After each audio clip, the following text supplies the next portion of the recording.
good to go. All right, today is April 6, 2021, and this is our regular council meeting. Call into order. Just to let the public know, the City Council does have the ability to recess into executive session for legal advice if needed. City Clerk, roll call. Mayor DC. Here. Vice Mayor Daggett. Vice Mayor Daggett. Councilmember Aslan. Here. Councilmember McCarthy. Here. Councilmember Salas. Present. Councilmember Shimoni. Present. Councilmember Sweet. Present. And it looks like Vice Mayor is connected, but her audio is not working. It is now present. Great. Here. Thank you. Excellent. Well, how about Councilmember Shimoni, would you mind leading us in the Pledge of Allegiance? My pleasure. Thank you, Mayor. Please stand if you're able. I pledge allegiance to the flag of the United States of America and to the republic for which it stands, one nation, under God, indivisible, with liberty and justice for all. Thank you. And Councilmember Aslan, our mission statement, please. The mission of the City of Flagstaff is to protect and enhance the quality of life for all. Excellent. Well, it brings us to agenda item number 4, the approval of minutes from previous meetings. This is the consideration and approval of minutes for City Council regular meetings of February 2nd, February 9th, March 2nd, March 9th, and March 23rd of this year, 2021. Staff recommended action is to approve the minutes of the City Council these regular meetings. I motion to approve. Do I have a second? Oh, Councilmember Salas. Yeah, Mr. Mayor, I'm ready to second the motion with some minor typos. Okay. If I may. Yes. On the February 9th meeting minutes, under item 13, paragraph 3, second sentence, RTAC should be spelled out as Rural Transportation Advocacy Council, not Advisory Committee. And then on the March 2nd minutes, item 11A, paragraph 3, last sentence.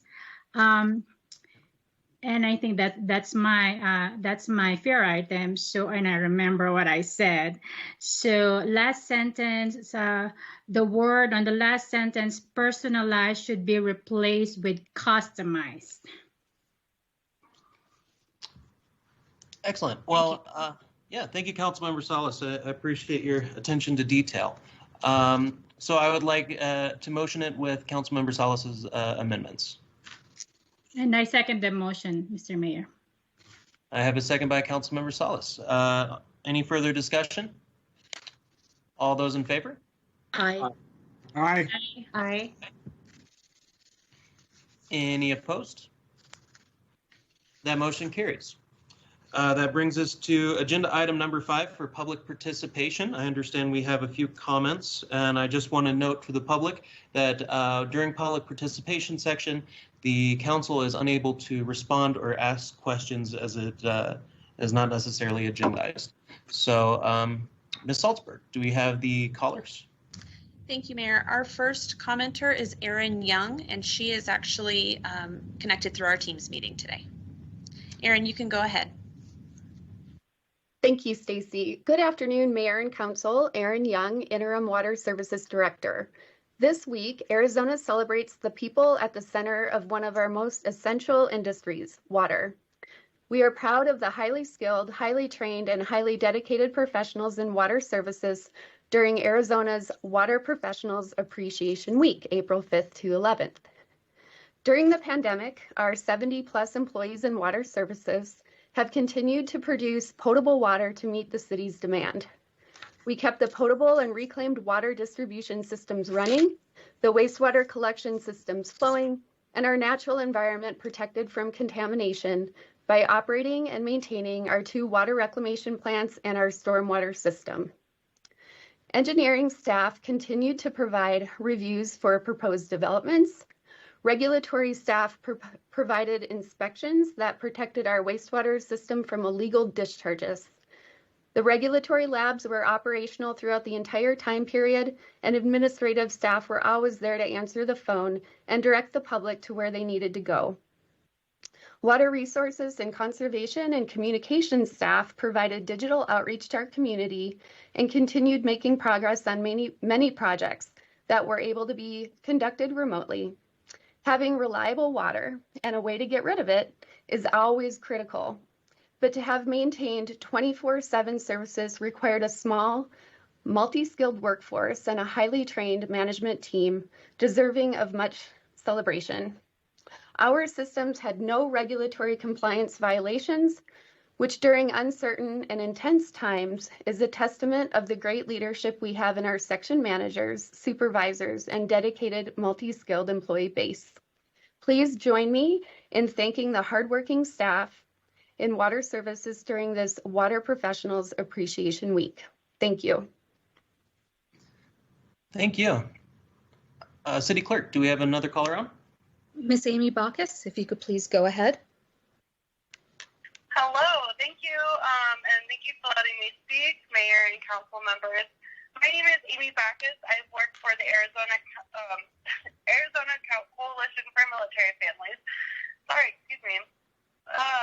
And we facilitate key initiatives to strengthen cross-sector collaboration and support for our service members, veterans, and their family members in the communities they live in within the state of Arizona. So I am the community coordinator for the Be Connected program, which was launched in 2017. And we work as a comprehensive direct service and education program, empowering all Arizona citizens in and around veteran communities to enrich the lives of others. So we use 3 components called Match and Learn to help reduce deaths by suicide in Arizona's population of service members and veterans. We do this by building upon capacity and strength within the service systems, adding new layers of coordination and support. So we implement on behalf of the military and veteran community in partnership with public and private sector stakeholders. The leadership partners represent different sectors, example, military, government, and community, to work closely together to build upon existing community strengths to create a more effective program possible. We work with different organizations, and some of our key stakeholders are the U.S. Department of Veteran Affairs, including all VA healthcare systems throughout the state. I was just looking to explain to you guys that the Be Connected program is something that we can utilize as a community as a whole to help understand what resources are available.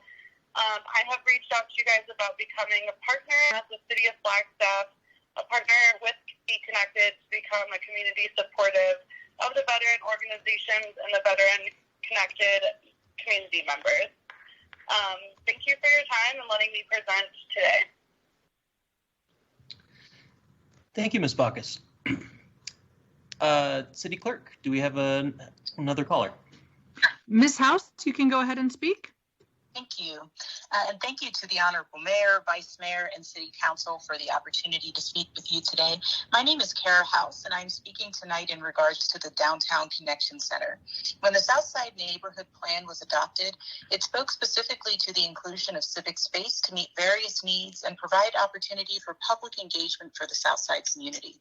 In adopting the Southside Neighborhood Plan, the city supported this effort, and it was the understanding of those involved in that process and the citizens of the Southside neighborhood that support was strong for the inclusion of civic space. At the City Council meeting on Tuesday, March 30th, it was then a surprise and disappointment to hear Council speak in contradiction of this and against a recognized community need. The suggestion of waiting another up to 10 years for the inclusion of this important community space, both in deference to general parking and businesses on the north side of the tracks, is both disappointing and a testament to the historical neglect for the Southside community. I urge Council to reconsider this decision and consider the needs of the historic Southside and all those who would engage with and enjoy this exciting new civic space. Further, I would ask council to remember the conversations held with the people of the South Side who poured their hearts and civic minds into the development of the award-winning South Side Neighborhood Plan. Those conversations that led to the inclusion of the civic space in both the neighborhood and neighborhood plans, and the sad implications of now turning to the expectant people of the South Side and calling on them once again, and in deference to parking over people, to wait. I thank you for your time, your service, and your consideration of these remarks. Thank you.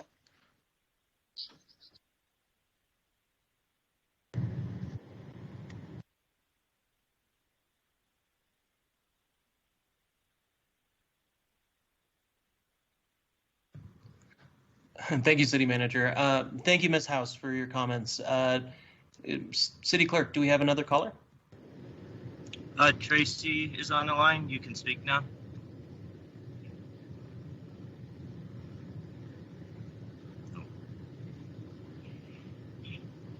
Tracy, you can speak now. Yep.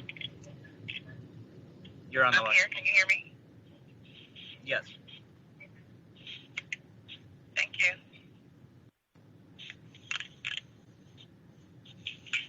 Tracy, you can go ahead and speak. Good afternoon. My name is Dr. Tracy Moore. I'm calling on behalf of the Dental Hygiene Department here at NAU,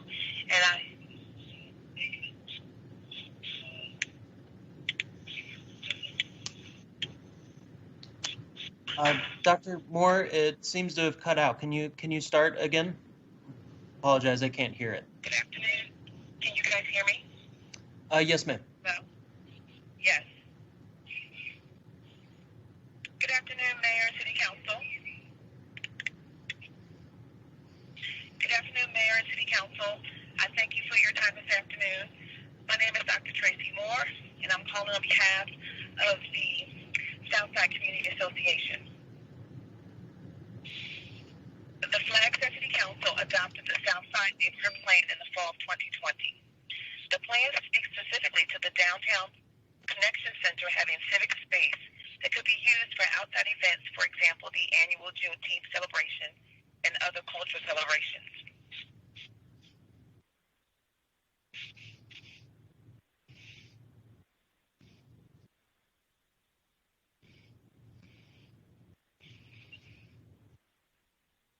The transit bus system has money to construct the bus connection center with civic space. This is located where the parking lot on Beaver stands right before you cross the tracks to go downtown. The bus system completed the plan and submitted this to the Flagstaff City Council on 30 March. The Downtown Business Association and Park Flag, the parking enforcement, objected to the civic space being a part of that plan. They said that it would take away parking, and the businesses on the north side of the tracks also opposed it for the lack of parking. This is in direct contradiction to what was promised to the south side when the city adopted our plan. Some members of the city council said that the civic space could wait, and perhaps we could come back in 10 years to build the city civic space. Again, this is in contradiction to what was promised to the south side. Again, our needs are being neglected, and we would like for city council to consider the south side. Promises are being made with one hand and then being taken back with the other, and we feel that this is unacceptable. Thank you for your time. Thank you, Dr. Moore. And Ms. Bobar. Ms. Jones, you are ready to go ahead.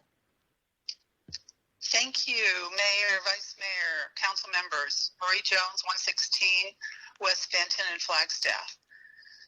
Last week, council decided to remove important civic space from the DCC in order to retain all the parking spaces that currently exist there. These are not parking spaces essential to DCC operations, but general downtown parking, and not all of it, but less than half of it. This decision was made without analyzing the consequences of such a trade-off, nor of any other downtown parking options. With a vague idea that civic space would return sometime in the future, when we'll likely have a different council, the project presented to us as a community asset was suddenly greatly diminished. I wrote you a long letter pointing out some of the issues, but to speak within time constraints, I'll focus on just one point today. The DCC was envisioned with the specific priority of including civic space, a beautiful gathering space enhanced with public art, available for art and cultural events, a Southside space comparable to Wheeler Park and Heritage Square. General downtown parking was not part of the selection and site design criteria for the DCC, and for a good reason. For this project to become a community asset as envisioned, it cannot also remain a big parking lot. I would hope it is evident that Flagstaff trades up with this project. So please explore parking solutions for downtown, but do not do so at the expense of civic space that is badly needed and was promised to enhance Southside and the entire Flagstaff community. Thanks so much for your work on this. Thank you, Ms. Jones. City Clerk, do we have any other public participants? Yes, Mayor, we have, I believe, 2 more. Michelle James. Michelle James is up. You're on the line. You can speak. Thank you, Mayor, Vice Mayor, and Council. My name is Michelle James, and I'm the Executive Director of Friends of Flagstaff's Future. I'm speaking with you today to urge you to support retaining the civic space in the final concept design of the Downtown Connection Center. Council members gave direction to NAPTA on April 30th to remove the civic space from further planning of the DCC in order to retain 25 additional parking spaces. FQ believes that parking should be provided in the downtown area, but we do not believe that the provision of an additional 25 spaces in the short term at the DCC outweighs the importance of providing a community space at this location for the long term. The expanded DCC in this location is supported by the award-winning Southside Community Plan, and the support of this community was largely because of the civic amenities that were promised. This civic space is much desired and needed by the Southside community. FQ believes that the importance of the community civic space in this location outweighs parking needs. There is a long history of governmental neglect in the Southside community and of the Southside residents. The creation of the civic space will go a long way in healing this community. The Southside community should not be forced to wait an additional 5 or 10 years for the civic space to be created.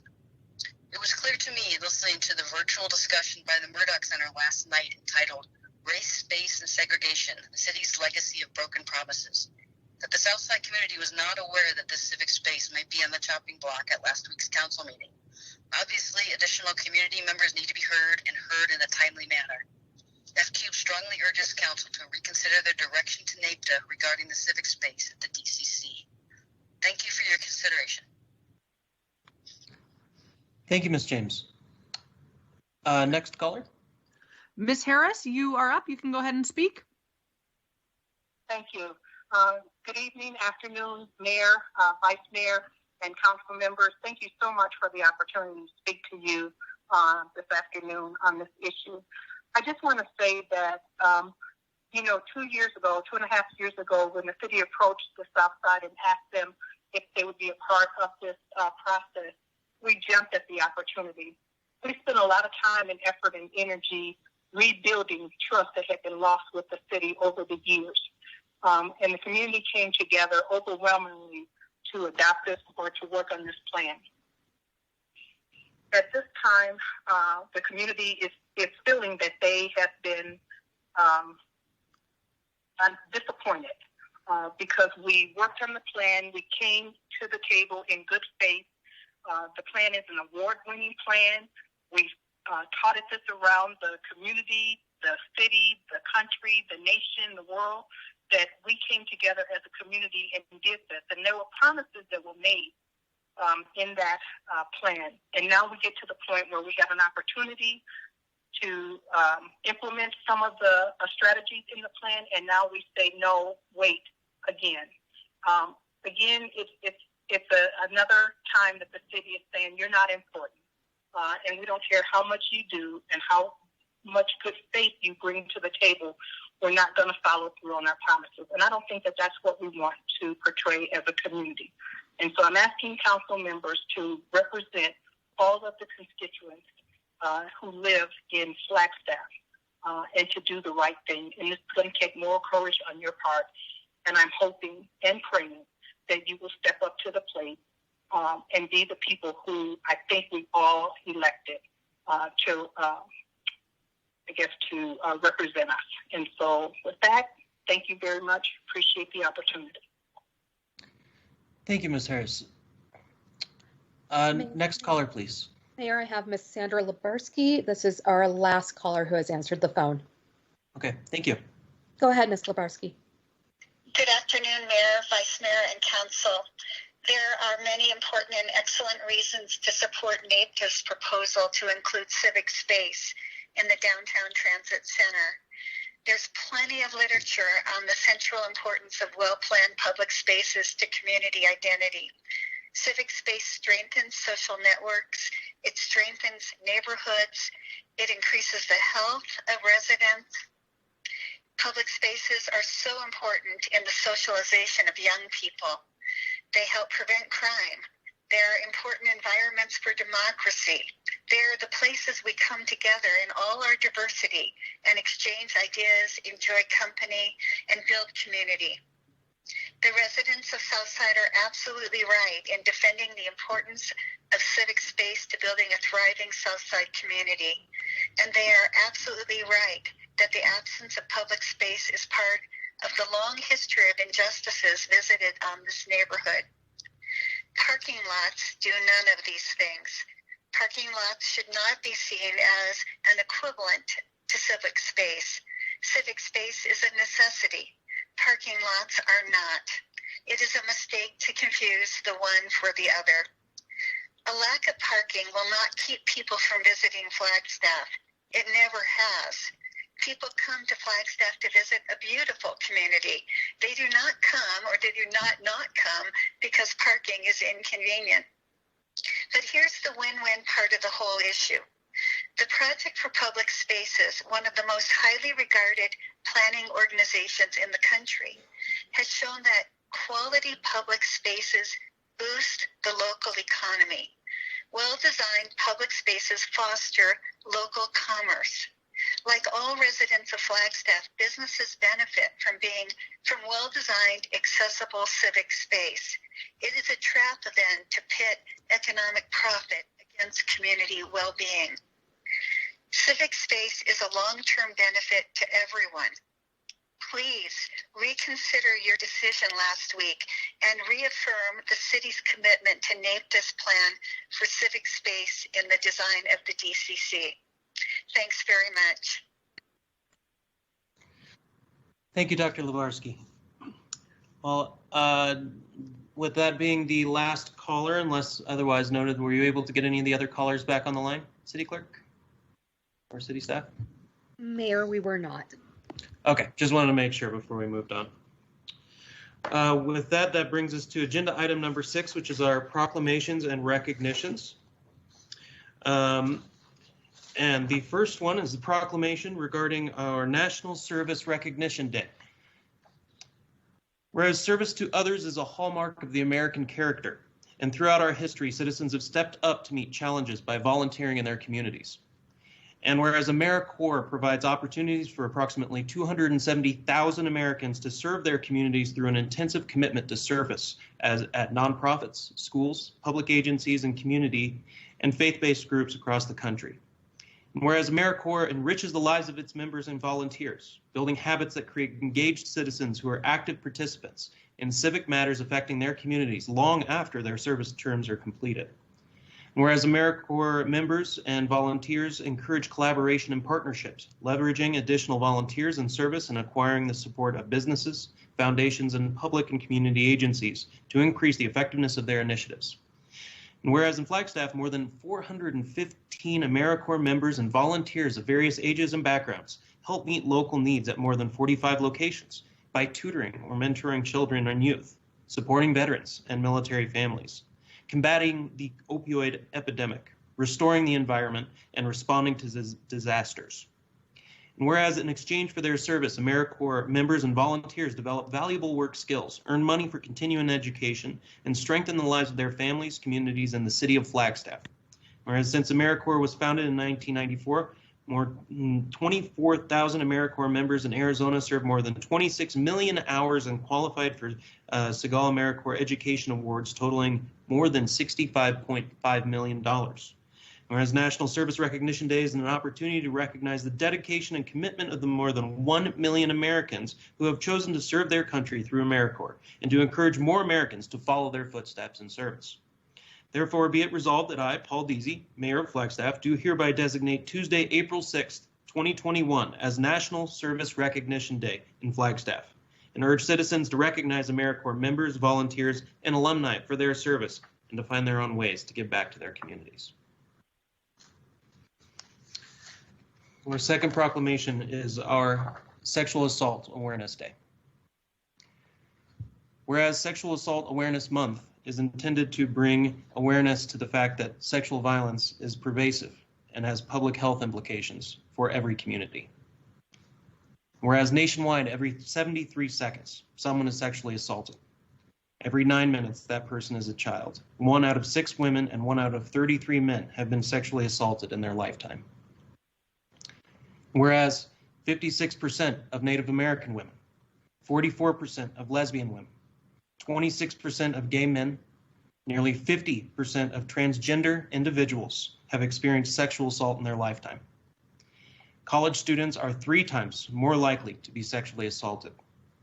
And whereas the city of Flagstaff encourages all community members to work together to promote education about sexual violence prevention, supporting survivors, and speaking out against harmful attitudes and actions.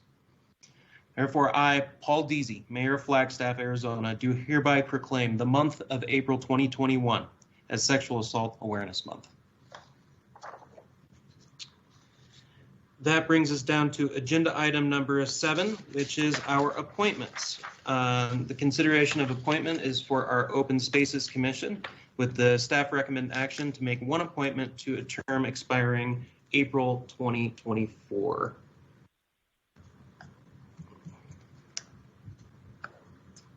Right. Thank you, Mayor. And that appointment on me. So I will go ahead and take that and make an appointment for a seat expiring in 2024 for our current chair to be reappointed to the commission, William Michael Wilson.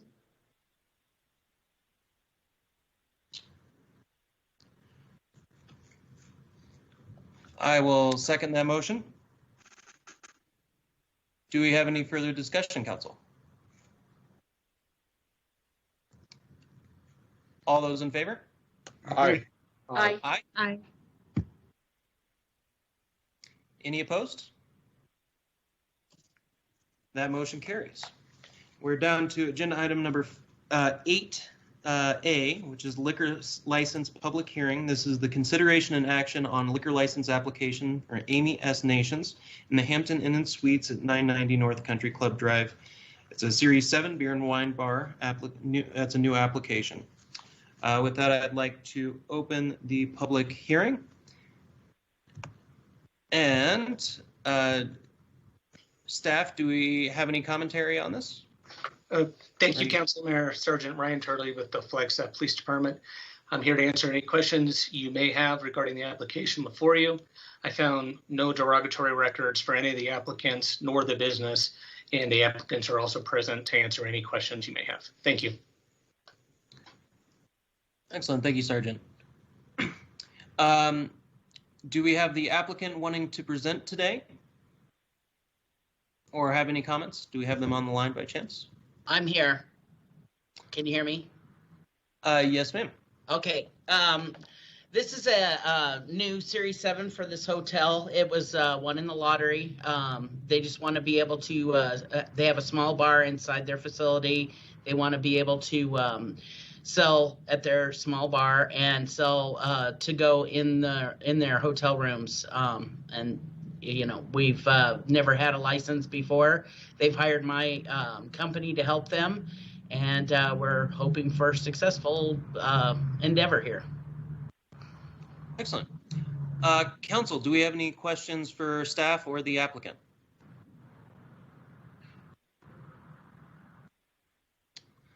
Do we have any public comments on this item, City Clerk? Mayor, we do not. All right. Well, with that, I'd like to close the public hearing, and Councilmember Shimoni, I believe, has a motion if you'd like to speak that out loud. Thank you, Mayor, and I'll let Ms. Salas make the motion, and I'll second that. All right, Councilmember Salas. Thank you, Mr. Mayor. Thank you, Council Member Shimoni. I make a motion to forward the application to the state with a recommendation for approval. And I'll second that. All right, I have a motion by Councilmember Salas, seconded by Councilmember Shimoni. Do we have any further discussion? All those in favor? Aye. Aye. Aye. Aye. Any opposed? That motion carries. That brings us down to agenda item number 9, which are our consent items. We have 1, 2, 3, 4, 5, 6 on here. Council, is there interest in pulling any specific consent items out? Vice Mayor. Thank you, Mayor. I have some questions about letter E. All right, and I'll just say it out loud here. This is for the consideration and approval of grant agreement for the acceptance of the Governor's Office of Highway Safety Proposition 207 grant award for equipment totaling $94,216.70. Yes, thank you. Just so everyone knows what we're talking about. Yep. So my question is, wait a minute, what is Stacy saying? Oh, just that we can take a motion all together and then take a motion for this separately. So, okay. But go ahead with your question. Okay, so my question is how this equipment, separate from Proposition 207, fits into the overall budget. And I guess really my question is, without Prop 207 or without this grant being available, is this equipment that the police department would want regardless or would need regardless? Councilmember. Hi, Mayor DC and council members. I'm Colin C. with the Flagstaff Police Department. Yeah, this is equipment we would want. We do have some aging motorcycles that need to be replaced. So there's two motorcycles in the request. And then the radar detectors, we can mount those in the vehicles, and that allows our officers to detect, speed-related crimes, which is consistent with impaired driving. And then the Draeger device, they're very expensive, but it's kind of cutting-edge technology to be able to do a roadside, saliva drug panel, on a suspected impaired driver, just to ensure that there is a presence of a drug before, we initiated, a DUI investigation. So it is desired equipment, but it's, it's expensive. And oftentimes we rely on the Governor's Office of Highway Safety for the radars, for motorcycles in the past. And even the Draegers is common amongst agencies in Arizona requesting that equipment. Thank you. And so the testing equipment, will that also detect alcohol? We have separate equipment that's a portable breath test that does detect alcohol as it is. So this is strictly, it's a 6 or 7 drug panel of, illegal drugs that we'd be able to test to include cannabis. Okay, thank you. And so moving forward, what is the plan when this equipment needs replacement? I've got Chief Musman, he can answer. So usually we go through the fleet committee when we do need vehicles regularly, but we've been very successful with getting motorcycles from other grants from the Governor's Office of Highway Safety related to DUI enforcement, traffic enforcement, and other special initiatives. So I think pretty much every motorcycle we have in our fleet right now has come from a grant and not from city general fund or city fleet committee funds. Okay, Well, thank you. Those were all the questions that I had. Thank you. You're welcome. Thank you. Council, do we have any other questions on this particular consent item? Not seeing any. Was there any other consent items that council had any questions on or concerns?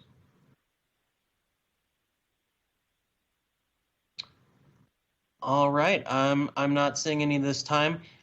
Since it was separated out for this question, I'd like to entertain a motion for all the other 5 consent items, and then we'll do that one separately for the Highway Safety Proposition 207. Vice Mayor. Thank you, Mayor. I move, what is the wording? I move that we accept all of the consent items with the exception of E, Vice which Mayor, it would be I move to approve all of the Thank you. Sorry, this is Sterling, City Attorney. I move that we approve, and then you name off the consent items. Or you can say I move that we approve all but this item, and that's an easier way to do it. Can they all be done together even though we pulled one out? Yes, they can. You can say I move we approve all items on the consent agenda with the exception of, and you name the letter of the item you're pulling out for further discussion. Or I move that we approve all. Right? Or if you'd rather not pull an item out for discussion, then that's fine. But if you want to pull one out for discussion, then it would be I move that we approve all items except for this one that we want to have further discussion on. So basically you can, if you're just wanting to motion to approve all of them, then just say I'll motion to approve all consent items, and then we can either motion and vote for it. If somebody else wants to pick it out, that's fine. But yes, that's what yeah. I want. Cool. I motion that we approve all consent items. I second that motion. Is there any further discussion, council? All those in favor? Aye. Aye. Aye. Aye. Any opposed? That motion carries. That brings us down to agenda. Yeah, thank you, City Attorney. We're down to agenda item number 10, which is our routine items. 10A is the consideration and approval of off-track wagering facility permit with J&J Enterprises LLC, DBA Arizona Downs, located at Dirty Birdie's Sports Bar and Grill, 2285 East Butler Avenue. Staff recommended action is to approve the new off-track wagering permit as stated. Thank you, Council Mayor Ryan Turley back. I'm here to answer any questions you may have regarding this application for you. It's for an off-track betting solely on horses, and I found no derogatory records on any of the applicants nor the business itself. Thank you, and the applicants are here to answer any questions as well. Thank you, and sorry, I'm looking at here, this was just it was a transfer, correct? I believe it was, yes, yes, I believe it was. All right, thank you. Yes, Mayor, they were previously at the Museum Club and they are moving to Dirty Birdies. Okay, thank you. Yeah, that's what I thought. I just wanted to, confirm. All right, well, without further ado, I would like a motion to approve the new off-track wagering permit. Do I have a second? I'll second that. All right, a motion by myself, seconded by Councilmember Shimoni. Any further discussion?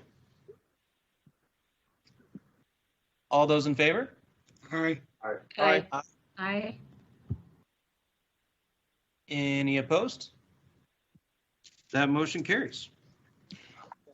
Moving right along here. Agenda item 10B is our consideration and approval of contract, the cooperative purchase contract with governmentjobs.com Incorporated, California Corporation, DBA NeoGov, to provide 3 software modules. Inside Online Hiring Center provides a comprehensive employment application and recruitment process technology solution. 2, NeoGov Perform provides a comprehensive employee performance evaluation technology solution. And 3, NeoGov Learn provides a comprehensive online training and development technology solution. The contract has a maximum total cost not to exceed $236,125. Staff recommended action is to approve the cooperative purchase contract. Good afternoon, Mayor, Vice Mayor, and Council. This is Jeannie Gallagher, your Human Resource Director. And this is a cooperative agreement. I do have Brian Elwerts, our procurement specialist, as well as Kimberly Gerlitz, the regional account executive for NeoGov on the line, in case there are any technical questions we wouldn't be able to answer. The city has been utilizing the Insight online applicant system for over a year now. It has tremendously improved our ability to serve the hiring and applicant needs of the city. We recently implemented the Perform system, which is for our performance evaluation management. And then, as indicated, we are looking to implement the Learn module as well. This opportunity allows us to use a cooperative to enter a bundle agreement, reducing our expenses year over year and entering into a 3-year contract. So the amount listed is over a 3-year period, and I'm happy to answer any questions. Thank you, Ms. Gallagher. Council, do we have any questions?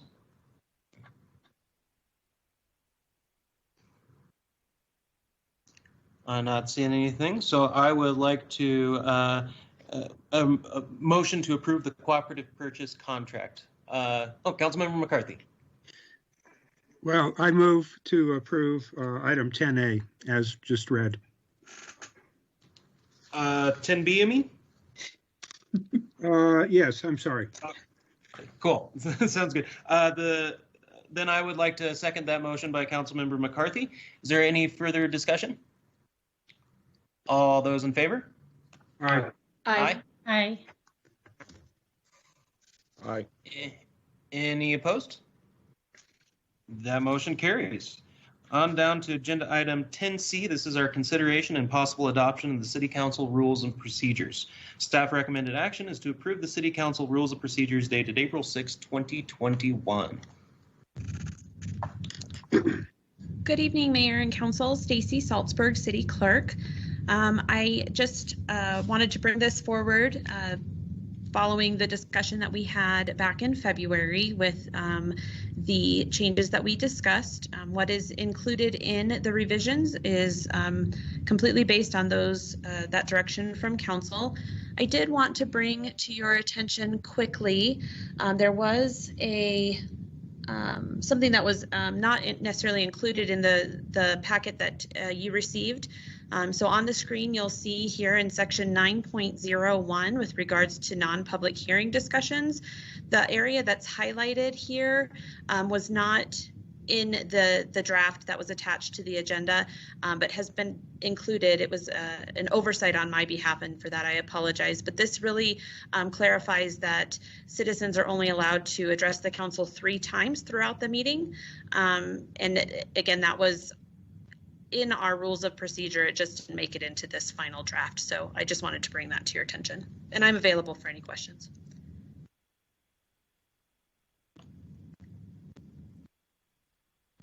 Mayor, I think you're muted. Thank you. Thank you, City Clerk. Councilmember Salas has a comment. Thank you, Mayor, Mr. Mayor. Ms. Salzberg, can you please display the page again, and we'll scroll down to item 1107. Page 14.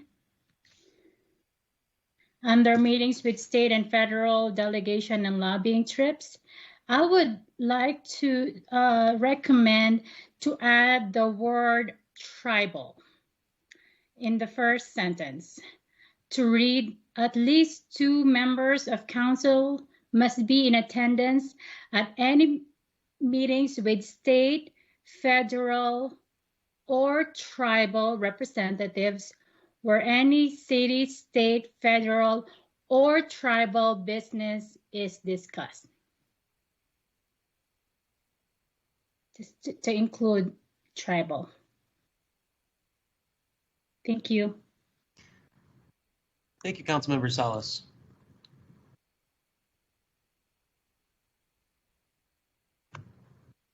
And I support that change. City Council, do we have any other comments?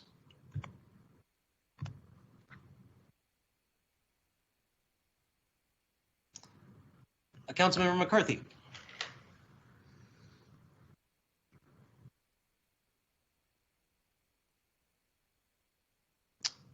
Councilmember McCarthy.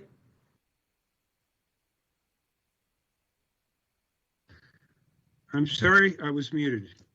I move to approve the City Council Rules of Procedures dated April 6th of this year with the addition that Ms. Salzberg added, and also the words about tribal that Ms. Salas added. Councilmember and Councilmember Sweet. I would like to second that. I have a motion by Councilmember McCarthy, seconded by Councilmember Sweet. Any further discussion? All those in favor? Aye. Aye. Aye. Aye. Any opposed? That motion carries. On Thank down you. to thank you. Agenda item 10D. This is the consideration and approval Section 8 Security Deposit Assistance Program, a loan program to assist voucher holders to overcome the barrier of high security deposits. Staff recommended action is to approve Section 8 Security Deposit Assistance Program and authorize staff to make non-substantive administrative amendments as necessary. City staff, take it away. Good afternoon, Mayor and Council. Sarah Jar, are you able to hear me? Yes. Excellent. Okay. I am honored this afternoon to present to you our Section 8 Deposit Assistance Program, which is a brainchild of our voucher staff. When I put this presentation together, this background was entirely appropriate as we had snow on the ground. And as of today, it makes me wish I would have used the spring background instead of the winter background. And moving to our next slide is a review of our voucher programs and how they work. We have 480 vouchers. We have our Section 8 vouchers, including our new mainstream vouchers, which total 373 vouchers, plus our 106 of VASH. And then our new program, of course, our Foster Youth to Independence program, where we have 2 of those in place with 1 pending. And of course, that's not a solid number of vouchers, as we've mentioned before. Those vouchers are granted when eligible youth aging out of foster care are identified. So as a reminder, a voucher is issued to an income eligible household, and then that household is responsible for identifying a unit to rent within the larger market. The household pays 30% of their adjusted income towards rent, and the remainder of the rent is paid by the Housing Authority with funding from HUD. Just a quick reminder of how that program works. So our staff recommended this program and developed it in order to overcome a barrier that high security deposits create for some voucher holders. So when a household comes to the top of the waiting list and is issued a voucher, they're still responsible to pay security deposits and application fees. And we have found that that is sometimes, especially for our much lower income households, a true barrier to them finding a unit in the market that they are able to rent.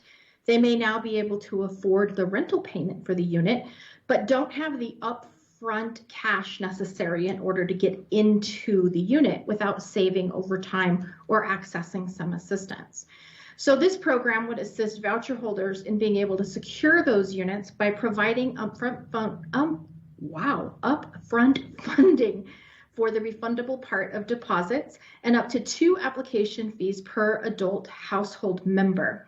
And then this would be a loan where participating households would repay the loan over 6 to 12 months, depending on their household income.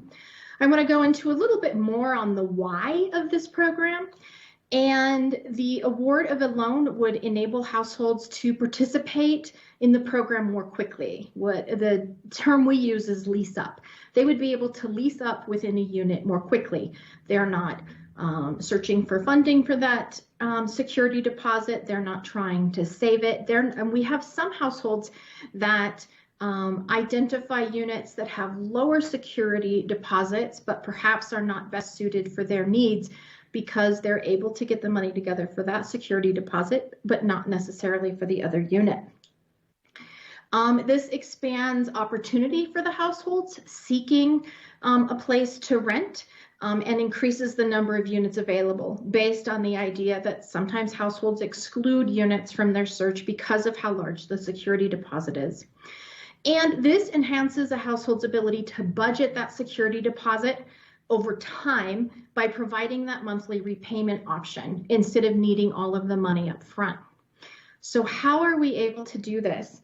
A couple details on the funding is this is an eligible use of voucher administrative funding, which in the past we've struggled with, as that voucher admin funding is often prorated by Congress, and we don't. Sometimes we get just enough in order to administer our programs. However, this year, with the addition of the CARES funding coming directly into our voucher programs in the amount of $144,000, we were able to cover some other expenses, which freed up funds. We've identified $75,000 to create this loan fund, and it's entirely covered by HUD funding. So we matched an idea that staff had in the past few years with a funding opportunity that came into existence because of the CARES Act, and are bringing this to you for consideration.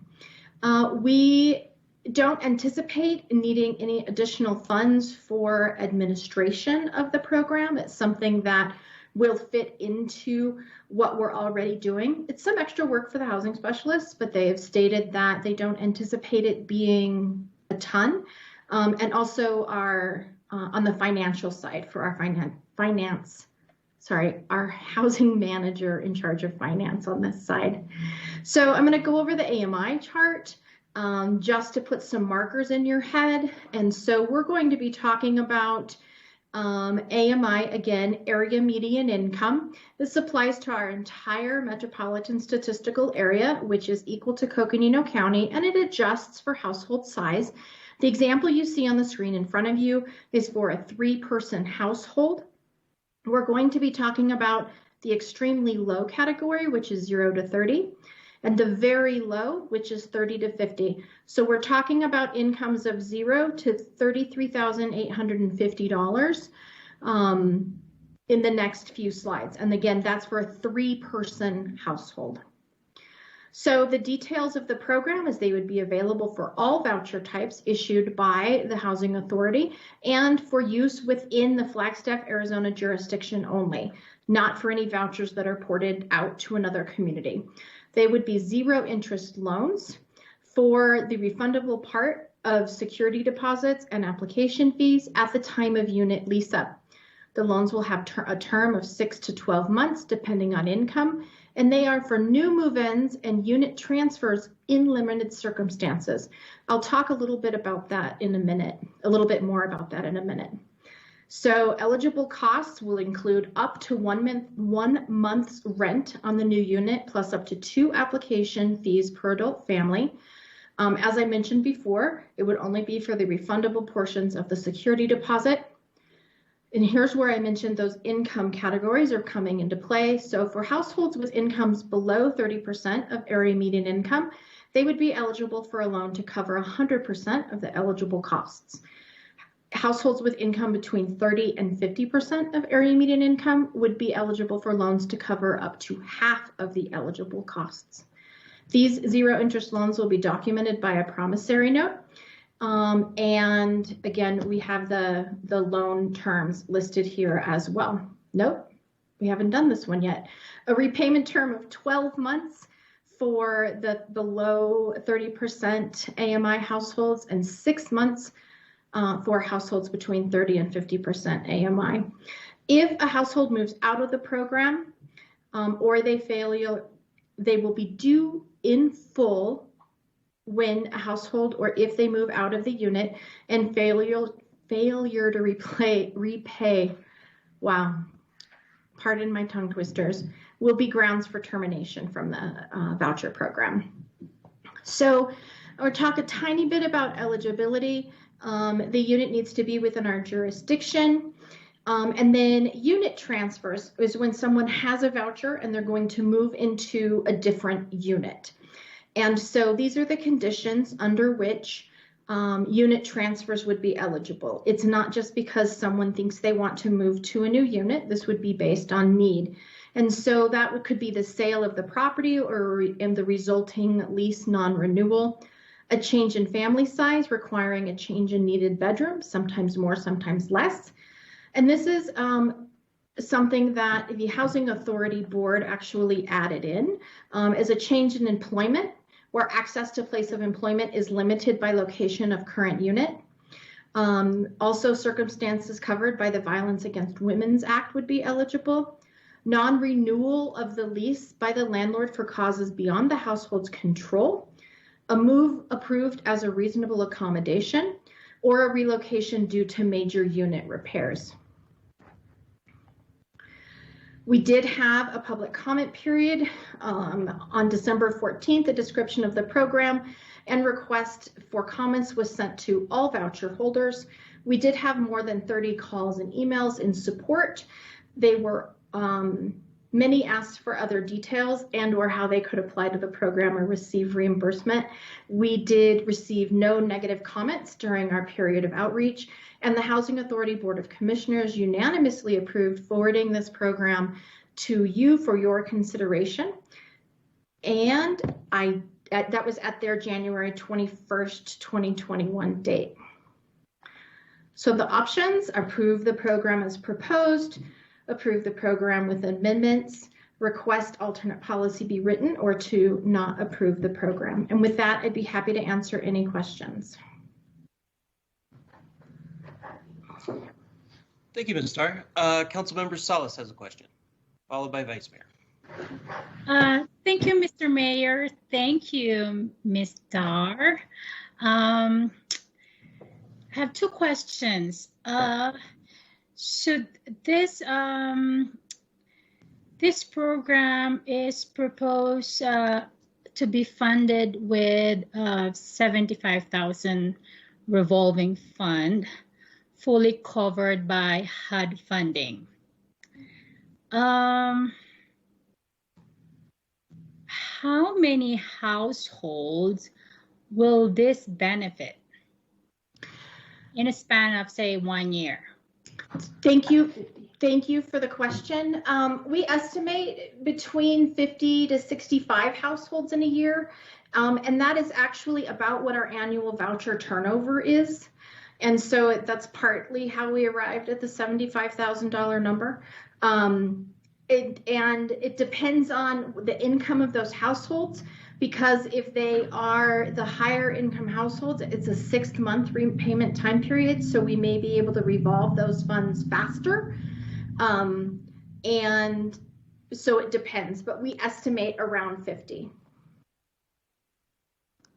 So my follow-up question, thank you for your response, Ms. Dar. My follow-up question is, will it be helpful that eventually, you know, per council consideration and subsequent approval, to increase this loan fund to benefit more voucher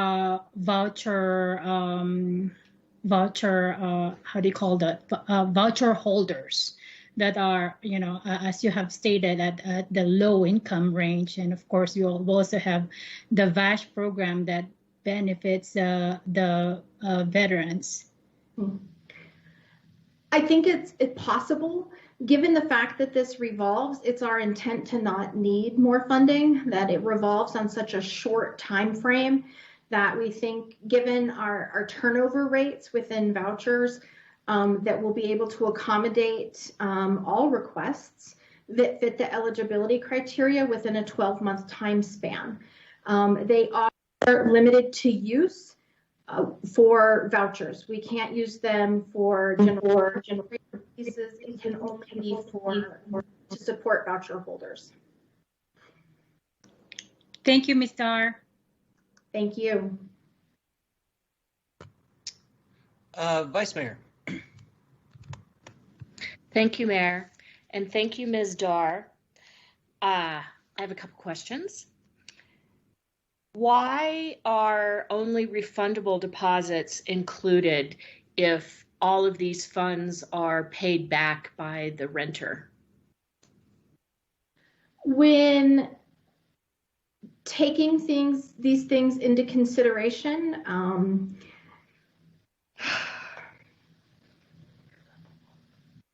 searching my memory. It's been a while since we looked at this program and designed it. And someone's handing me,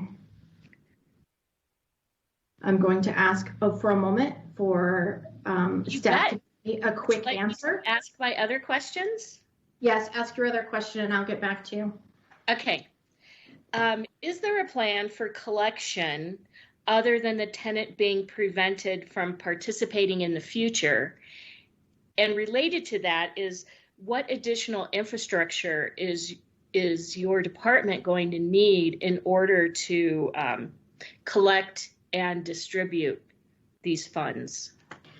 So within the federal programs, we're all linked together with a computer system. And if anyone owes a housing authority money, they are prevented from renting with any other housing authority in the nation until that debt is satisfied. And so that's been quite an effective tool for folks. We don't have many people that owe us money long term. And sometimes it's a couple years and all of a sudden they pop up saying they have to satisfy what they owe us in order to take advantage of housing authority subsidy in another place.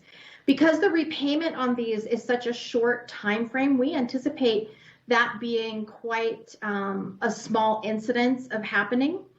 As far as additional infrastructure, we don't need much. We already execute repayment agreements with households who may need or who may owe us money based on a change of income or on the public housing side in damages to their units. So we have repayment agreements that we've based the promissory note off of. We already pay landlords via direct deposit rental funding. So it's a few more keystrokes into our financial computer system in order to make that happen. It's a conversation with the landlord, letting them know that they will be receiving the deposit on behalf of the tenant from us. It won't go to the tenant and then to the landlord. It will go directly to the landlord. And so it's an extra piece of paper. It's an extra conversation. And staff felt very comfortable taking that on and fitting it in with what we already have, that the benefit way, way outweighed any detriment. Great, thank you. And do we have an answer for the? We do. That's right, thank you. I do have with me Tracy French, our acting Section 8 manager, and Deborah Beals, who is our finance director. It's our first time doing this for my office and we haven't figured out the whole staff switching for the camera, so they're handing me notes. Thank you for your patience as we figure that out. Of course. It's usually, we're trying to stretch the dollars to as many households as possible. So many of the non-refundable areas of the security deposits are pets and or cleaning fees or for things against damages. And so we were trying to stretch the dollars and not covering pets, etc. Now, if someone has a service animal that's different, that would be an eligible piece to cover within that program. Okay, thank you.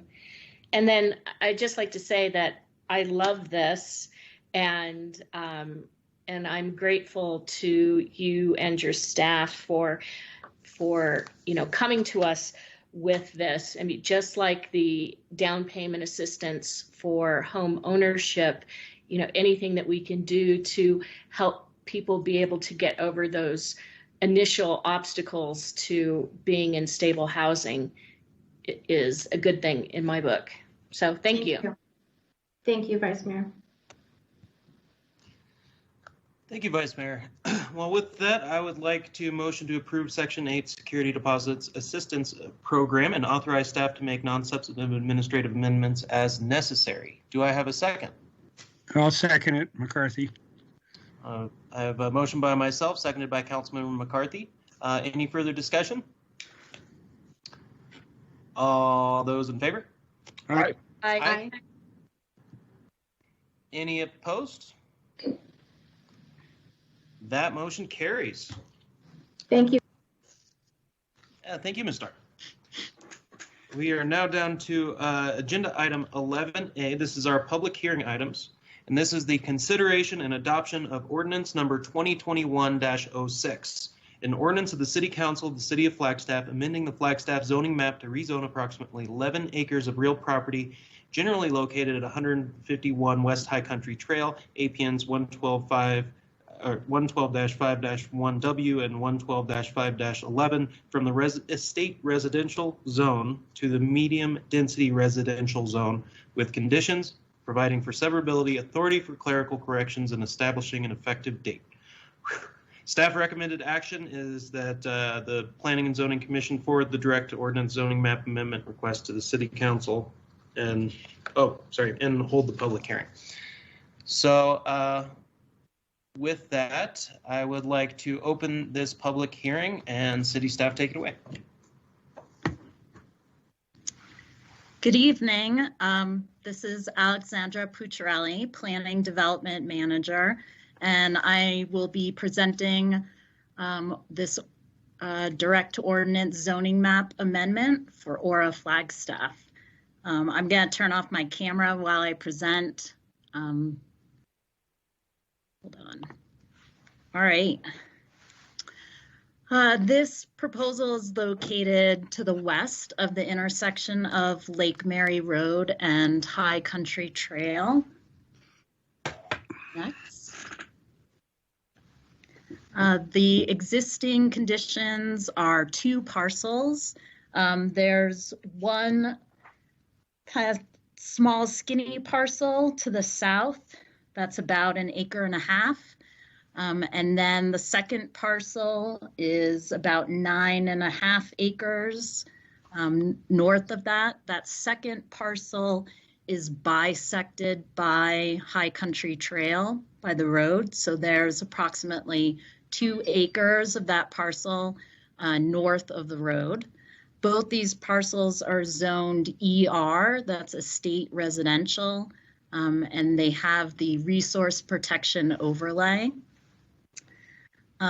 This proposal would create one single parcel with the MR zone and keeping that resource protection overlay. The proposed density of this project. The MR zone allows between 6 and 9 units per acre in the resource protection overlay. Because this is 11 acres, we have a maximum allowed density of 99 units. Because the proposal is offering 20 affordable units, or 20%, resulting in 20 affordable units, they are allowed a 45% density bonus, giving them 45 additional units. They are also taking advantage of a sustainability bonus in the zoning code, which allows an additional 25% density bonus based off of that original kind of base allowed density of 99 units. So that allows an additional 25 units. In total, they are permitted to have 169 units. The proposal is for 160. The first incentive that they're utilizing that I mentioned is the affordable housing incentive. If a developer provides 20% affordable units, in this case, that's 20 units, they are electing to receive 3 incentives. The first being that 45% density bonus or 45 additional units. They are also receiving a reduction in the forest resource protection and receiving a reduction in the number of required parking spaces. The second incentive is the residential sustainable building incentives. Minimum standards that must be met include water resource protection. They're not including an oasis zone. That would be an area of landscaping that requires additional irrigation. Transportation and air quality. This project is located within a quarter mile actually of both a bus stop and a foots trail. They're required to do waste reduction during construction. They'll be providing staff with a plan for the recycling of various materials during construction. They are also required to meet certain energy efficiency standards. In this case, 100% of the units on site will be meeting the HERS 50 standard. Okay. Looking at the site layout, this site has some challenges to it. One being that there is an electrical utility easement across the front of that southern portion of the property. That easement prohibits any buildings or even trees being located within it. The proposal is for both 2- and 3-story apartment buildings. These units are 1 bedroom, 1 bath, and 2 bedroom, 2 bath, so smaller sized units. 112 will be 1 bedroom, 1 bath, and 48 will be the 2 bedroom. This property has sort of a undulating topography to it, requiring some grading to the site. This results in retaining walls on both the south portion of the site as well as the east. At the south, the maximum height of that retaining wall is 10 feet, and at the east, it's about 7 feet. This proposal was modified significantly from an earlier proposal where that retaining wall at the south used to be right on the property line adjacent to those neighboring single-family homes. This proposal has moved that to the north, allowing a lot more space between the development and those homes, as well as allowing us to save a lot of the existing trees along that south edge. As I stated, this property is in the resource protection overlay. They are typically required to save 50% of the tree resources. With that reduction for the affordable housing, they get a 25% reduction, or they only have to save 25%. So they're actually saving 28%.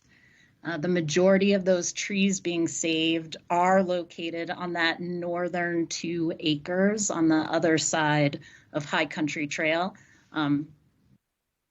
Yes.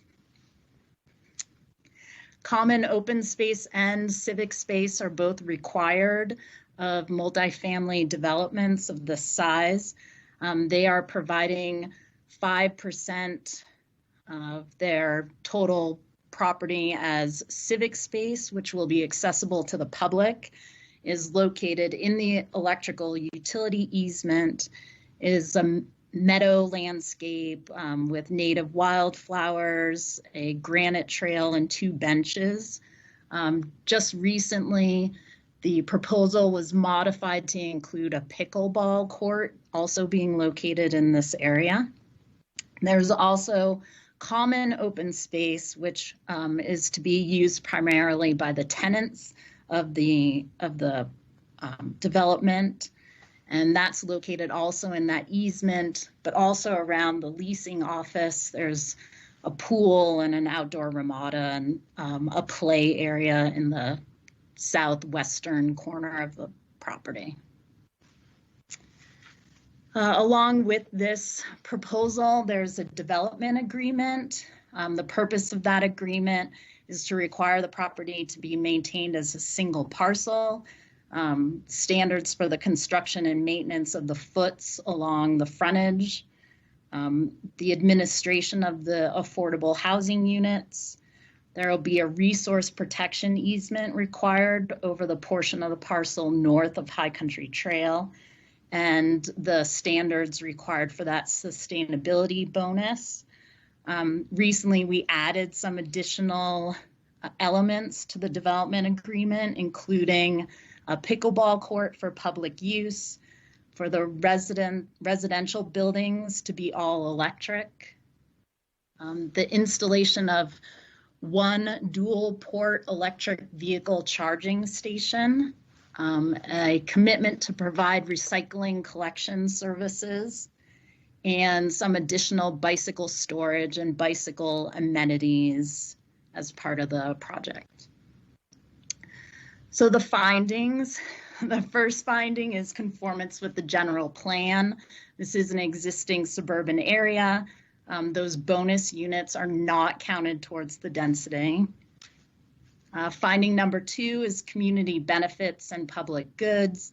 This includes the construction of the foots along the frontage, the required civic and open space, the much needed affordable units, as well as 140 market rate units, inclusion of the crime-free multi-housing program, and that resource protection easement.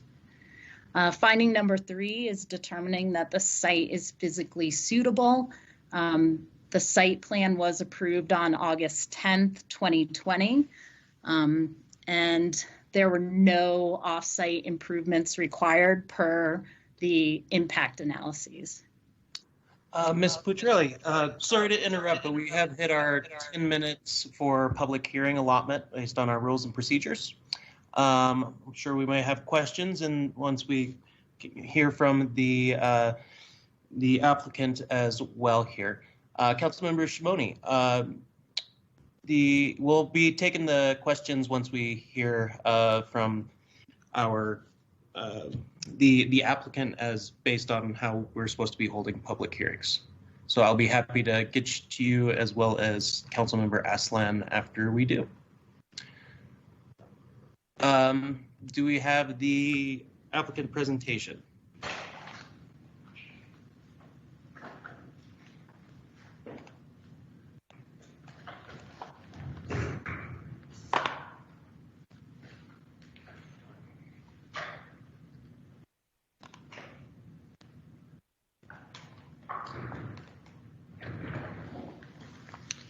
Thank you, Mayor. Jason Morris, Withy Morris, on behalf of the applicant, Transit Residential. I just want to make sure that you can hear me correctly. Yes, sir, we can. Thank you, Mr. Mayor. I will be brief because I understand I have very limited time, so I will be available, of course, for any questions of you or the council or staff subsequent to the presentation. This site, Mayor, staff has done an excellent job, and we would thank Ms. Pucciarelli as well as the rest of staff for working with us and making an excellent presentation. We're also very appreciative of the staff recommendation of approval. This site, as you're aware, is on High Country Trail. We are adjacent to other multifamily projects as well as single family projects.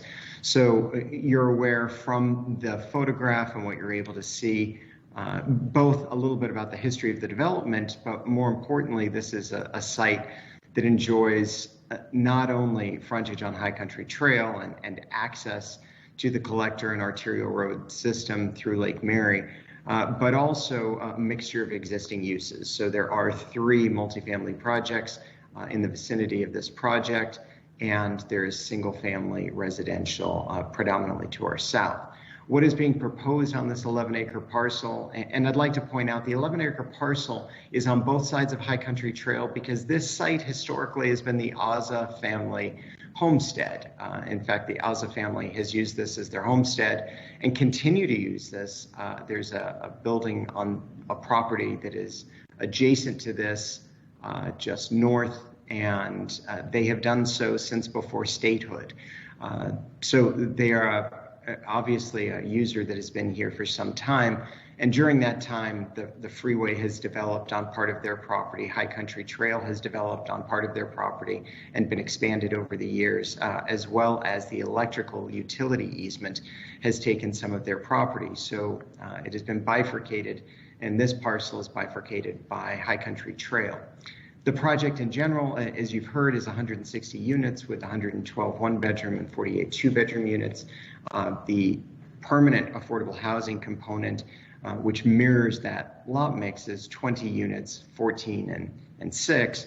More importantly, in terms of value to the city, it is essentially a $5 million commitment to create affordable housing for the city of Flagstaff at no cost to the city of Flagstaff.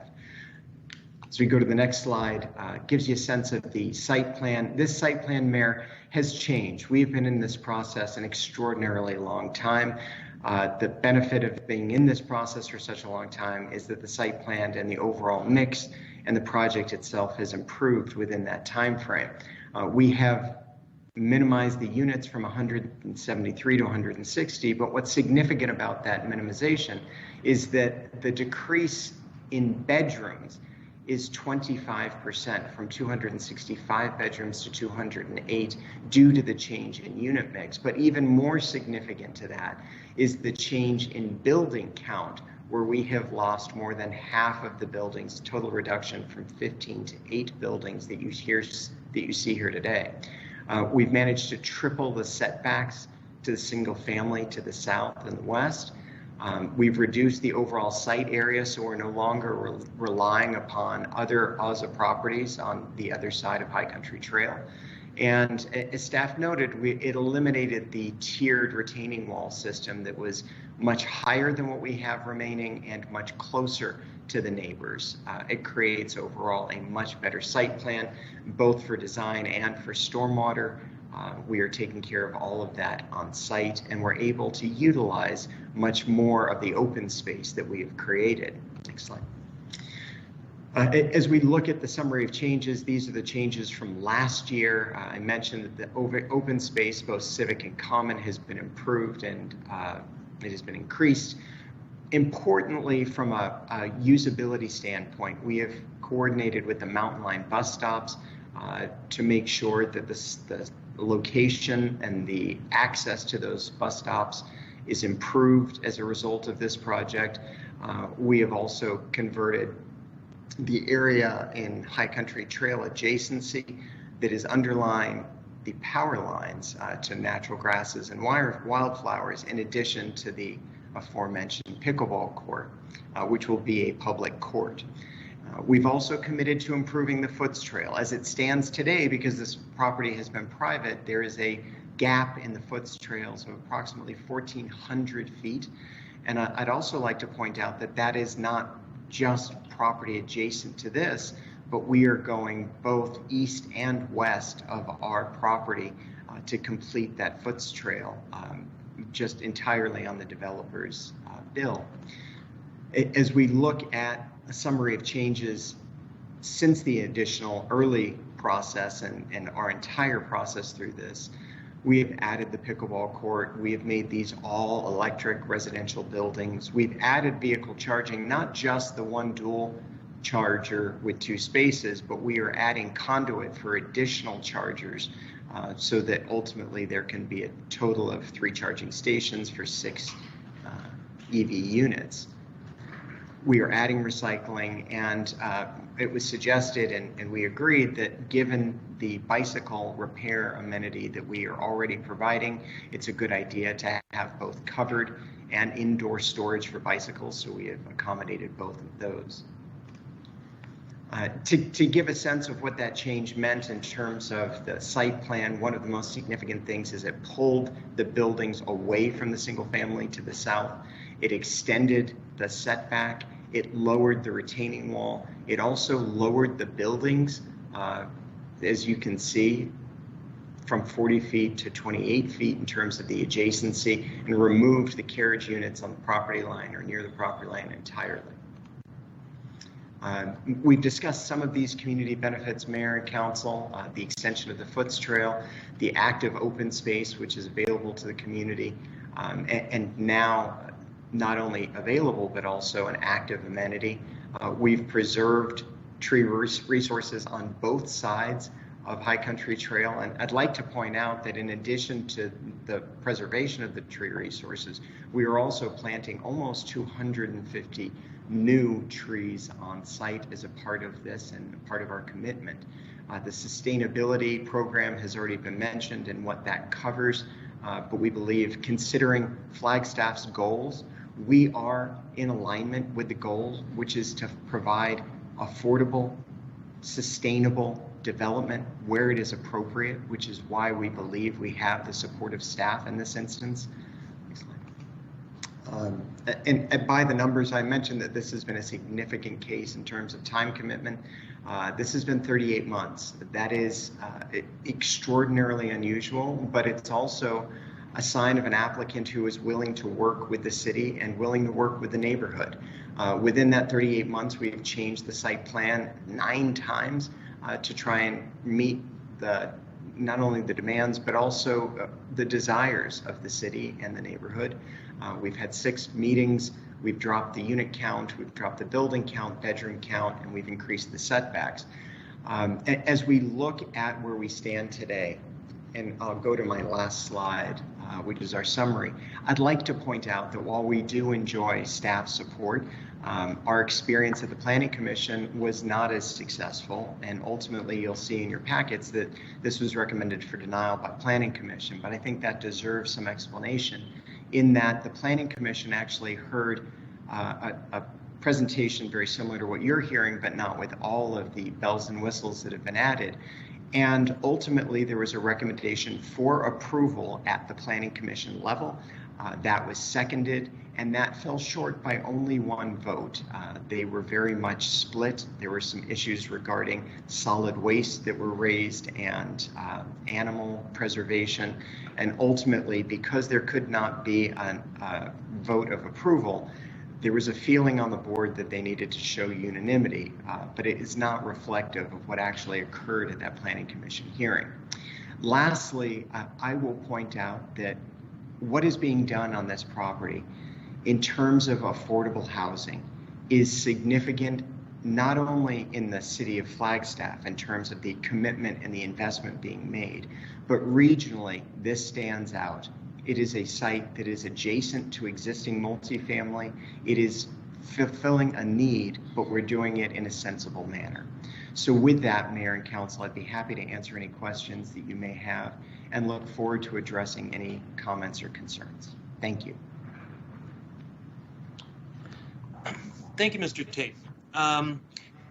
City Attorney, there was a few questions in the meeting chat regarding the 10-minute rule, and I was wondering if you might be able to explain that to us, City Attorney, please.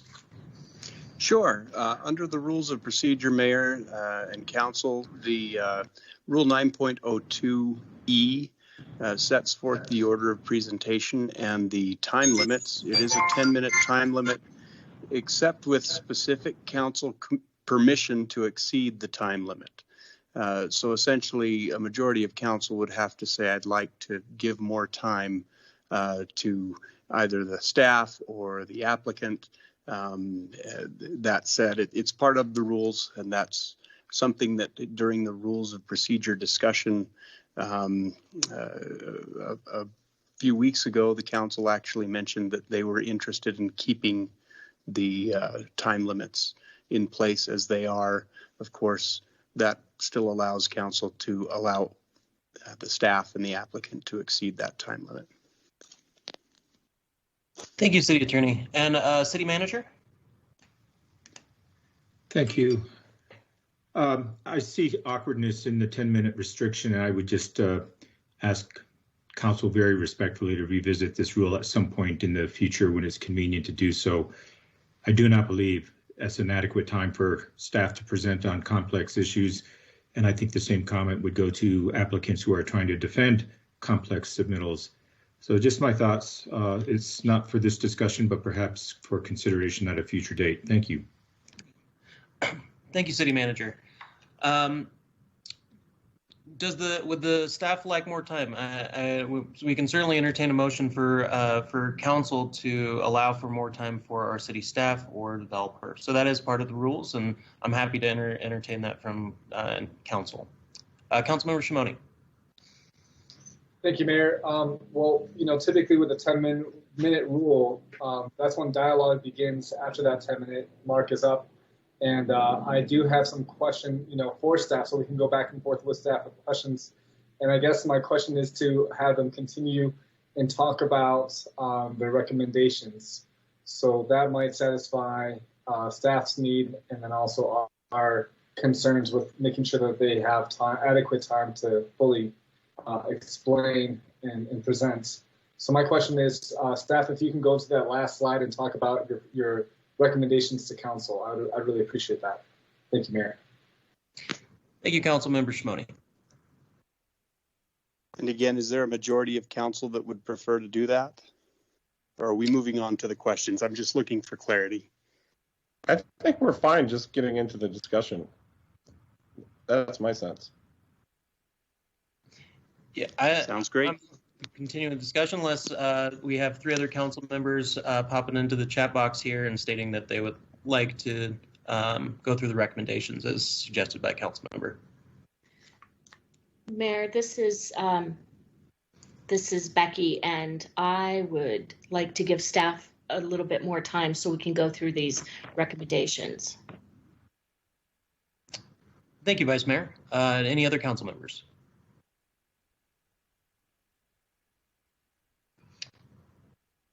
Councilmember McCarthy?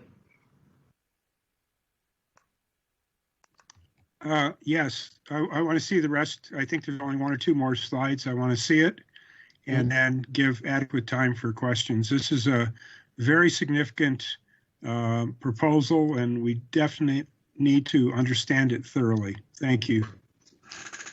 Thank you, Councilmember. Do we have a 4th? Mr. Mayor, this is Councilmember Salas. Mm-hmm. Yes, I would like to allow staff more time to finish their presentation and allow for questions. Thank you, Councilmember.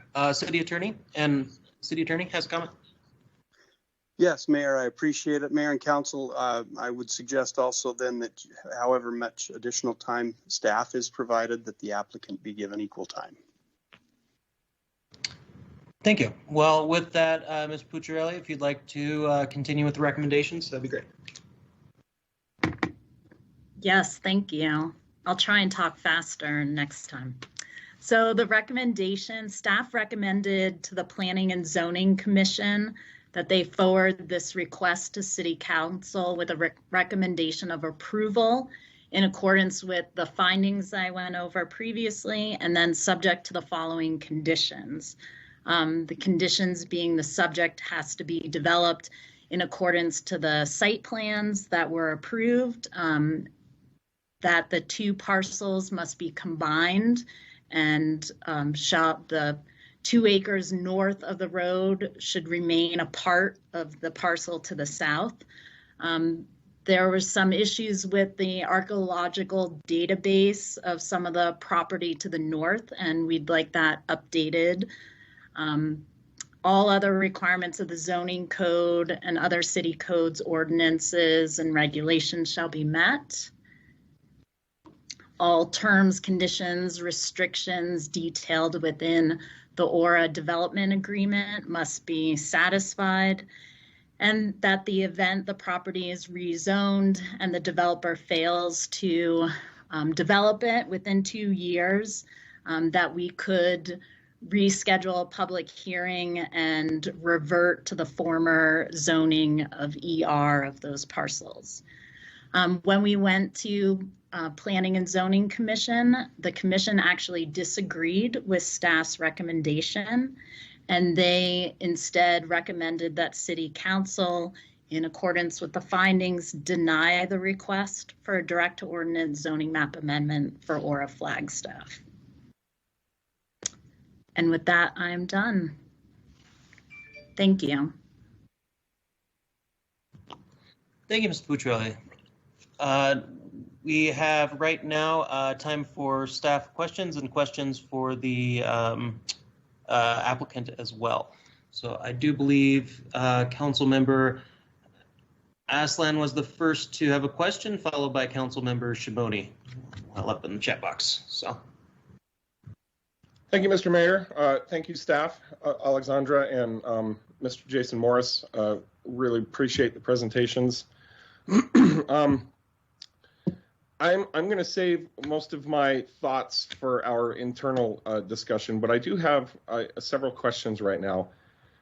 The one that's at the top of my mind at this moment is about the grading. I'm wondering if we can go back on the presentation to one of those cross-sectional slides that shows the elevation profile. One of the first things that was mentioned by Ms. Pucciarelli about the site itself is that she used the word undulating, and that is very concurrent with my own understanding of the property. I live in Ponderosa Trails, and I'm doing a lot of walking these days, and I've had an opportunity on several occasions to walk around the perimeter of this parcel, of this space, this property, and within it. And I'm confused about the gradient here. I'm wondering how much digging or extraction is going to need to occur on the site to get it level so that we're seeing what we see here with the buildings having a lower line of sight in comparison to the residential homes that already exist on the property. It seems to me that area is kind of hilly, actually, and up a bit. And I'm wondering how much digging is going to have to occur. I have other questions too. If you were to draw that same picture as it exists today, what would the elevation profile look like? This is Alexandra Pucciarelli, and I'm not sure if the applicant wants to speak on this, but my understanding is that you can understand what is there now by looking at the height of those retaining walls. So I'm looking at that south retaining wall, and at the maximum point along the length of that wall, we're looking at 10 feet of cut. So it's between 10 and 7 feet of cut around this whole sort of back corner of the property. Yeah, that's big. And you can also look at where those existing trees are allowed to remain, because that's an indication of where natural grade is able to stay versus where there are those retaining walls that are indicating the natural grade isn't able to remain as is. It's having to be primarily cut away. Well, and as you said, this area is undulating. So right at the retaining wall, I can see that there needs to be a 10-foot deep hole there. But interior to that, there are going to be areas where much taller hills are being just carved out of that area. And I find that interesting, and I'm not sure what the purpose of digging that hole is in order to put these buildings in there. And I know there's going to have to be some level of parking, and but Ponderosa Trails itself is actually very undulating and very hilly, and there's all sorts of different kinds of slope and profiles that exist within the neighborhood. So I find that a bit curious. And then, Alexandra, you mentioned something about archaeological stuff, and that's new to me. Can you speak more about that? Are there archaeological resources on the site? Good evening, Councilmember Aslan. This is Tiffany Antal, Planning Director for the city. I actually happen to be filling in for the Historic Preservation Officer when this cultural resource study went forward to the commission. And essentially, there were resources that had been previously identified on the portion of the property to the north, and it's actually on a portion of the property that's no longer included in the application anymore, but those resources had been removed. And so it's just basically updating the database to say that those sites are no longer present. We're just following through on the commission's recommendation that that happen. Okay, and thank you. I just hadn't heard about that before. One other question I have.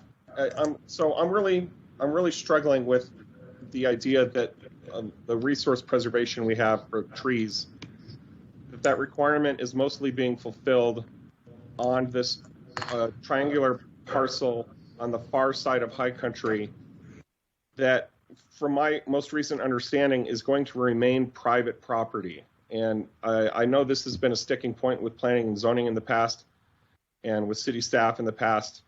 It remains a big concern of mine, and I would just like to ask the applicant one last time if there is any chance in any conceivable future trajectory of this conversation where the property owners agree to open that space up to the public. I think that's an important point that we need to dialogue about for a while here. And especially, but before I answer, I just, one of the problems here is that, we're supposed to, in terms of community character, one of several concerns I'm having is about the extraction of the trees from the whole site, except for up in that corner that's not going to be public.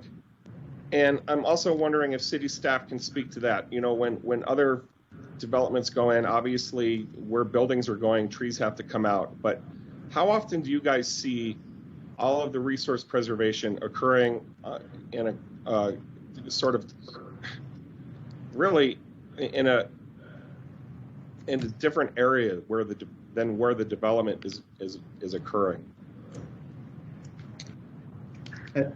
Mr. Mayor, Councilman, this is Jason Morris. If you'd like me to address some of the questions that were raised. Please.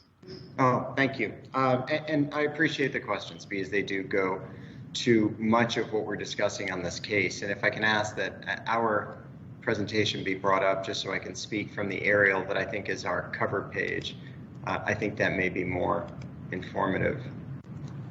It's not those mountains. There we go. So Mayor and Council, a few issues were raised there. And Councilman, I think you discussed the amount of cut, essentially, and what that will be. And staff was correct in what their number was, that at the greatest point, there is going to be 10 feet of that cut in order to create a level building envelope. I'd like to say two things about that. First, with the reduction of buildings, we were actually able to bring down that cut significantly. Any development of this private property is going to require some amount of cut in order to make it developable. So regardless of the type of development, there will be a requirement. The extent of our cut, so everything else that you discussed in the rest of the site would be far less than 10 feet, but the extent of our cut and everything that we're doing is the minimum amount of cut required to meet the ADA requirements. And that really does drive why we are developing the site and the manner in which we are developing it and the extent of the cut. It is driven and derived directly from the ADA because the ADA dictates the amount of slope in any sidewalk adjacent area and any accessible portion of the project. So that is the justification and the rationale. The same amount of cut would have been required of any of the adjacent multifamily projects that you're looking at, and that as you look to our east and west and you see other development. And obviously there would have been a similar development as they clear cut the building pads for the single family in Ponderosa Trails. And when we're talking about what is necessary for development, it also touches upon, to some degree, your other question, which is a good one about the tree resources. First of all, it's our belief that we are following and abiding by precisely what your code lays out. And if there's a concern about how that's done, I would hope that there is an opportunity to address your code rather than take it out on the project that's actually following your code in terms of the tree resource. But there's also a unique answer to your question, and because you key on the fact that this site is on both sides of the road and that we're also utilizing that portion, that 2-acre site on the other side of the road as a tree resource. This APN, this parcel, really predates the High Country Trail, which is why it's on both sides. It wasn't our intent to be clever about it. It's just a matter of this parcel happens to be on both sides of the road. But more importantly, this side of the road had significantly fewer tree resources to preserve because it was clear cut by the utility. And there can be no trees in the utility, which is an extensive portion of this entire property. So when you look at those numbers, Councilman, and you see, there's certainly more being preserved on the north than the south, it starts with the fact that we had less material to preserve because it had been removed in order to accommodate the high voltage wires that run along the side. And also, again, if you consider the fact that High Country Trail itself was cut into this property, so some of those trees were removed. So among the remaining trees, we are taking advantage of the north side of the road so that is preserved. And frankly, we think that adds to the streetscape, knowing that would be untouched. And that also relates to your last, I'm sorry, I don't want to cut you off, but. I'm sorry, I interrupted you. Just making the point that you're the councilman. Is that north side going to be public? And that's what I was going to address. That is a key question, and I'll answer it. Although it's not the answer you want, I will answer that directly, and that is no. And the reason for that is, frankly, the Aussies have given. And the Aussies have given significantly. It's why in my brief 10 minutes, and I know it sounded like a Federal Express commercial the way I was yammering quickly through it, but it's why I mentioned during my presentation that their property has been taken by I-17, their property has been taken by High Country Trail, their property has been saddled with the utility easement, all of which has really diminish their ability to utilize what is their family space. And they continue to have family reunions and family gatherings on that space. So the fact that it would become a public space would further diminish their ability to utilize that property. It's not used for the density calculation. It is. It is because it's part of that lot, Councilman. Well, I have more thoughts to share about that. I'll wait till we turn the discussion inward. But thank you. And then just lastly, you may not have data like this, Jason, but do you know how many tons of earth are going to be moved out of there and where that will go? Mr. Mayor and Councilman, I do not, because obviously that is the next stage in this. If we're fortunate to gain your approval, Gotcha. we move forward with our construction. And is that grade being put down 10 feet from where that retaining wall is going to be in order to provide this line of sight consideration for the existing neighbors? It seems to me that you could just scrape the top of those hills a little bit and fill in the other areas and have this whole thing a little bit higher up. Does it need to be 10 feet down? Mayor and Councilman Aslan, in this instance, much of what we're doing had a dual purpose, especially in that corner because we were adjacent to the neighborhood. But to the extent that we can do anything less and still meet ADA, we will do that on this site. You have our commitment. Thank you. Thank you. Thank you, Councilmember. We'll go to Councilmember Shimoni, but Councilmember McCarthy, do you have just a follow-up to Austin? Well, I have some comments very specific to Mr. Aslan's comments, specifically involving the 2-acre parcel on the north side. And I won't get into it now. I'll wait till we start the open discussion. But I have some very specific and very detailed, strong recommendations of what we should or shouldn't do in that area. So I'm just thinking that if, as we talk and consider what that 2 acres is, maybe we can wait until you hear my proposal, and rather than get into it now. And it's probably premature for me to get into it. So I'll wait till after the public comment, and then I will have some very specific recommendations. Thank you, Mayor. Thank you, Councilmember McCarthy. Yeah, let's I appreciate that. We'll get to that discussion aspect. But for questions of the applicant and our city staff, Councilmember Shimoni. Thank you, Mayor, and thank you, Mr. Morris, for your presentation and for being here tonight. Quick question: you talked about one charging unit for a EV being built out with the ability in laying conduit for 2 others.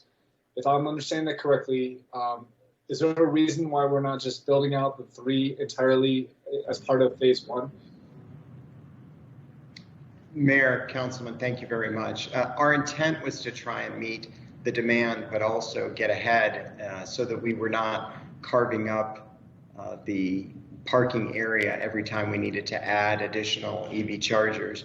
So we've made these 3, which the 6 charging stations in the area that would be most convenient. And the other areas, because they're further away from the clubhouse, can be cut a little bit more easily. I think I may have also mentioned, and if I didn't, I should have, we've designed wiring so that it is accessible. So as we are needing to add chargers, we can add the chargers without cutting into and pulling up the entire parking lot.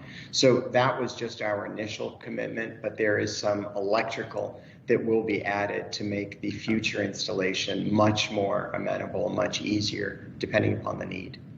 So am I understanding it correctly that you're building 3 stations servicing 2 cars per station? 6 units, 6 cars in total, with the ability to expand upon that later, yeah? We do have that ability to expand upon the others later, but yes, you're correct. Thank you. Thank you, Mayor. Thank you, Councilmember. Councilmember Sweet. Hold on here. Thank you. Thank you, Mr. Morris and staff, for the presentations. I do see everything that you've added, the pickleball court, making the residence buildings all electric, recycling, bicycle amenities. And I'm just wondering, in the packet, I'm reading that you would reconsider installing solar later after the project is complete. And my question to you is, would you reconsider that? Arizona is, you can't get better than Arizona for installing solar. And I'm sure you are aware we have put in a plan for carbon neutrality for the next 10 years. And I just am a firm believer that we need to take the bold moves and really start using solar to reach that goal. And with the units being all electric, it seems like this would be the perfect project for that. Thank you, Mayor. Thank you, Councilmember Sweet. I will address as much of that as I can. I'm also going to allow my boss to address this because he has, Todd Gosling from Trinsic Residential, has had a lot of experience. I can tell you this is the one client that I have worked with in the multifamily space that has been ahead of their time in terms of solar installation, as well as in this instance, their agreement immediately to making this an all-electric residential building. They feel very strongly in that. And if I may, I'm going to touch on why that is significant to them, council member, and in fact, mayor and council. It is because this client, Trinsic Residential, this developer, is actually owned in part by the Texas Teachers Retirement Fund. And that is significant because many times you see developers come before you. They are developing and they are developing with the idea that they will tenant the building and then sell, oftentimes to a retirement fund or an insurance company that will hold it long term. In this instance, Trinsic is building for themselves. This is for the teachers and this is for their retirement. This is what funds them. And rather than buying on a retail basis, they are partnered with a developer that allows them to develop and hold these properties, which means it is much more significant to them and much more accommodating in spending the money up front when you know you're going to be holding something long term, and also dropping your operational costs, in this instance with solar, wherever possible. So this entity does that wherever they can and wherever that is feasible. In this instance, I think there's a commitment to try to do that, and I'm going to allow Todd to address some of the actual construction issues surrounding the solar installation and also what they've done in other projects. Hello, Mayor and Council. My name is Todd Gosling, Trinsic Residential. We are the developer for this proposal. And we explored solar early on. And as Jason mentioned, it has become a part of our program. We've done multiple projects with substantial solar arrays. Those projects differ from this project in two primary ways. We've found that large solar arrays built contiguously so that you are minimizing the loss from the wires and the things that connect the different photovoltaic panels is the most efficient way to do it. So if you have a parking garage, for example, you can cover the roof of the parking garage with what look like solar carports, and that can be pretty efficient. This project does not have a building that lends itself to a large array. It's broken up really into 8 smaller buildings, and in order to maximize solar, you need those panels to be facing south. And we don't have the roof area requisite to generate enough solar to make this really a viable project. But it is something that we have explored, and we have talked to our solar consultants who've done all of our installations, and they basically told us this one is not a viable candidate for solar.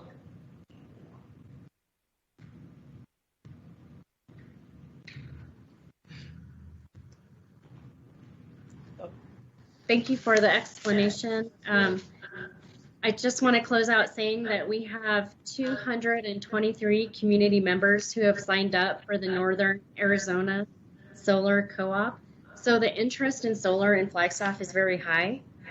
And I think it's crucial for our developments from this point forward. I appreciate your explanation, and hopefully we keep researching how to make this happen. Thank you. Thank you. Thank you, Councilmember Sweet. Do we have any other questions, Council, of city staff or the applicant?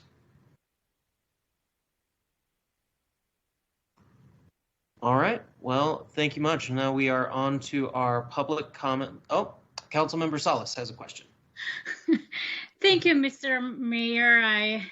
I'm a little bit slow typing today. I have a question to the applicant. I am curious about potential short-term rentals.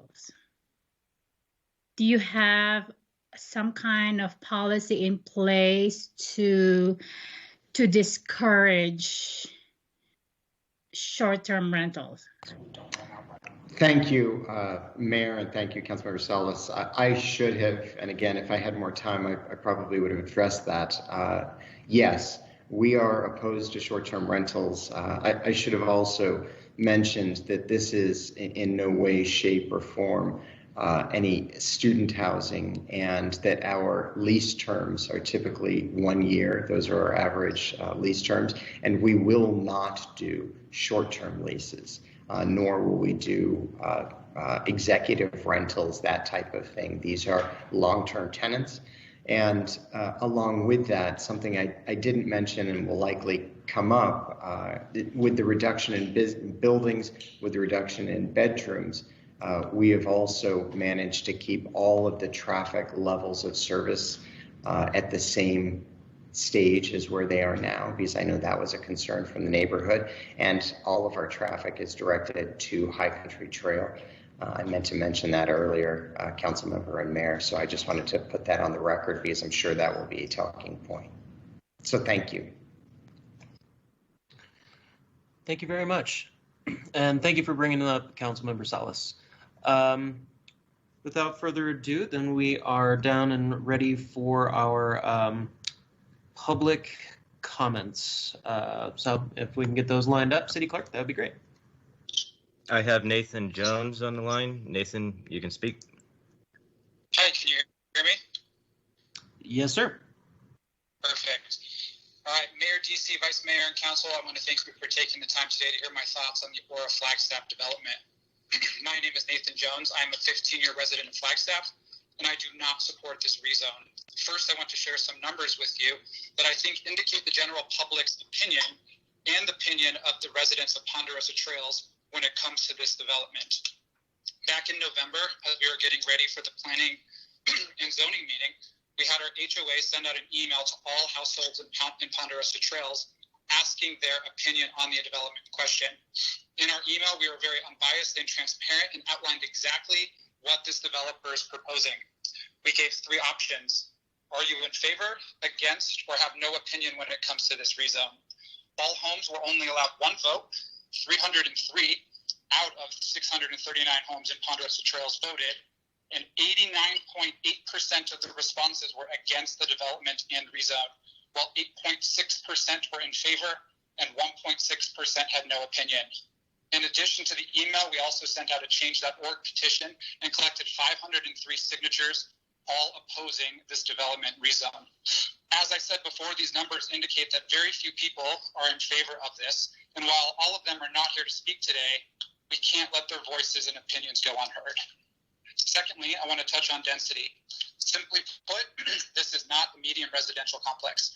This is and will look like a high-density apartment complex shoved behind power lines right behind single-family homes. The developer should not be allowed to claim the 2 acres on the other side of High Country Trail, in which only the Auza family will have access to, just so they can claim it's a medium residential complex. This was a big point of contention during the planning and zoning meeting. Commissioner Zimmerman asked the developer if they would decrease the number of units to truly be medium density, and the developer said they are not interested in making any other changes. Thirdly, student housing. We don't need any more. While this complex is only 1 and 2 bedroom units, in my opinion, this will be a student housing complex due to it being 1.5 miles from campus, and not many families would be able to live in a 1 or 2 bedroom apartment. Lastly, I want to touch on the Planning and Zoning Commission's verdict. The purpose of P&Z, as you all know, is to look at the city laws and a detailed analysis of the projects presented to them. P&Z did their job back in December and unanimously, and I want to repeat, unanimously denied this rezone, which supports the good of the community. I want to leave you today with, I am supportive of single-family homes or townhomes being built in this parcel, but I am not supportive of a high-density apartment complex. Thank you for your time. Thank you, Mr. Jones. Do we have any comments or questions of Mr. Jones, Council? I will note regarding that survey as well that as somebody who works with doing surveys, having a 50% response rate is also telling, not just the number of 89%, but getting a high response rate like that is of note for certain. I'm not seeing any comments or questions in the chat box, so thank you, Mr. Jones, and next caller. Mr. Tyler Denham, please go ahead. Hi, thank you. This is Tyler Denham, also a Flagstaff resident, and I am calling in to support the ordinance. My biggest reason for supporting the ordinance is that city staff found the development plan is aligned with all the relevant goals and policies of the regional plan. Among many other things, the regional plan is supposed to be a consistent framework for development in Flagstaff. So denying developments that align with it sends a really terrible message.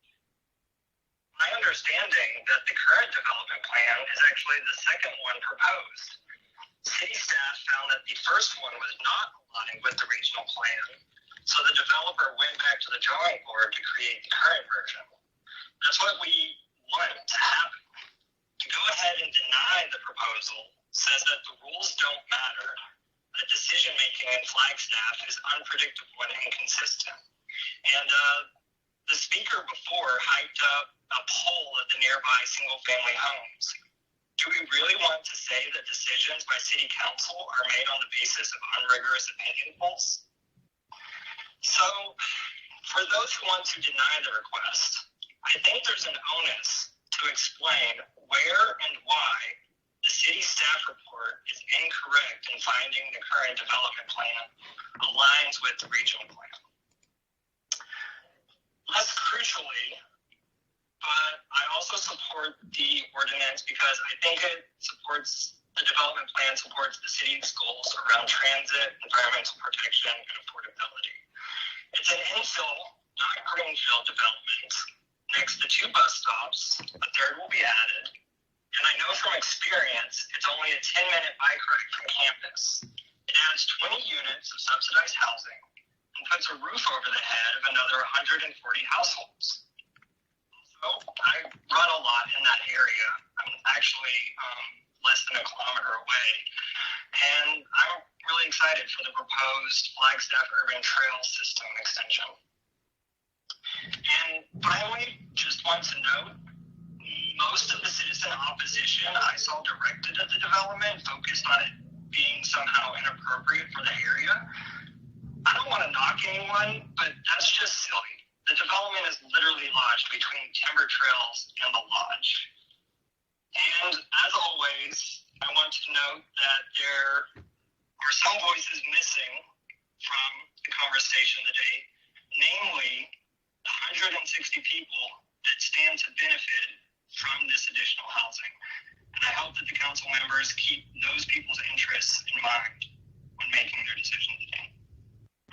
If there are no questions, thank you for your time. Thank you, Mr. Denham. Council, do we have any comments or questions before we go on to the next public participant? I'm not seeing any at this time. Thank you, Mr. Denham. Next caller. Ms. Jones, you can go ahead and speak now. All right, can you hear me? Yes, ma'am. Okay.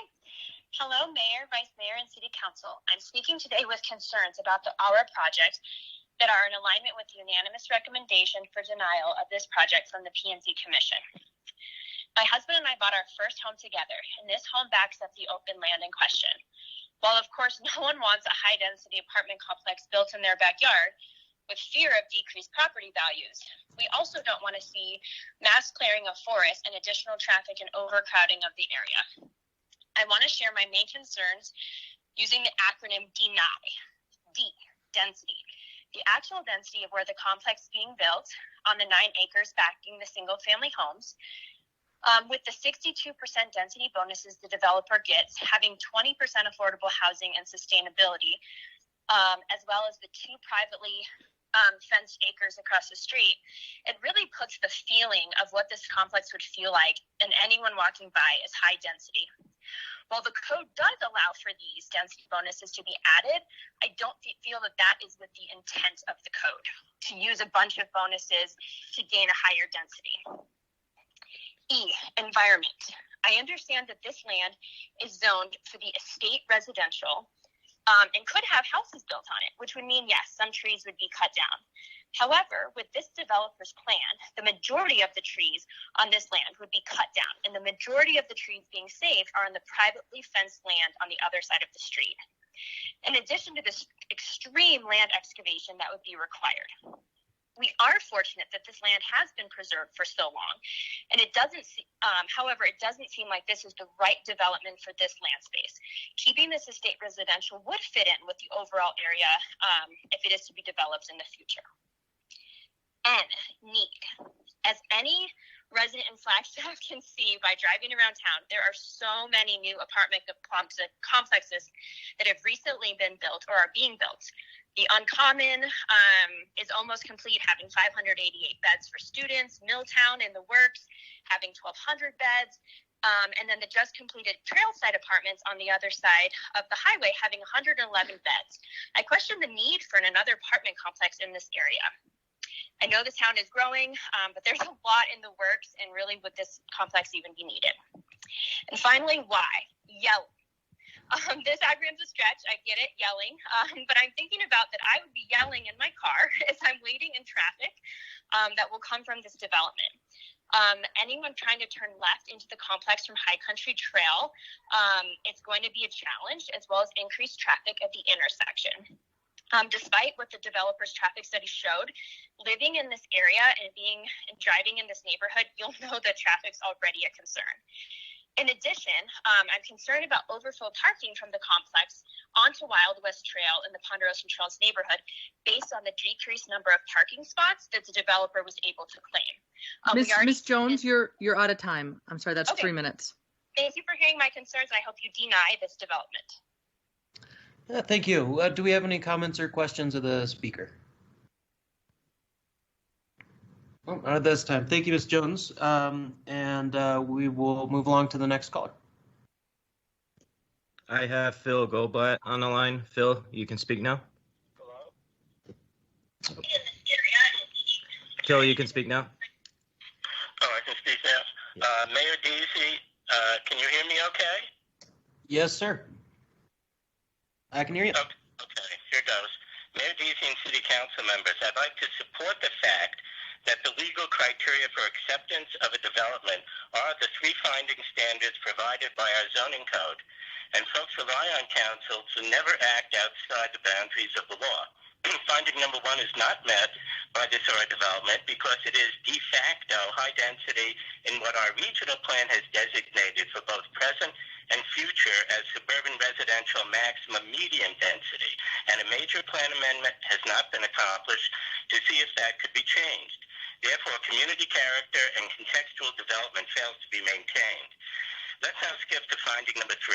There are violations of our zoning code, including the site size being insufficient to accommodate the number of units applicants want to build, that result in violations of screening requirements, no front entrances on the apartment buildings, and aesthetic appearance deficiencies. Lastly, our Planning and Zoning Commissioners unanimously found that finding number 2 was not met by this development. I agree, but the issue is why. In many ways, this finding is the most important of all because, in essence, it requires the application to pass constitutional muster. I can understand several compelling reasons why this finding is not met. One is that applicants fail to respect definitions of specialized terms provided by our zoning code. Terms such as development site, easement, and public improvement are done violence by applicants because of how they use and treat the 2 northside acres of this application. Applicants have no discretion to make up their own definitions so they can undermine and circumvent rules that protect the community character, and the people.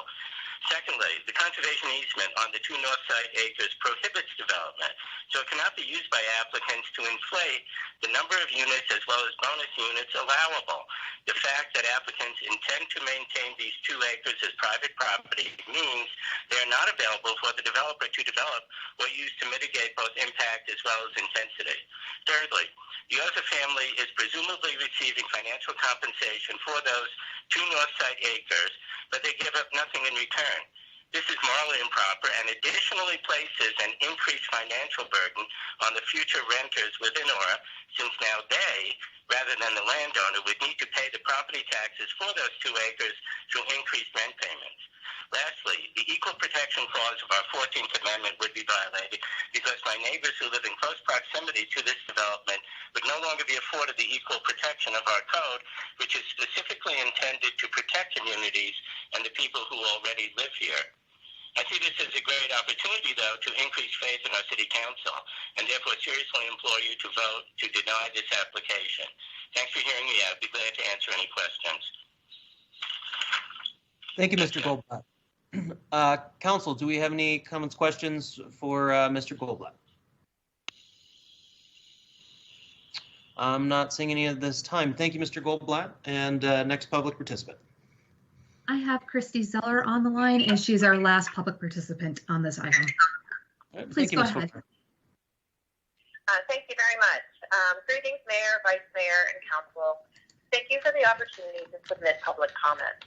I'm a 21-year resident of Flagstaff and deeply committed to advocating for affordable housing as well as diversity, equity, and inclusion. Tonight, I speak for those who cannot speak for themselves due to work, not understanding the process, etc. Everyone deserves a home. This is a great location with transit, access to high-quality schools, and community services. With all due respect to the Planning and Zoning Committee, I would like to express my support for staff's recommendation, quote, that the Planning and Zoning Commission forward the direct to ordinance zoning map amendment request to the City Council with a recommendation for approval in accordance with the findings presented in the attached report. Many of you on Council have advocated for affordable housing in our community, especially during your campaigns. My understanding is that this proposal would contribute 32 affordable housing units to Flagstaff. Maybe that doesn't sound like a lot to you, but that would transform the lives of 32 working individuals and or families in our town. That's an entire classroom of children in the Flagstaff Elementary School, not to mention the rest of the units that will add more inventory to our already way too low supply. Please don't succumb to NIMBYism.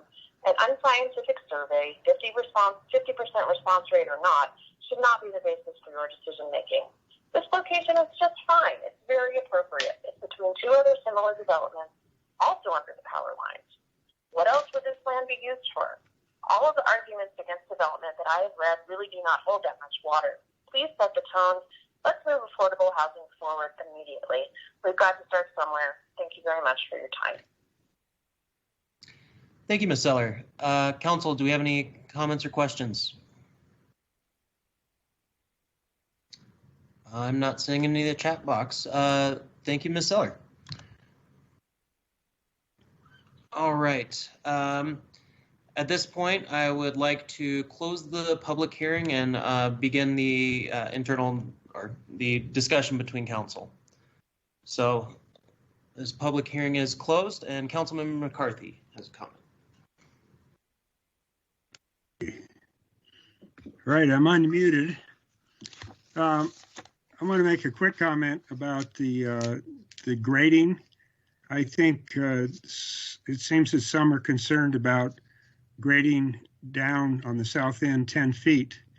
I guess my comment on that is, well, if they don't do that, then the blockage of view and the intrusion into the homes to the south would be even more. Now I want to get to my primary comments. The existing home north of the 2-acre segment encroaches into the 2-acre segment. This is significant in 2 ways. First, the structure itself is partially in the 2-acre section. And second, the backyard of that home is land proposed to be counted as having nothing to do with the home, but having direct involvement of the new project. If you look at the map, that home is literally in the 2 acres, which is interesting.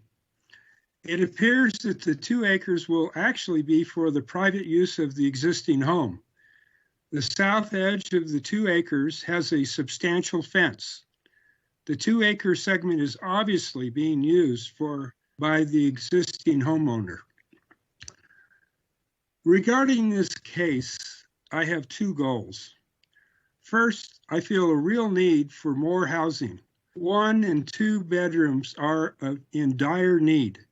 According to our housing staff, the largest housing need is for 1 and 2 bedroom homes.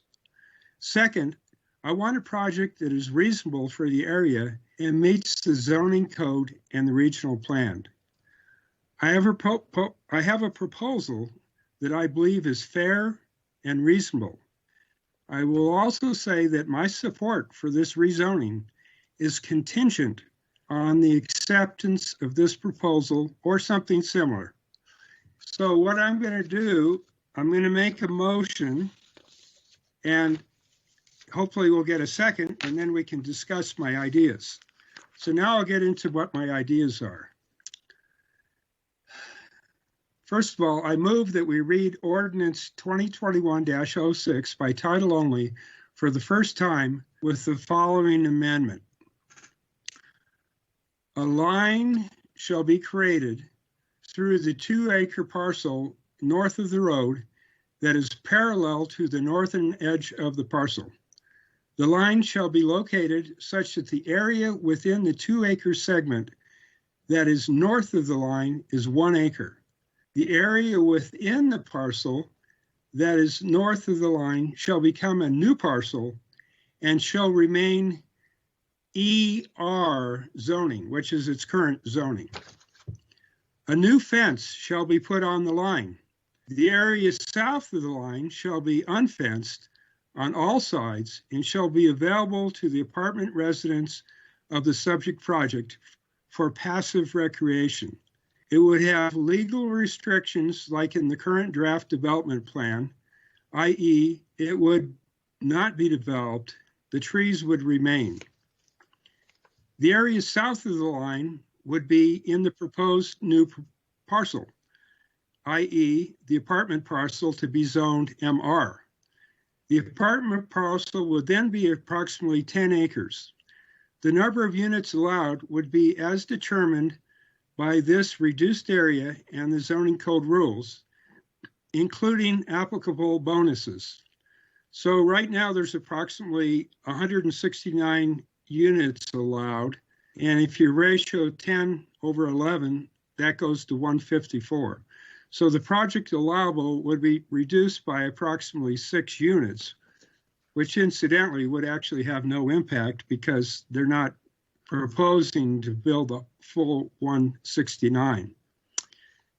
The reduction with respect to the existing site plan shall be accomplished by reductions of some of the 3-story buildings to 2-story buildings. With the exception of the height reduction, the site plan would stay as is currently presented. At their discretion, the developer and landowner may move the line that I'm talking about farther from the north edge of the parcel while still maintaining the line parallel to the north edge, and only including land in the 2 acre parcel. The line could be moved farther south up to and including such that it would include the whole 2 acre parcel. The location of the line would define how much is kept ER for the property to the north and how much is allocated to the new project. If it were kept ER, the whole 2 acres, then the unit count would be approximately 169 times 9 over 11, which would be 138, a reduction of approximately 22 units. So I'm hoping that someone will second this just so that we can have a discussion on it. So that's my proposal. And if that's confusing, please ask me questions and I can hopefully clarify what my intent is. Thank you, Councilmember McCarthy. Before we get to that, we did have one caller that was still wanting to speak. And if City Attorney, could you just let us know if this can be reopened so the public hearing can be reopened or whatnot, so that way the individual can speak? Thank you, Mayor. I understand a caller that did properly submit a request to speak in the public comment portion of the public hearing. Didn't get the opportunity to speak. And for those reasons, Jim, it's a tall order that I'm asking here. I had no idea your motion was going to be so long, but we can't really have a motion lying on the table without a second. It would be easiest if you withdrew your motion. Obviously, that gives the council some time to consider what you've stated, which isn't a bad thing. And then we ask the mayor to reopen the public hearing, allow the additional public comment, and call for any additional if there is anyone else that has emailed in since then. Close the public hearing and then allow you to make your motion again, Mr. McCarthy. All right, Mr. Solomon, and the mayor, I withdraw my motion so that we can finish the public input, and then I can come back to it in a few minutes. Thank you. Thank you, Councilmember McCarthy and Mr. Solomon. I'd like to open the public hearing and take the public participants' comments. Mayor and Council, we have Ms. Deborah Harris on the line. Ms. Harris, could you please go ahead? Thank you, Mayor and council members. I'm so sorry that I'm the cause of some problems for you, but I did want to speak in support of this particular item. I'm a 17-year resident of Ponderosa Trails, and I am here to support the rezoning of this piece of land. I understand that this rezoning would allow for some affordable or workforce housing, and I think that that is something that we definitely need in our community. And while there may only be 20 units, I think that those 20 units are well worth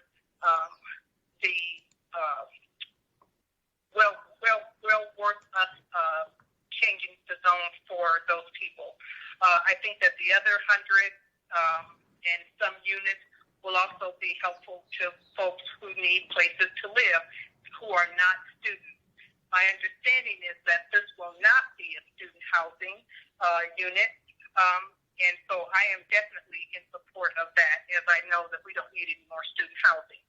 Also, I hear, and it makes me really sad, that people are talking about opposing this, and I think that folks probably aren't being as honest as they could be. I think that some of the concern is about the people who may live in the 20 affordable housing units, which is really sad that we would feel that way. But everyone deserves a decent place to live and an opportunity to live in a neighborhood or a community that is pleasant. I have enjoyed living in Ponderosa Trails. I walk the trails. I know my neighbors. I love this environment. However, I would not be opposed to bringing other people into this community. And I think that we should be open to allowing people to live in a variety of places in our community. We should not want to relegate people to only certain areas based solely on their income or their economic status. And with that being said, thank you very much for allowing me to have these comments. The only other thing that I would add to my comment is that if there is a conflict of interest regarding people who, council members, I would ask that you would look at that conflict of interest before you take a vote on this item. Thank you. Thank you, Ms. Harris. Do we have any comments or questions for Ms. Harris? I'm not seeing any at this time. Thank you. And I am going to close this public hearing. Councilmember McCarthy, I'd like to, yeah, I like the detailed approach and suggestions you are giving to discuss, but maybe let's step back for a second. Let's have the general discussion, and then we can make that motion to discuss further. So that way we have a baseline for our discussions and concerns. That's acceptable to me. Thank you, Councilmember. I appreciate it. With that being said, I'd like to open this up to council, and I believe Councilmember Aslan was next after Councilmember McCarthy, and then we'll follow it up with Councilmember Shimoni. Thank you. Okay, well, you guys saw a cat go by there. Yeah, I'd like to share my 2 cents here generally before we jump into Mr. McCarthy's motion, which has some very interesting elements to it, and I think does require a little bit of time to digest. So let me start off by just really emphasizing that I absolutely believe this is an appropriate space for development. You know, it's not primo wildlife habitat. It's not a good wildlife corridor. It's perfect infill development. It's close to the bus, and it is surrounded by other dwellings and residences. The easement goes through there, limiting other potential appropriate uses. And I also want to say that I am very impressed with the applicant's willingness to keep coming back at this. I love many of the things that are being offered. I love that it would be all electric, and the consideration of existing houses that has gone into the planning of this. The connection to the Foots Trail is a really nice amenity. And the pickleball court, which was something that I specifically brought up, I'm very pleased to see it being offered. And I know that this community all over Flagstaff, not just the Ponderosa Trails, is desperately in need of more pickleball courts.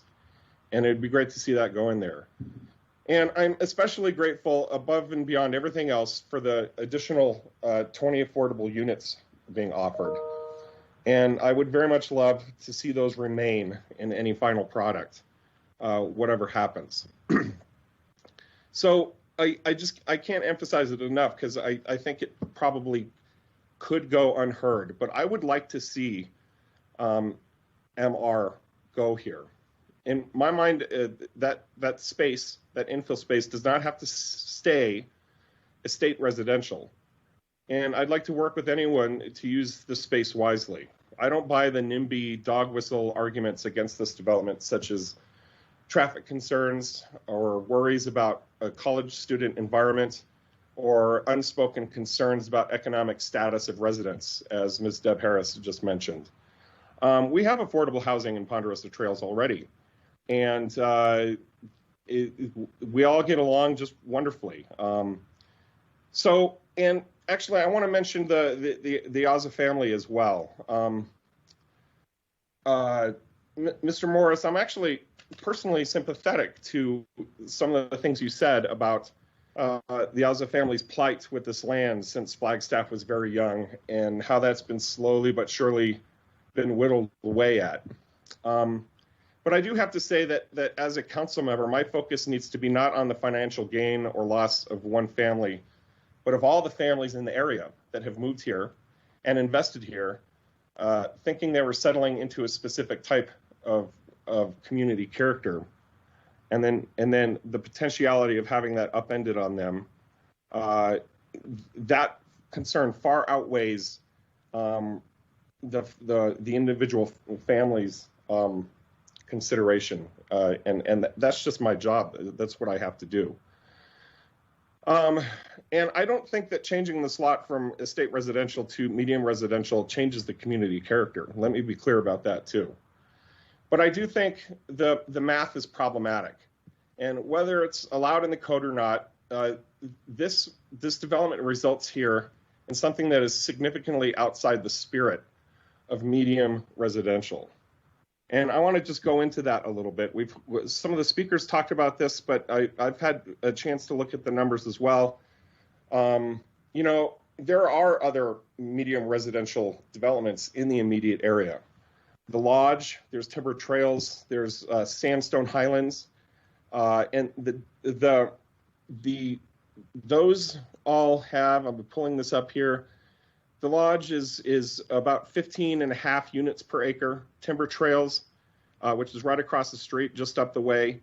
The first phase of it is 10.3 units per acre. The second phase is only 7 units per acre.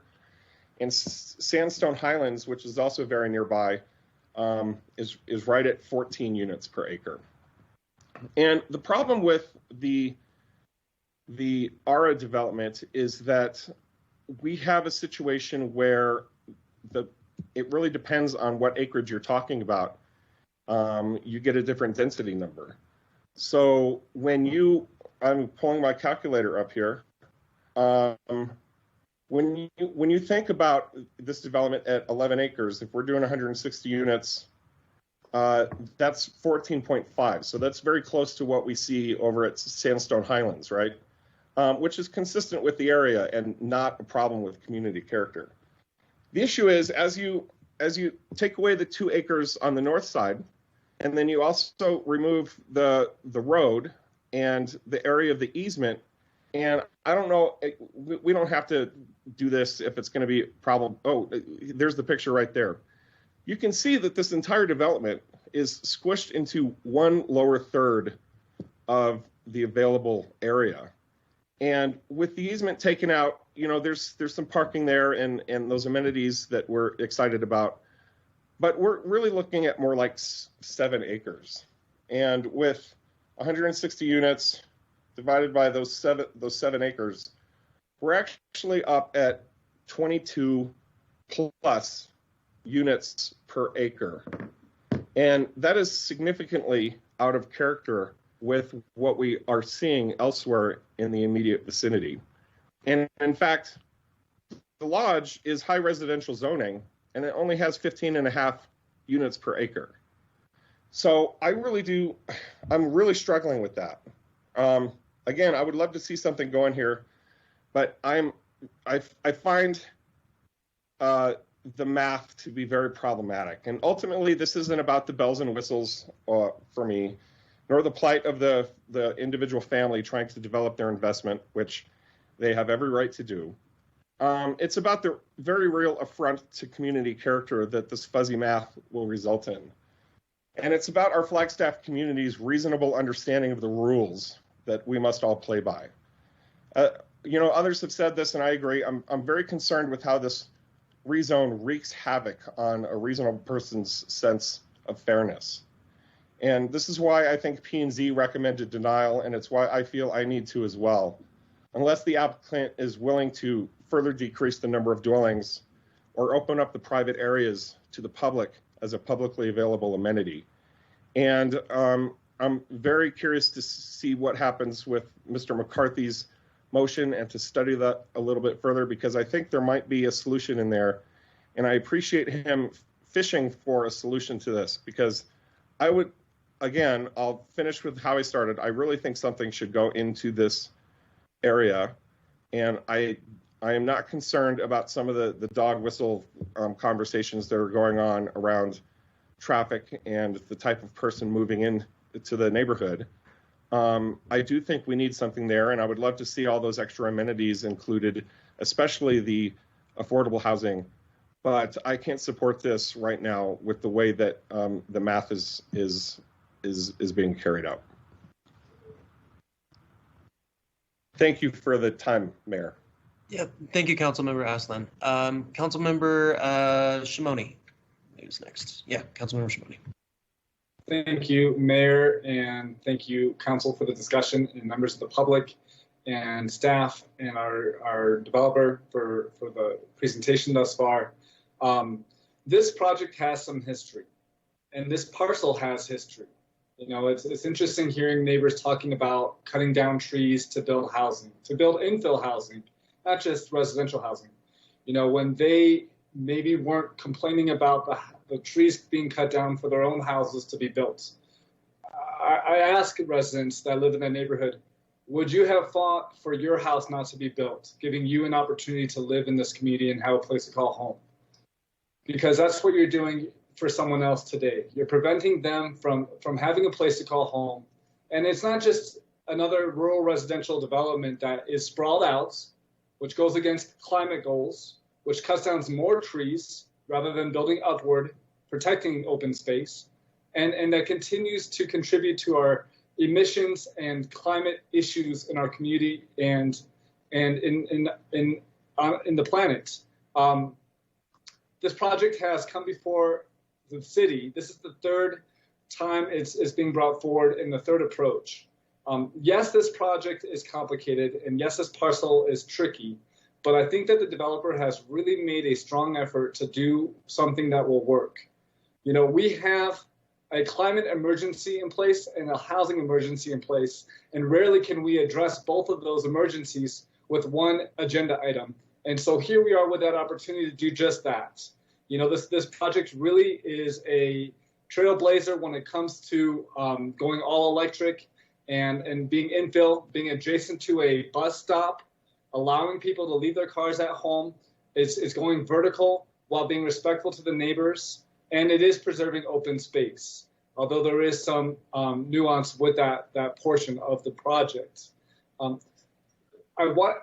I asked Sarah Dar, who's with the housing staff at the city, how many folks are on our housing lists for affordable housing. And she mentioned to me that it's between 1,600 and 1,700 households are waiting for affordable housing to open up so that they can call Flagstaff home and stay in Flagstaff and not be cost burdened through their rent here in town. Okay, 1,600 to 1,700 people are on that waiting list. Who are we to tell them no? For an infill project that makes sense. I really think that this makes a lot of sense. This is not student housing. You know, I've heard of that complaint a number of times from people. This is not 4 and 5 bedroom, 5 bath, 4 bedroom, 4 bath projects. This is housing that the community needs. We talk about infill, we talk about density when we talk about sustainability, but when it comes to making a decision, we struggle with that, right? Council, I empower you to overcome that struggle. We need leadership today so that we can decide how we want to grow up as a community. Do we want to become the next Aspen or Vail? Or do we want to be Flagstaff that embraces our neighbors, embraces diversity, and gives everyone a place to call home? High density is needed. And again, the arguments I've heard just don't hold, in my opinion. The proximity to NAU and transportation options is a benefit and something that we should be excited about, especially given that this is not a dormitory style development. We need workforce housing. I really appreciate one of the public comments that mentioned that voices are missing at the table here. And council, I want to remind us that we represent 70,000 plus people, many of which are working and don't engage with us on a regular basis or often at all. We need to remember their voices too. P&Z Commission had a very interesting conversation on this development, and I hope people had the time to review that commission meeting, because I did, and it was confusing. I actually picked up the phone and called a number of the commission members and asked for further clarification.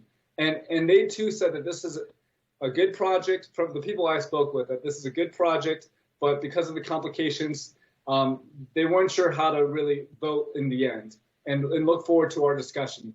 So we as a council, it comes before us for a reason, and that's because we are elected citywide to represent the whole community and make these hard decisions. The NIMBYism is strong in Flagstaff. I'm going to keep saying that, and it's alive here tonight, and we need to overcome that. I'm almost done. There is a huge need for affordable housing. I really think this project hits it home. I'm supportive of the density. I'm supportive of the infill.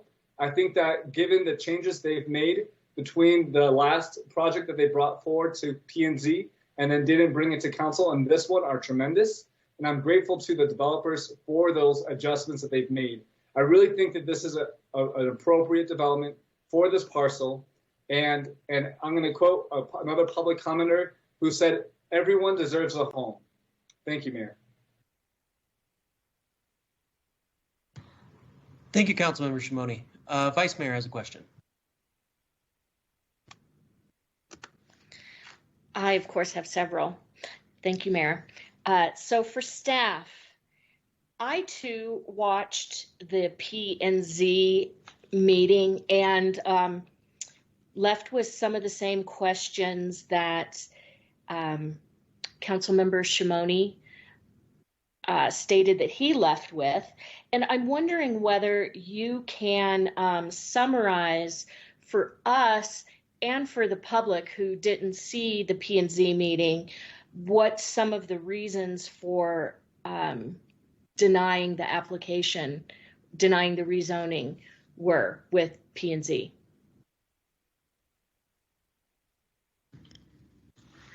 Yes, Vice Mayor, this is Alexandra Pucciarelli.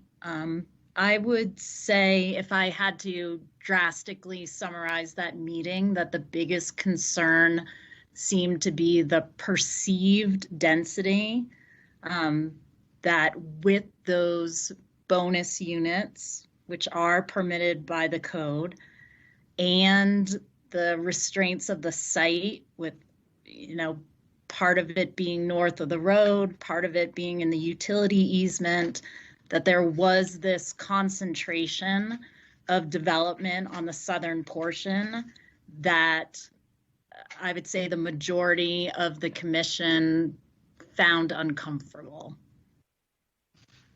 Okay. And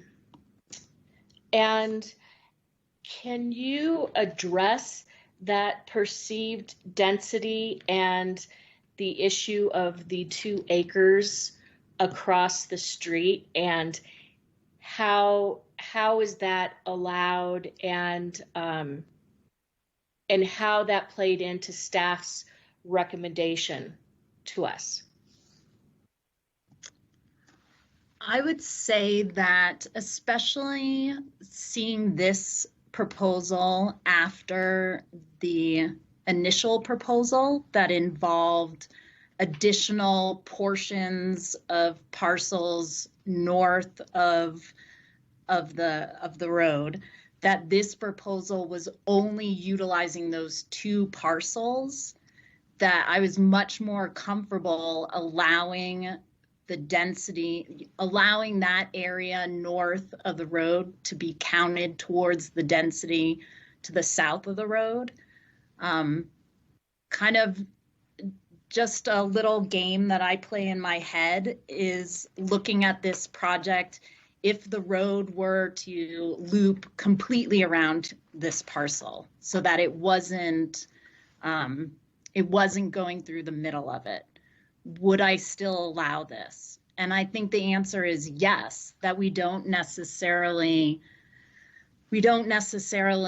require an even distribution of buildings throughout a site.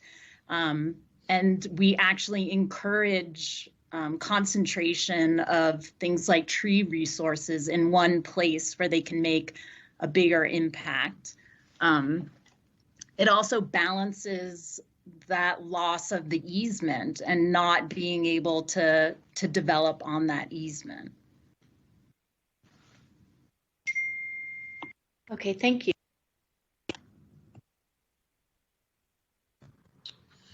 All right, City Council, I miss anyone in this list here? Feel free to chime in while I look through all these.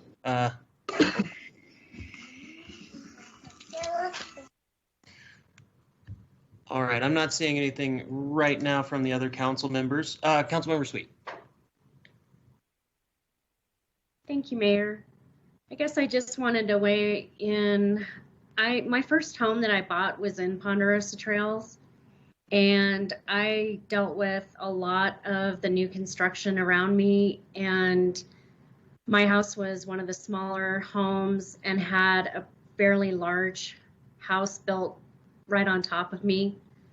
And where I live now, I have an apartment complex going in pretty much right there. And I can sympathize with a lot of what the comments are regarding, your space and the encroachment on that. But I will have to say, we are in a housing crisis and we need all types of housing. And these are going to be very uncomfortable conversations, probably from this point forward, because this isn't going to solve itself. And I do believe that this project does include the affordable housing. It includes housing that, you know, I have 2 friends in mind that would probably jump at the chance of living in a 1-bedroom, 1-bath apartment. So it's not student housing. This is really addressing our workforce housing that we are desperately short on. And the developer has come to us 3 times now, giving us what we have been asking for. And is this perfect? No. Is it a little awkward with the road going through it? Yes. But I think there's a way to make this happen, to look at what our community as a whole needs. And I would like to revisit what Councilmember McCarthy was saying. I got a little lost in there, so I would be interested in listening to that again. But I understand the concerns, but in the end, we are in a housing crisis, and I think that this gets us one step closer to finding homes for our community members. Thank you. Thank you, Councilmember Sweet. Vice Mayor. Thank you, Mayor. So I think that Councilmember Sweet summarized it so well that we're going to have to do things so differently from here on out. And it's important for us to recognize and to hear nearby residents' concerns, and I know I certainly have, but it's also important for us to remember that we represent all the residents of Flagstaff, and including those who are struggling to find stable housing and who either can't or choose not to engage with us on these types of issues. We've also stated before that affordable housing needs to be located throughout the community and not concentrated in a certain neighborhood. And so that's another reason why I like this project. And as Councilmember Sweet said, construction is disruptive. And I've had so much construction around my house and have an apartment complex behind my house. And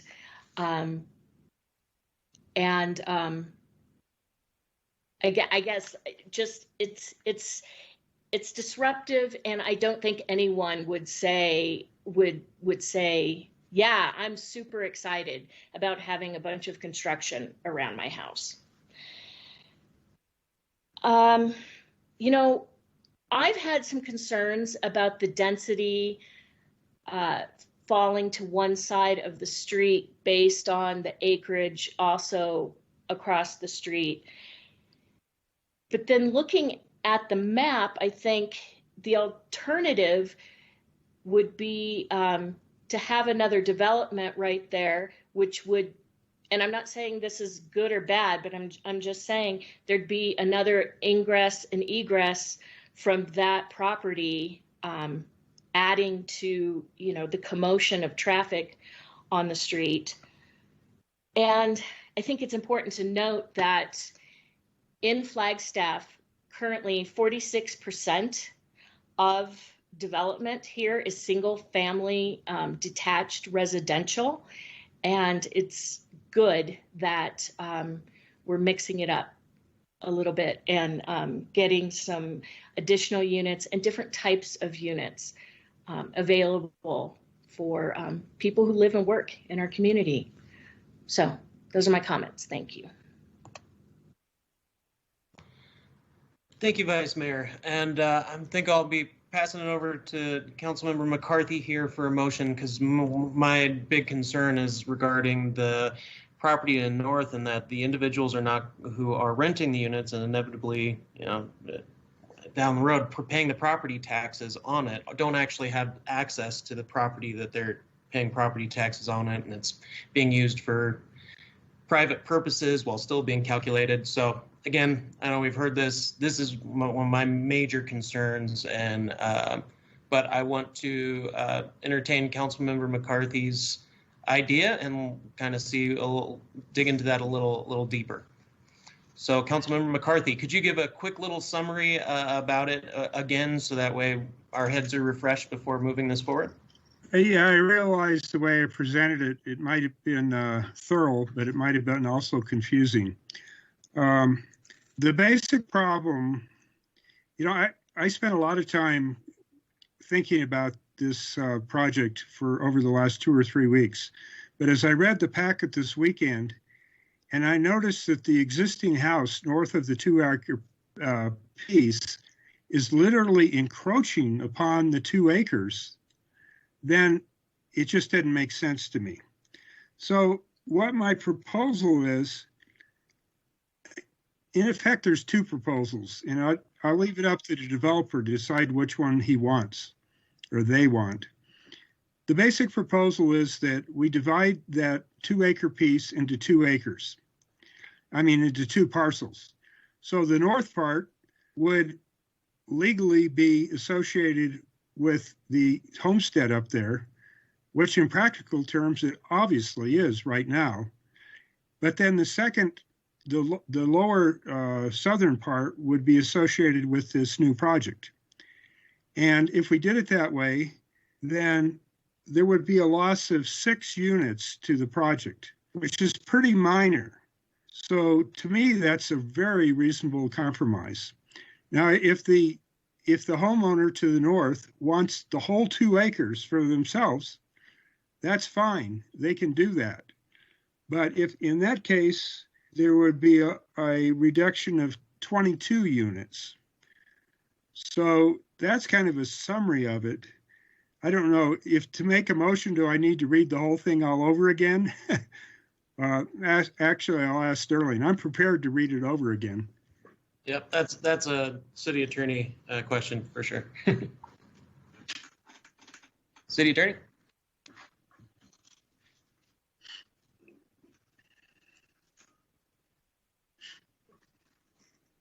Oh, Mr. Solomon, is he still on here? I am. I apologize. My feed was cutting out and I did not hear the question. What was the question? Mr. Solomon, this is Jim McCarthy. I read my motion once and then you had me withdraw it. Should I read it again? And I can probably try to move. Maybe it'd be good to read it again.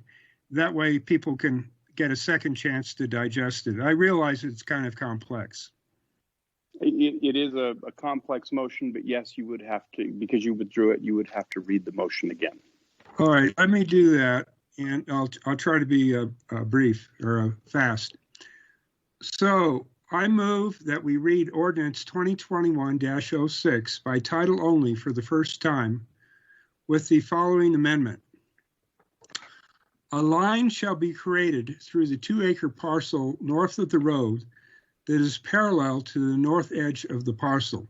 The line shall be located such that the area within the 2-acre segment that is north of the line is 1 acre. The area within the parcel that is north of the line shall become a new parcel and shall remain zoned ER, which is state residential. A new fence shall be put on the line. The area south of the line shall be unfenced on all sides and shall be available to the apartment residents of the subject project for passive recreation. It would have legal restrictions like in the current draft development plan. For instance, it would not be developed, the trees would remain, etc. The area south of the line would be in the proposed new parcel, i.e. the apartment parcel to be zoned medium residential.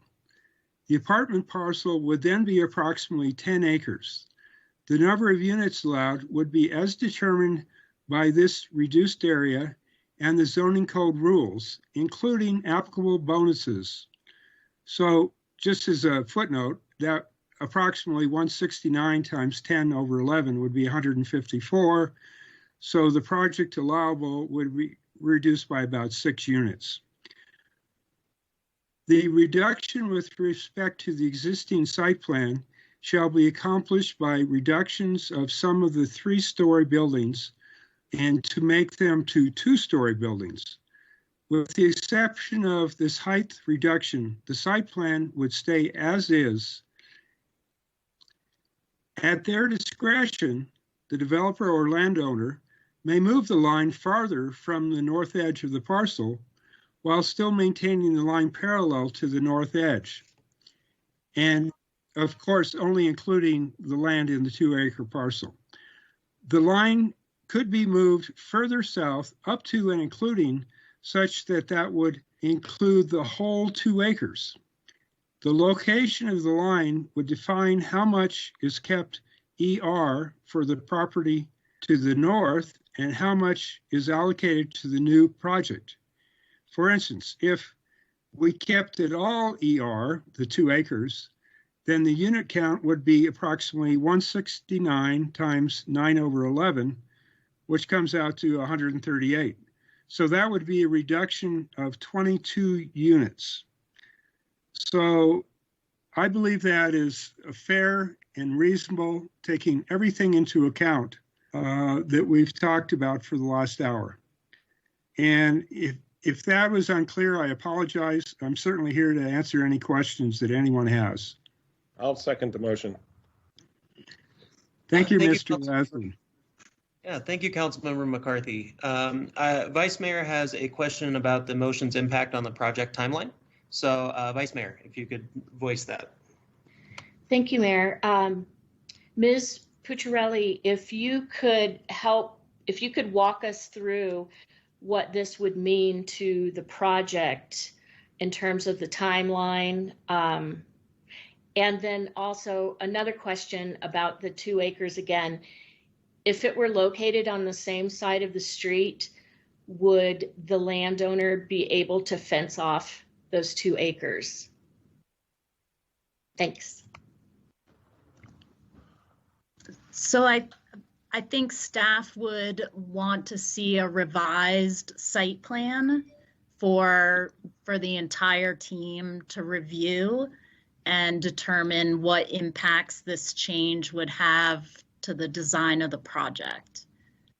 So timeline could be 3 weeks, months. I mean, it really depends too on the applicant and if they're willing to work with us on this. What about her question regarding the fence in a contiguous area with the development?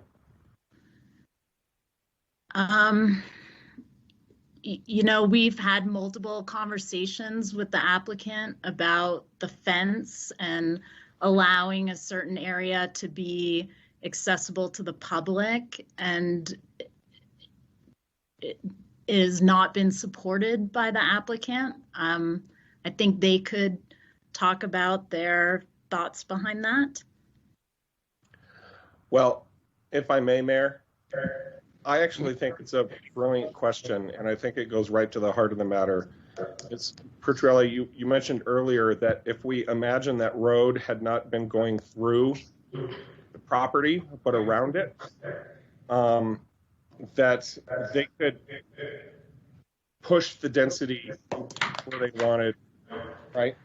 And you would allow for that.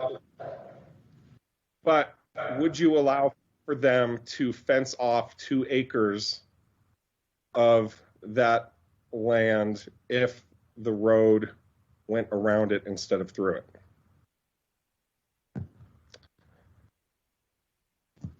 So my understanding is that there's no requirement in the zoning code that would prohibit a property owner from fencing off part of their parcel and limiting access to it in any multifamily home. If this area were part of the required open space or common space, then we could say it must be accessible to people, but this area is not part of that required space.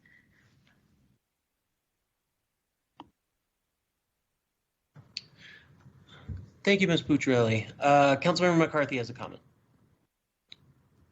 Oh, sorry. Actually, my apologies.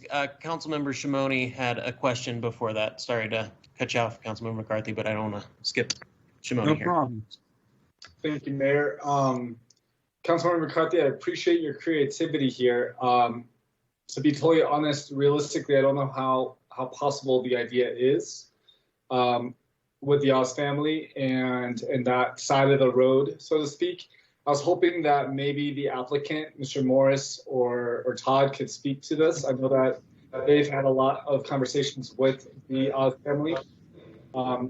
Jason, would you mind chiming in? Well, Mayor, I would like to comment to that before we go to the developer very briefly.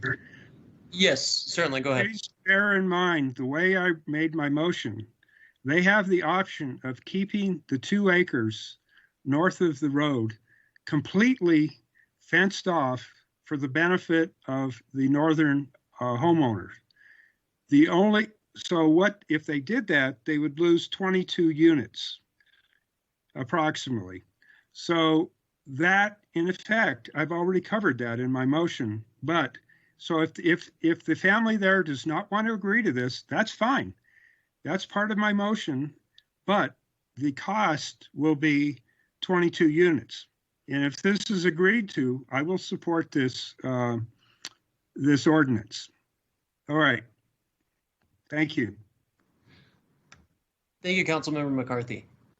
And if we could, get some commentary about that northern part of the parcel from the developer, whatnot that Councilmember Shimoni wanted to be spoken to. Mayor, council members, thank you.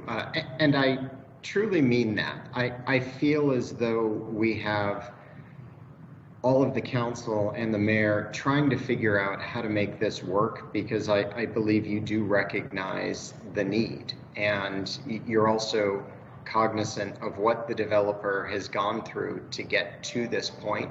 And I think this is also illustrative of development and why, frankly, there aren't units available on a regular basis, and what we're faced with in trying to bring new units to this market.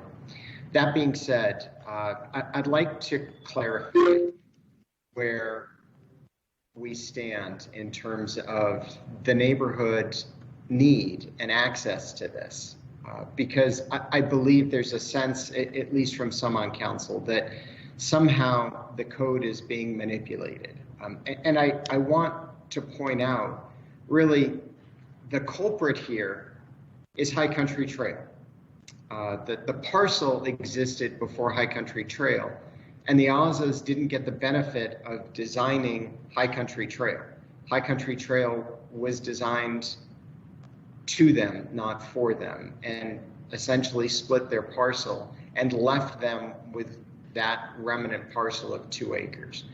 And there's a concern, clearly, that either the density calculation and or the access to that parcel should be linked. And we understand that. And I can tell you that during your comments, we have been scribbling furiously. We have been calculating furiously and trying to figure out how to make this work for everyone so that there can be a supported project moving forward. So I will start with the unit count. Because that is obviously very important. Those units, the 140 units that are not affordable, are supporting the affordable units in order to make this a reality. Bringing that number down, because I assume from the motion that we're not talking about reducing affordable units, we're only going to be talking about reducing the market rate units. A 140 unit project is a very difficult project to sustain and support and to build correctly and to manage correctly. And in fact, it is at the cusp of being unfeasible. So losing units is extraordinarily difficult and really threatens the project and the viability of the project as a whole. But we also understand that access to that parcel is equally important. A council member raised traffic concerns, and we share those. I would not want, as part of this application and part of this approval, for the 2 acres to have to accommodate parking or curb cuts or have an impact on the traffic, because it would also have an impact on the potential conflict points if there's any traffic coming out of that parcel. So I assume in the motion that was made and is being considered, we're discussing essentially pedestrian access to this parcel, and I want to ensure that we're all on the same page with that. If that is the case, we believe that we can accommodate access to that parcel to the public, which answers 2 questions. First, it provides the density to support the multifamily and doesn't leave the question of whether all of the density is being utilized and accessible or not. And more importantly, provides yet another public benefit to the argument of why this should be supported beyond everything we've already done. In doing our math, we're trying to take into account and accommodate for not only the density with the underlying acreage, but also the tree resource plan, which is part and parcel of how our units are calculated. We believe that we can provide access, public access, to roughly 1.5 acres, 1.45, I believe is the number that we have done a quick calculation on. So much more than just half of the property. But in turn, we would need to keep that property zoned MR for the benefit of being able to achieve 160 units overall. I think that is an additional give and an additional justification, and hopefully addresses the concerns that were raised. I don't want to get too confusing in this. I hope I've kept it a level that respects the existing motion, yet is understandable to the council. In short, yes, we will allow access. We will allow access beyond what is being requested by this motion, but we will utilize that area that we are allowing public access to as part and parcel of the MR zoning that justifies the 160 units, which allows us to move forward with the affordable component. I hope that's clear, and I hope I haven't made this more confusing, but thank you.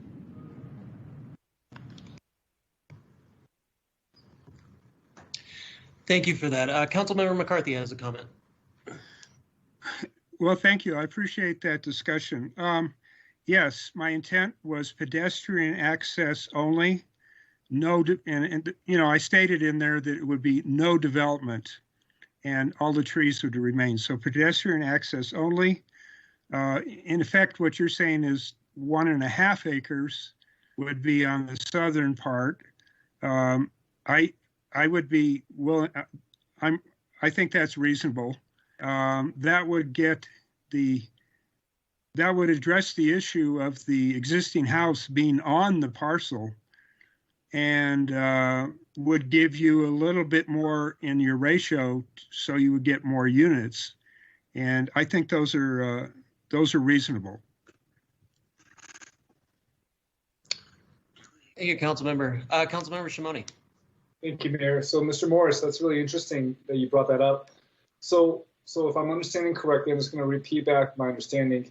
1.45 acres of the 2 acres across the street on the north side will be made available to the public with public access. You're asking that that parcel also be rezoned to MR, but yet that resource overlay and that protection on that 2 acre parcel will remain, correct? Thank you, Mayor. Councilmember Shimoni, that is correct. Okay, I just want to make sure I understood that. That's great. That's great news. way to hold that back to the last minute. But I think that's really a really good thing for the community. I think that this was a big point of tension on this topic, and I'm glad that we can put that behind us. Obviously, it's not the full 2 acres, but I think it's significant, as Councilmember McCarthy was saying.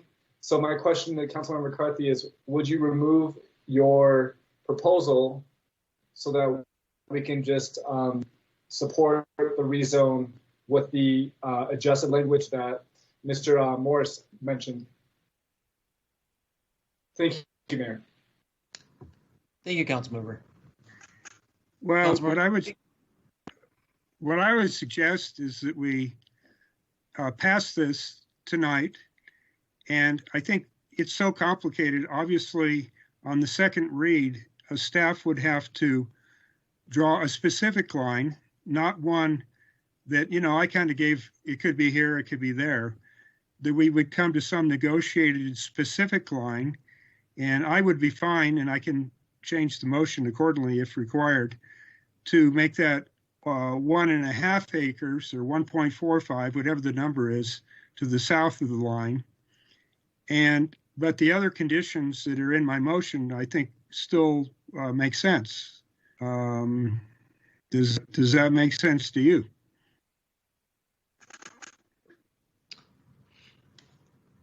Councilmember Shimoni. Sorry to keep going back and forth, Mayor. I think it makes sense, Councilmember McCarthy. I just want to be clear with everybody. I plan to vote no on the amendments. And I ask that we do our voting on rezones like this through roll call vote moving forward. A member of the public had asked me to ask that we do that moving forward. And I think it's a good idea.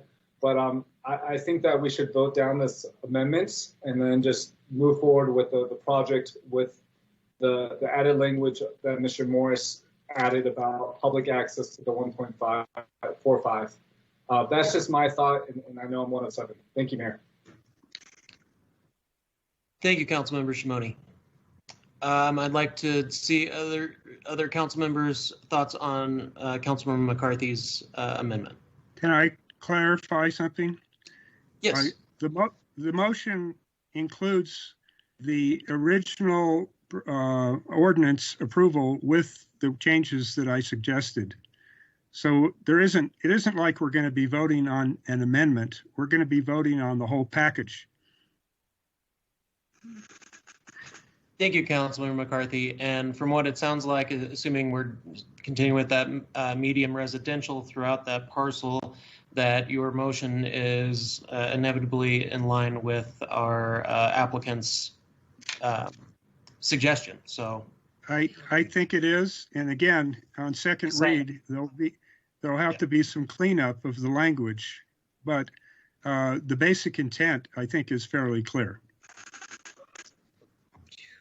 Yeah, and I personally think that that idea should be fleshed out so that way we can discuss it further. Councilmember Shimoni. Mayor, I apologize. I guess I'm still a little bit confused, Councilmember McCarthy, on the differences in your proposal. And if we were to just remove your amendments and just kind of move forward with what Mr. Morris said about the 1.45 being public access, I guess I'm confused in what the difference is. My understanding, one of them is codified in the plan as opposed to just taking one's word for it. It would be codified into this. A key part of my proposal is that the amount of area that's in above the line and the amount of area below the line determines how many units they get to build. For instance, if it's 2 acres is above the line, then they lose 22 units. If the line is in the middle, area-wise, not distance-wise, they lose 6 units. So the point is that I'm ratioing. I'm basically saying all of the land south of this artificial line will be counted towards how many units that are allowed under the existing rules. So, I mean, I guess so. My suggestion is we just pass this, and that the staff flesh out those details. But it isn't just as simple as, well, they'll allow public access to a certain area, because where they do or don't allow access has implications as far as how many units they can build. Does that make sense? It does, and if I'm understanding you correctly, you're saying that the parcel should be calculated based off of what the public has access to. And so if it's 1.45 acres, that should be part of the calculation, not the full 2 acres. Reducing Exactly. Because the land, I mean, there's a house on this land. We can't count that towards their what we're allowing in the apartments. That would just be completely unfair. So, I mean, if they want to go with 1.45 or 1.5 acres south of the line, I'm fine with that.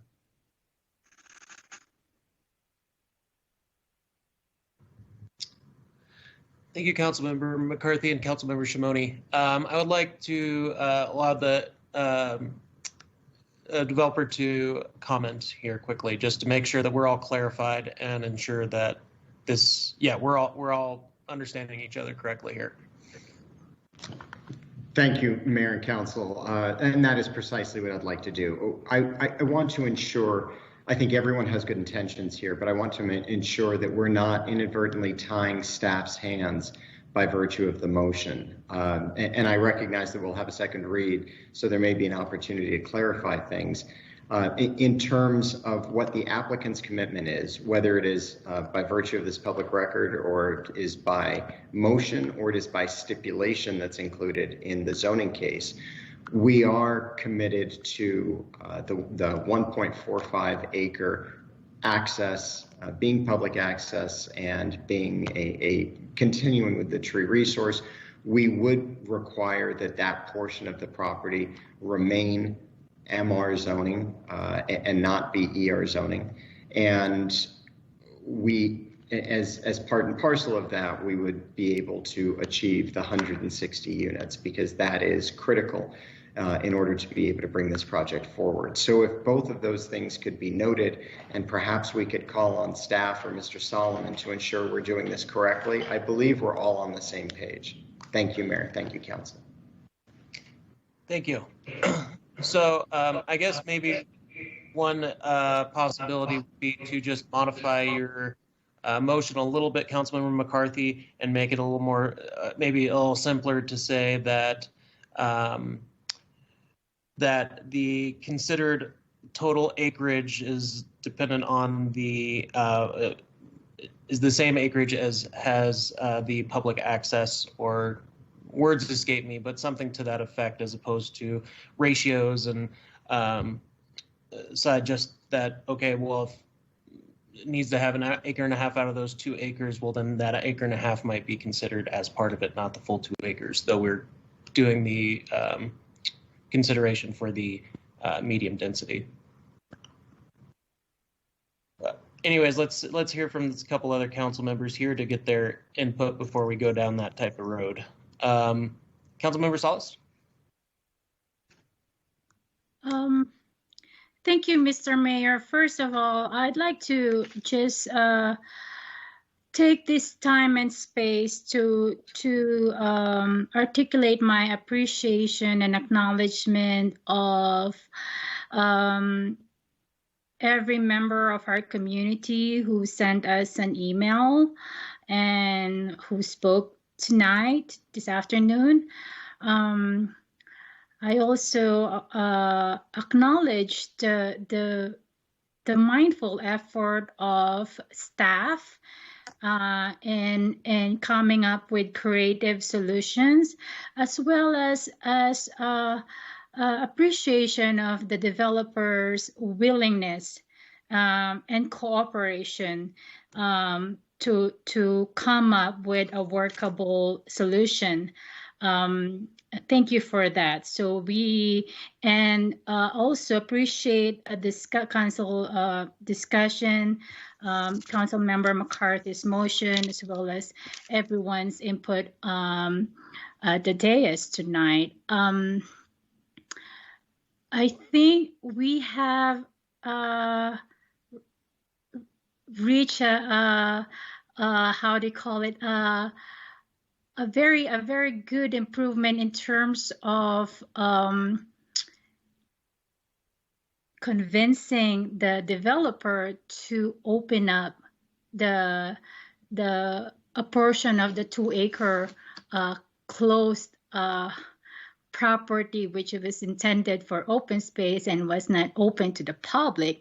Now we hear the developer saying, a portion of it, like 1.45 acres, would be committed to be open to the public, and of course keeping with the resource overlay. So I think that was a major reason why a lot of the residents in the area were opposed to the project. I also am cognizant that we have a shortage of about 5,000 housing units for our Flagstaff workers. We're talking about housing for our healthcare workers, our teachers, our law enforcement. A third of our Flagstaff workforce travel about 50 miles every day to get to work. Maybe it has changed a little bit, this past years due to COVID, and there were some companies and organizations who were able to offer the ability to work from home. But that was the reality before COVID. A third of our Flagstaff workforce live outside the city limits because of shortage of housing. So I'm very mindful of that workforce housing need in our community. So, and then we are also, as a city, have been advocate of limiting and regulating short-term rentals. So I would recommend adding into the development agreement a language where short-term rentals will be prohibited in the, I don't know, how do you do it, through property management or through HOA? I know in other properties that we have approved in the past, the developer have come up with a solution where they would have an HOA and short-term rentals will not be allowed. So I just want to ask the developer if they can be amenable to that kind of policy within their property management. Thank you. Thank you, Mayor. Thank you, Councilmember Salas. I appreciate the fact that you've recognized some of our efforts, including the efforts this evening. And yes, if I wasn't clear in our earlier comments, certainly we are committed to that position vis-a-vis the short-term rentals. And if that needs to be part of the development agreement, that is something that we're amenable to.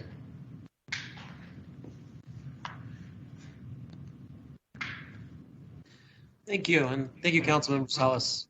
Councilmember Aslan. Thank you very much. This is all wonderful progress, and I'm happy to see us moving in this direction. I still have a couple concerns. I don't think this changes the perceived or the actual density of buildings and units crammed into one corner. And I just have a couple questions. I like where this is going, but I'd like to see if we can just take it a little bit further. I would like us to revisit, if we can, the definition of easement and development site and a public improvement. I think that might help me understand a little bit more how this space is now being thought of and utilized. I agree that this area does need to reduce a number of units allowable and not maintain them, even if we're moving this fence line a little bit. And this is just something more to consider for the developer, what sort of improvements on that new public space that you're opening up would you consider there, other than just potentially a couple social trails developing as people start to use that area for walking their dogs or cutting through over to the Circle K, for example? Would there be any public amenity allowment or any type of development at all? Because I think that factors into the whole density thing. We're not changing the shape of the buildings that we're going in, nor the numbers. And in my mind, this is still very much a high density development, much higher in density than the Lodge, which is considered high density. So I just want to think through this a little bit more, and I'm not sure I can be supportive of that tonight, but we do have a second read coming up, and I just really want to indicate that I support putting infill here. I just want to make sure that we're getting it to the most appropriate level possible for the public perception of doing a code enforcement in good faith and not doing a bait and switch on folks who have already moved into the area. Mayor, Councilman Aslan, I appreciate your comment, and let me be clear if that wasn't clear when I was discussing this earlier. I think by really allowing the change that we're discussing, and by essentially bending to the council's will on that acreage, we are now actually allowing the majority of the property, except the portion that we're not relying upon for density, to be utilized as a density calculation for the whole parcel, which likely brings us down in density. Obviously, the roadway is beyond our control, as is the easement. But no matter how we slice this, and no matter how we're able to discuss it, we need to have 160 units at a minimum in order to be able to construct this project and have 20 affordable units. So that is unfortunately non-negotiable, but we believe we've come a long way in justifying those units. In terms of the improvements to be made on the north side of the roadway of High Country Trail, there would be none. And the reason there would be no improvements is because even if we create a slight improvement to that area, the first bench that we would put down in that open space would require accessibility. And that means we would have to comply with all of the federal accessibility, which would require grading of the property, and it would require additional tree removal. And I don't think that was the intention of the council. We can't do this in half measures. So it was my understanding of the original motion that this area was to remain open but untouched. And so that is what we were proposing for this site. Thank you.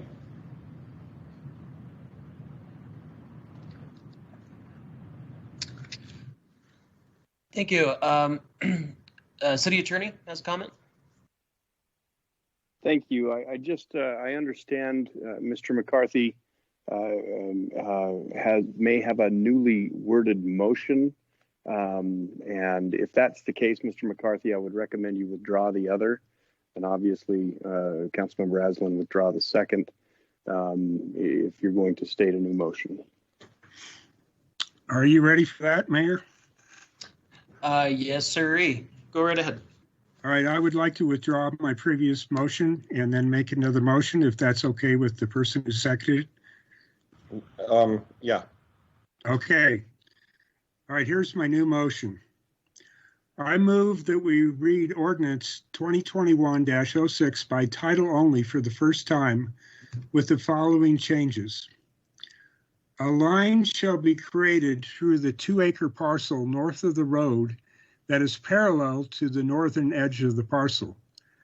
The line shall be located such that the area within the 2-acre segment that is south of the line is 1.45 acres.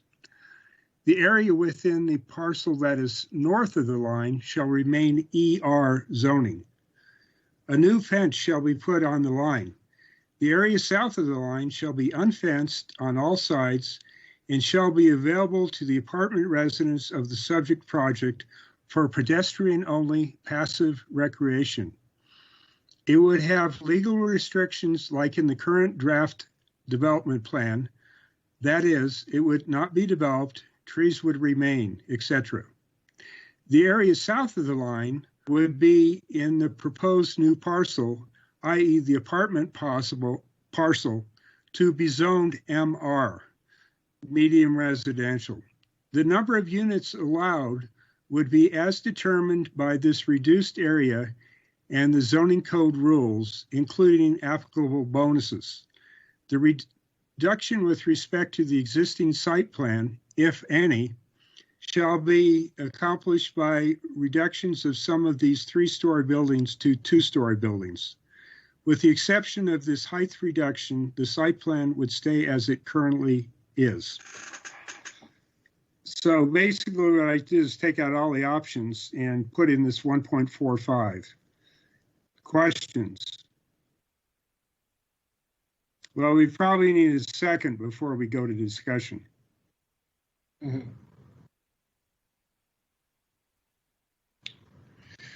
Thank you, Councilmember McCarthy. Do we have a second for Councilmember McCarthy's motion?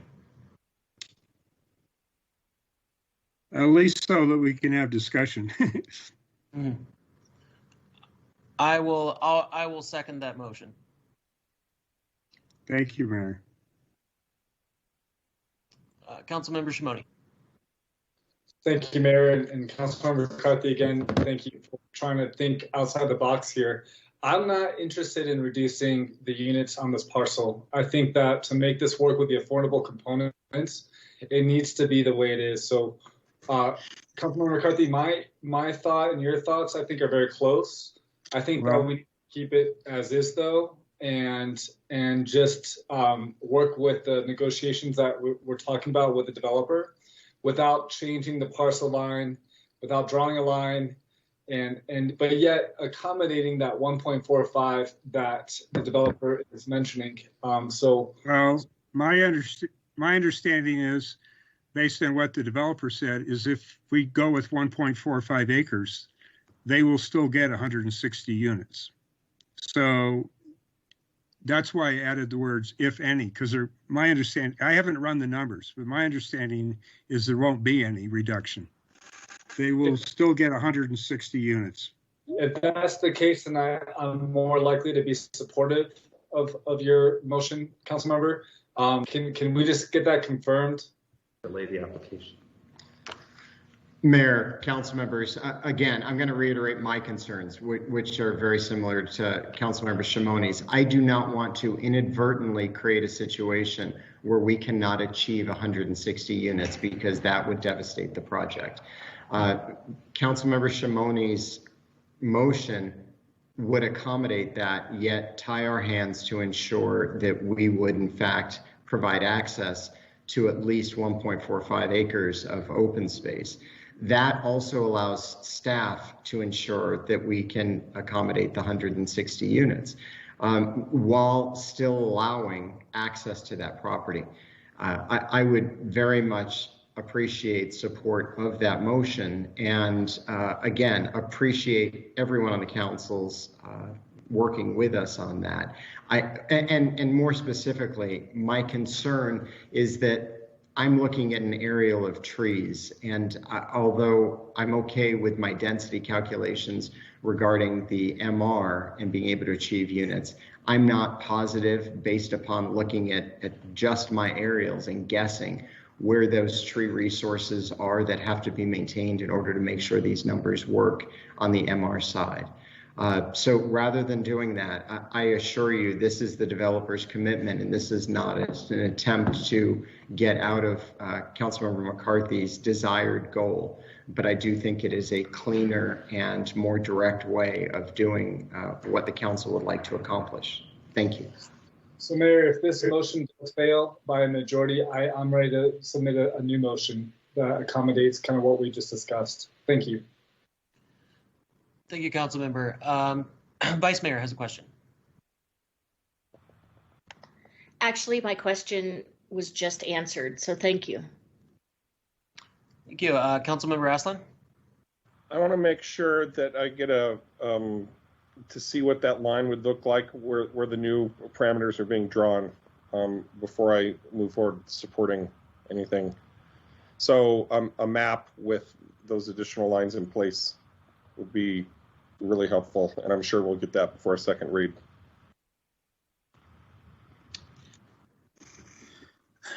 So, Mayor, may I? Yes.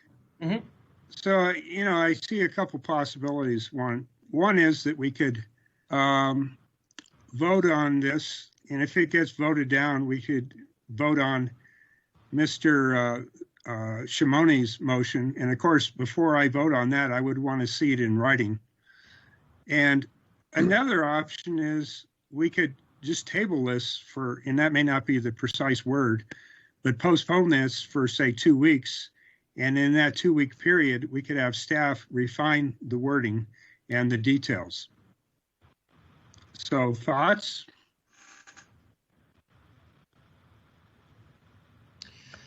My thoughts are I would like this to be written down as opposed to with the 1.45 acres or whatnot, and would like to see a map of that fact before I feel comfortable saying, yeah, before I give a confirmation or anything to that sort. Yeah. So I want to see it. I want to see it in writing. And I'll just point out that there's two ideas. One is if we pass it tonight, and you definitely would see it in writing before we did the second read. And the other option is, like I said, we could postpone this whole thing for 2 weeks and then have everything before first read in writing. I could live with either one of those.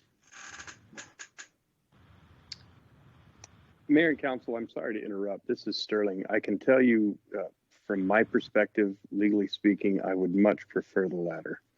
I don't know where the developer and staff are with respect to positions on postponing to be allowed to get together, to come back with something for council. But I can tell you that is certainly a cleaner and more preferable option from my perspective. Thank you, City Attorney. Councilmember Salas has a comment. Yes, thank you, Mr. Mayor. Before I make a comment, may I ask Mr. Sterling to state again what he said? I didn't catch it clearly.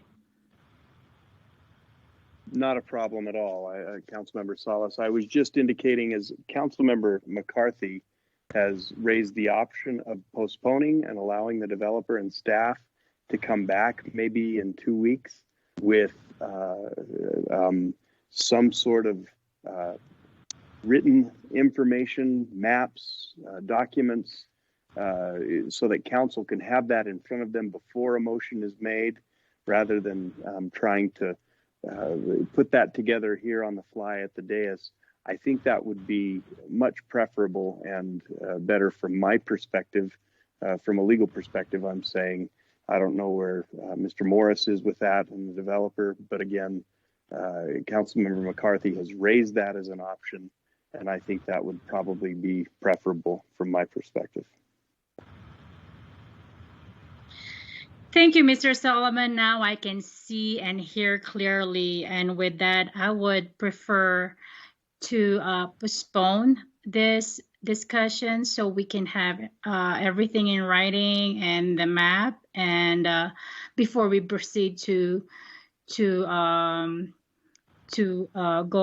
go with the first reading and approval.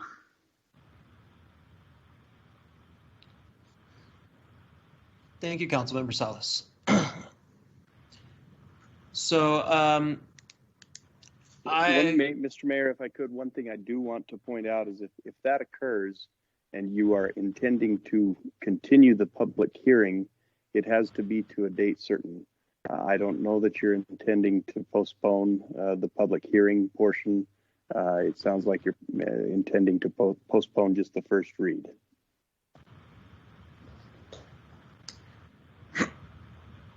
Yes, that's correct. So this would be, well, we have a motion currently in place by Councilmember McCarthy. The suggestion has been to delay this 2 weeks to, if we want this written and see maps and everything else, that we postpone it for 2 weeks for the first read. So what I could do is I could withdraw my motion and then make a second motion to postpone this for 2 weeks, date certain. Does that make sense? Yes, and I will, if that's the case, I will withdraw my second on that original motion. Okay, so I hereby withdraw my motion and I make a new motion that we postpone this, the first read for 2 weeks from tonight, date certain, and that in the meantime, the staff will refine the wording and provide maps and related information. I have a motion by Councilmember McCarthy. I will second that motion. Any further discussion, Council? I'll just briefly say I will send my latest words to staff just so they have a starting point. All right. Thank you, Councilmember. Councilmember Shimoni. Thank you, Mayor. I'll be brief. I do believe we could read this request for the first time tonight, meaning read the ordinance by title only for the first time and then have staff work on it before the next meeting. But I'm also okay with postponing it. You know, if that's the will of council, that's totally fine with me. And yeah, okay. Either way, but it just postpones the conversation 2 more weeks. Thank you. Thank you, Councilmember Shimoni. Any further discussion before we take it to vote for postponing this 2 weeks to allow city staff to have time to draw up the language? All right.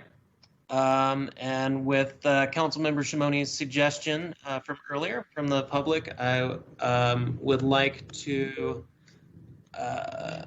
take roll call on this. So going down the list here, Vice Mayor? Aye. Aye. Okay. Councilmember Aslan? We're voting to postpone? Yes, this is for postponing for 2 weeks. Sure. All right. 1 second here. Going down the real list. Councilmember McCarthy has already stated. Councilmember Salas? Yeah, aye. All right. Councilmember Salas? Aye. Councilmember Shimoni? Aye. Councilmember Sweet? Aye. All right, that motion carries. All right, we are now down to agenda. I'm just kidding. It's time for a break, everyone. We're about coming into 4 hours. So thank you, everyone, and we will return. I'm going to say let's get a full 15 minutes here. I could use a little bite. So let's do 7:06 p.m. Thank you, Mayor. All right, thank you. Mayor. Excellent. We are now down to agenda item 12A. This is the consideration and adoption of ordinance number 2021-08 and resolution number 2021-13, an ordinance amending the interceptors, types, capacity, location, and maintenance for the regulation of fats, oils, and grease coming into Flagstaff's water reclamation plants, and a resolution adopting the fats, oil, and grease manual. Staff recommended action is to read ordinance number 2021-08 by title only for the first time. city staff. Well, good evening, Mayor and Council. I'm Steve Camp, Regulatory Compliance Manager for Water Services, and I'm here to answer any questions you may have on actually the next 4 agenda items. And Jolene Montoya, Water Services Pretreatment Supervisor, and I presented to Council on February 23rd and on March 30th. So if you got any questions, I will turn it over to you.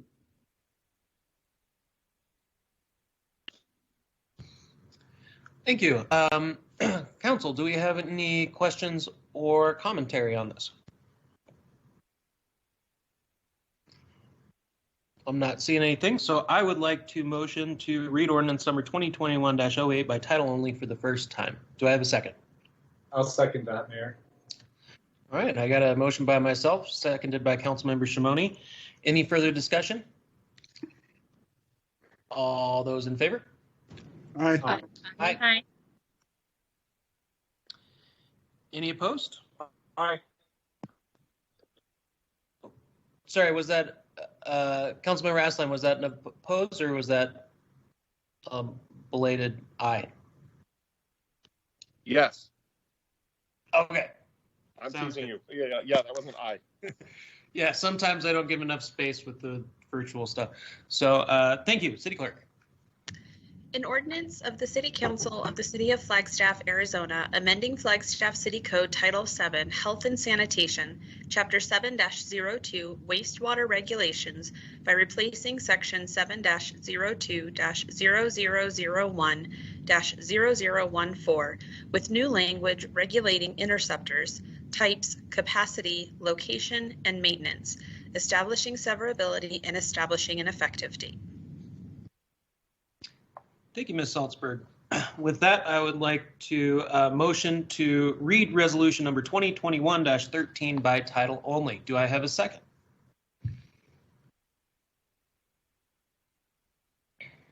Second. I have a motion by myself, seconded by Councilmember Shimoni. Any further discussion? All those in favor? Aye. Aye. Any opposed? That motion carries. City Clerk. A resolution of the Flagstaff City Council adopting the City of Flagstaff's Water Services Division Fats, Oil, and Grease Discharge Control Manual. Excellent. Well, we are down to agenda item 12B. That's our consideration and adoption of ordinance number 2021-07, an ordinance amending Flagstaff City Code Section 7-2-1-42, regulating scavenger waste, grease haulers, and scavenger waste permits. Well, Mayor and Council, it's Steve Camp again with Water Services. And if you got any questions on this one, Jolene Montoya and myself are on the line here to answer any questions you may have. Thank you, Mr. Camp. Council, do we have any questions?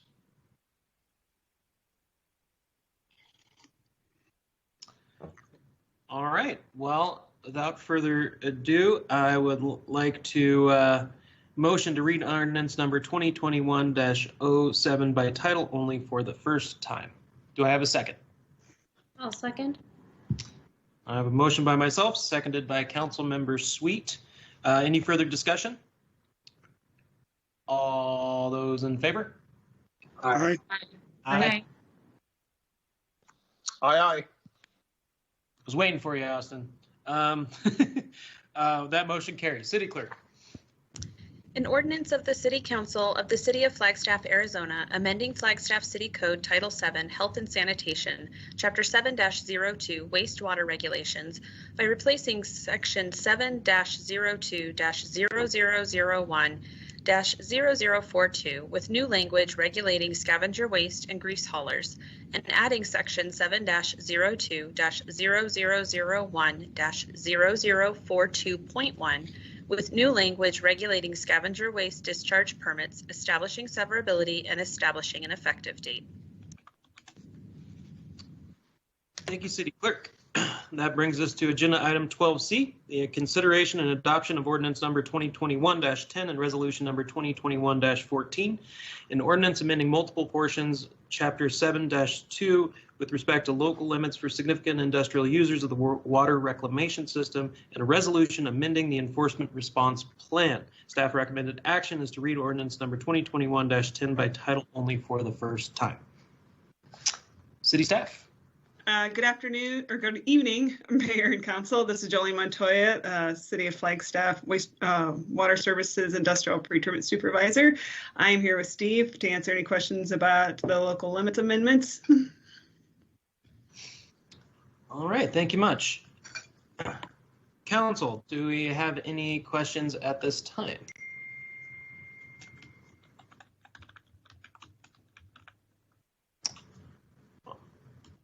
All right. Well, without further ado, I'd like to motion to read ordinance number 2021-10 by title only for the first time. Do I have a second? Second, Jim McCarthy.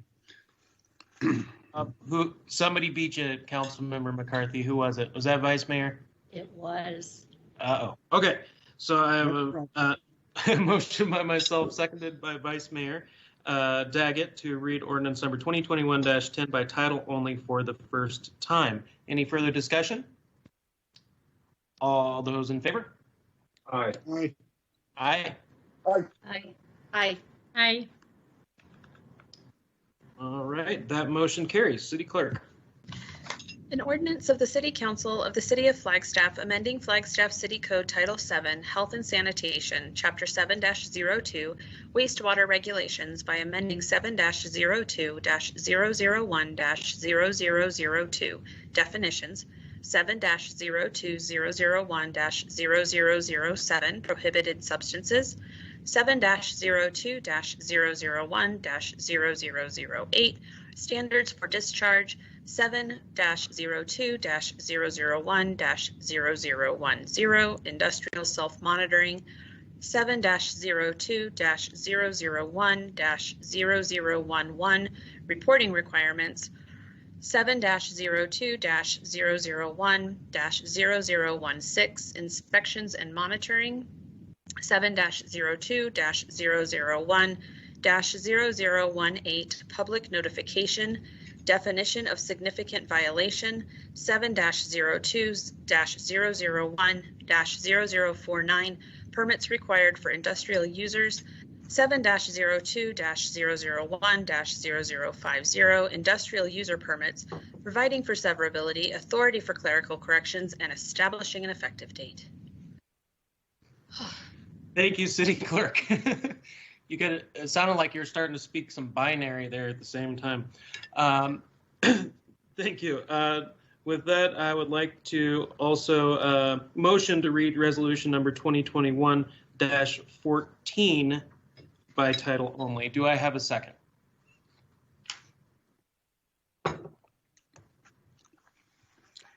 Second, McCarthy. All right, I have a motion by myself, seconded by Councilmember McCarthy. Any further discussion? All those in favor?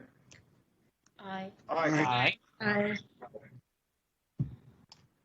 Any opposed? That motion carries. City Clerk. A resolution of the Flagstaff City Council adopting the City of Flagstaff's Water Services Division Enforcement Response Plan. That one was a little easier. All right, we are down to agenda item 12D. This is the consideration and adoption of ordinance number 2021-09 and ordinance amending section 7-03-001-0015 related to city water systems cross-connection control. Staff recommendation is to read ordinance number 2021-09 by title only for the first time. City staff. Good evening, Mayor and City Council. This is Jolene, and I apologize to Stacy for that long read from the previous one. Sorry, I had a lot of changes. Steve and I are here to answer any questions about the cross-connection control program. Thank you, Ms. Montoya. Council, do we have any questions at this time? I'm not seeing any, so I'd like to motion to read ordinance number 2021-09 by title only for the first time. Do I have a second?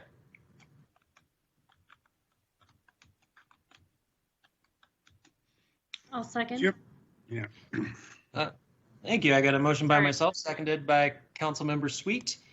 Any further discussion? All those in favor? Aye. Aye. Aye. Any opposed? That motion carries. City Clerk. An ordinance of the City Council of the City of Flagstaff amending Flagstaff City Code Title 7 Health and Sanitation, Chapter 7-03 City Water System Regulations by amending the language in Section 7-03-001-0015 Cross Connection Control, providing for severability, authority for clerical corrections, and establishing an effective date. Thank you, City Clerk. That brings us down to agenda item 12E. This is the consideration and adoption of ordinance number 2021-11. An ordinance of the City of Flagstaff amending easements on McMillan Mesa with Arizona Public Service Company, APS, and U.S. West Wireless, LLC, and improving an agreement for remediation services with APS with conditions, providing for severability, authority for clerical corrections, and establishing an effective date. In consideration and approval of land restoration agreement with APS for restoration of lands affected by easement boundary changes. Staff recommended action is to read ordinance number 2021-11 by title only for the first time. City staff. Hi, good evening, Mayor and Council. Bryce Doty, Real Estate Manager. I'm here. I have a very short presentation illustrating what this ordinance accomplishes and what and why it's necessary. So let's get right to it. All right. We're at the Yellow Star on McMillan Mesa right now, north of Buffalo Park, south of Cedar. Here's Coconino High School. Underneath this Yellow Star, there is a postage stamp parcel the city sold to APS, along with an easement for access to that in 1985. The city and the APS agreed that this easement would terminate should future road alignment concerns arise, and in such a case, a replacement easement would be granted. Here's what we've got on the ground today. We've got this existing road easement from 1985 that was granted to APS. In 2000, the city granted a license to U.S. West Wireless that followed this exact same road access, the one on the top. In 2008, the city terminated the original easement with APS, and we entered into a new easement with APS, which is this one described at the bottom here. Incidentally, the easement at the top with U.S. West Wireless, which followed the original APS easement, was never realigned with the replacement easement. So we're coming here for you today, first off, to amend the legal description of this easement at the very bottom, the one titled replacement easement. We're amending the legal description of the existing easement to enable APS to access the substation with large-scale vehicles for emergency operations.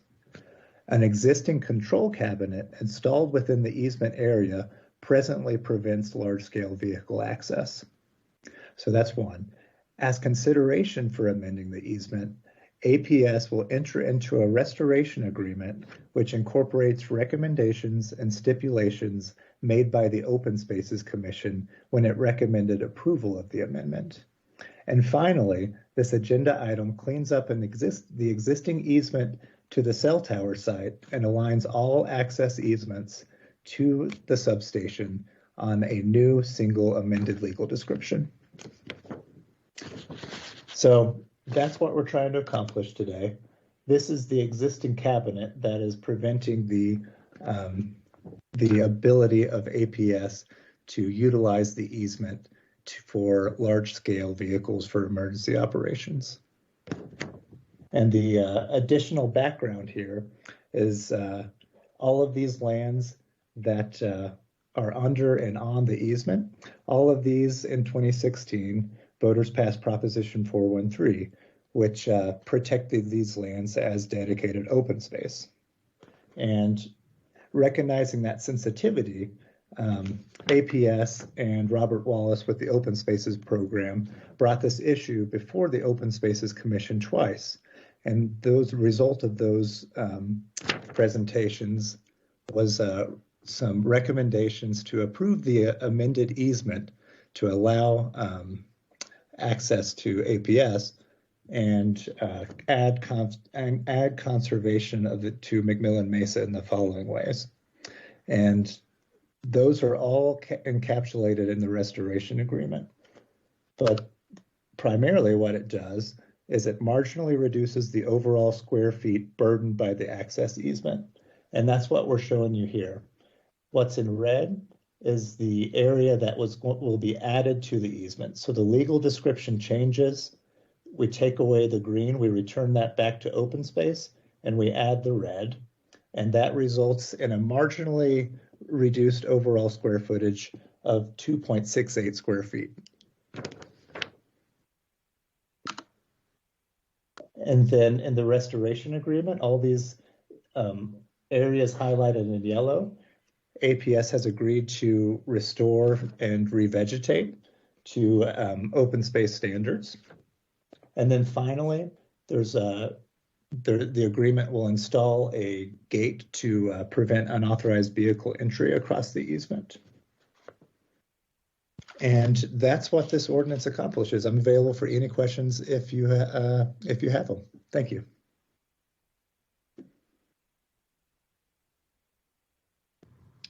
Thank you, Mr. Doty. Council, do we have any questions? Comments? Or motions? We could take some of those too. I would just like to thank city staff and leadership and our Open Spaces Commission for making this such a transparent process, so that what we have here is a pretty simple swap that is above board and can be easily understood by the public. I appreciate the extra effort that goes into making these things accessible to all in terms of the process and how we do it, and just the care that's given, realizing that there is sensitivity here about this open space. And I'll make a motion. I move. What do I need to say? To read ordinance number 2021-11 by title only. Thank you. Let's read. I move that we read that ordinance by title only. Second. I have a motion, Councilmember Esland, seconded by Councilmember McCarthy, to read ordinance number 2021-11 by title only for the first time. Any further discussion? All those in favor? Aye. Aye. Aye. Aye. Aye. All right. Any opposed? That motion carries. City Clerk. An ordinance of the City Council of the City of Flagstaff approving amended easements on McMillan Mesa with Arizona Public Service Company, APS, and U.S. West Wireless, LLC, APS, with conditions providing for delegation of authority, severability, and establishing an effective date.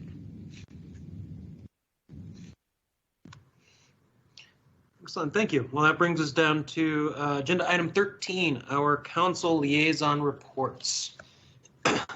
I'm going to go backwards this time so we don't always pick on Vice Mayor. Councilmember Sweet, do you have a council liaison report to have? You know what, for tonight, I do not. Thank you. Thank you, Councilmember. Councilmember Salas. Yeah, let's do Salas, sorry. Thank you, Mr. Mayor. Tomorrow we will have the Metroplan Greater Flagstaff Board Advance.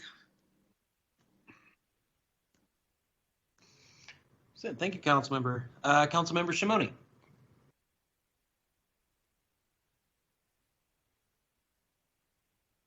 Okay. Gosh, Mary, you threw me off with that change of order. Yeah, I'm going to do my best to cover the topics I want to cover, and I'll be brief about it. The Alternative Response Group met today, and there are a few proposals that have been submitted that will be being brought forward to the council at our upcoming budget retreat on alternative responses to to our policing and just our most vulnerable at times. The other topic I wanted to mention was that there is I believe a transportation commission tomorrow that will be talking about the ATMP, the Active Transportation Master Plan.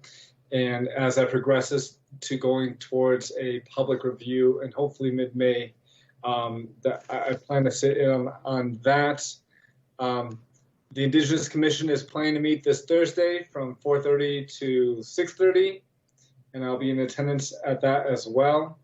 And I'll just leave it at that for now. I'm probably forgetting something, but that's okay. Thank you. Thank you, Councilmember Shimoni. Councilmember McCarthy. Nothing beyond what's already been said. Thank you. At the Metro Plan meeting tomorrow, I was going to bring that up, but it's already been said. Oh, thank you, Councilmember. Councilmember Aslan. Thank you. It's been a busy week and it will continue to be so. Yesterday, council was involved in a video shoot. I'm looking forward to seeing the final product of that. I've been looking out for it. I haven't seen it about NAU Giving Day. Not sure when that's supposed to drop. Tomorrow, I am looking forward to the Metro Plan strategic advance, which is a much more upbeat and optimistic word than retreat, but same difference. And I'm also looking forward to a couple meetings about the Rio de Flag with some visitors coming into town, the Army Corps of Engineers, and that should be hopefully very productive. And I'll leave it at that. Thank you. Thank you, Councilmember Aslan. And Vice Mayor. It's about time. Nothing for me this evening. All right, thanks, Vice Mayor. I got nothing for you today for the liaison reports. So that brings us to our fair items, which we have a couple really good ones, I think, here. We're down to agenda item number 14, our future agenda item requests. Councilmember Salas, would you like to present your first fair on the list?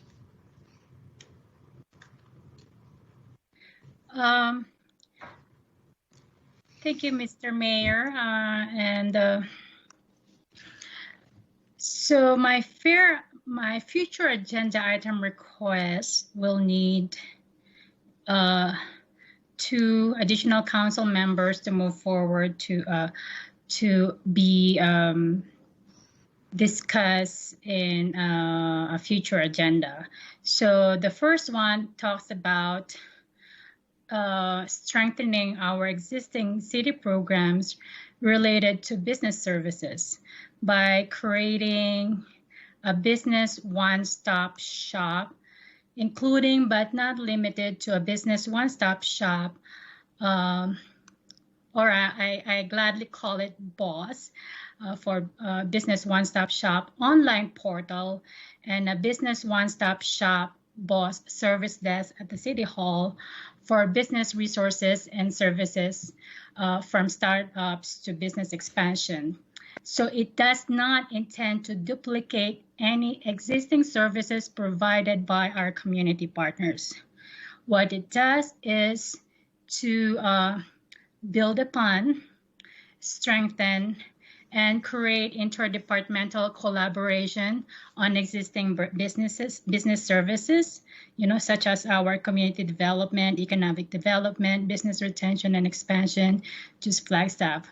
It also intends to create synergy and pursue private-public partnerships in bringing together services from the city and partner agencies, such as business services with the county, the state and the Arizona Commerce Authority, the Small Business Development Center, which is a federal small business administration program.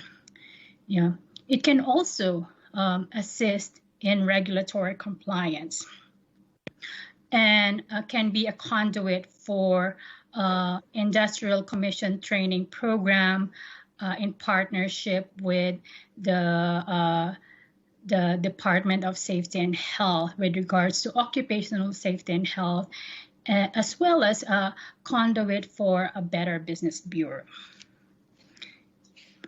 So at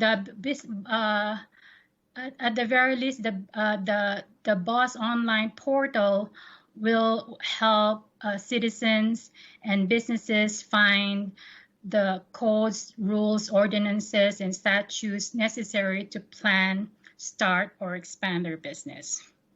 And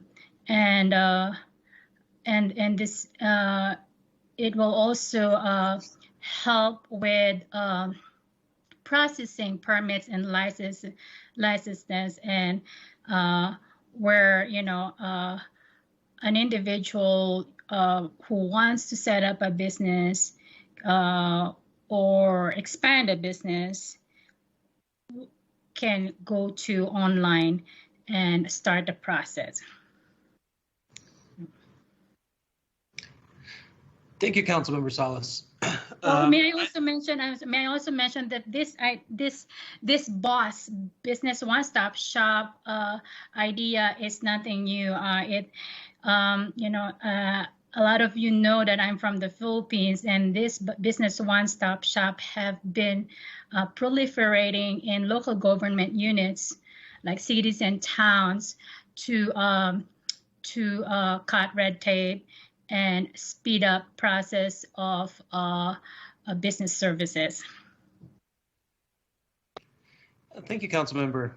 And yeah, I've seen this elsewhere, and it's led to greater efficiencies. It is a way to also kind of provide some more preventative measures for code compliance, just so that people know, what is out there and what they need to do, and cut down on the confusion for people who are starting up a business and have a lot of other things to put their minds to. So I am in full support of moving this forward. Councilmember Shimoni. Thank you, Mayor, and thank you, Councilmember Salas, for bringing this up. Both of your agenda requests, I think, are valid. I do wonder if this if it's necessary to be going through a fair process, knowing that two of my colleagues already expressed support of this, and only one more is needed, just because of John Saltonstalls, our business expansion employee at the city. I know works very hard on this topic, and I just wonder how this conversation plays into the work that's already being provided. But knowing that we're not supposed to really get into much of a dialogue here, I just wanted to say that, and also that, I know we just established a new website, and on that new website might be the place where, these supports and communications go. But yeah, I'm happy to see this move forward. I wasn't necessarily planning on supporting it myself, just to be totally honest with you all, but I look forward to the conversation if there is another council member in support. That's just my thoughts, and I appreciate it. Thank you. Thank you, Councilmember. Anyone else like to chime in here? Councilmember Sweet.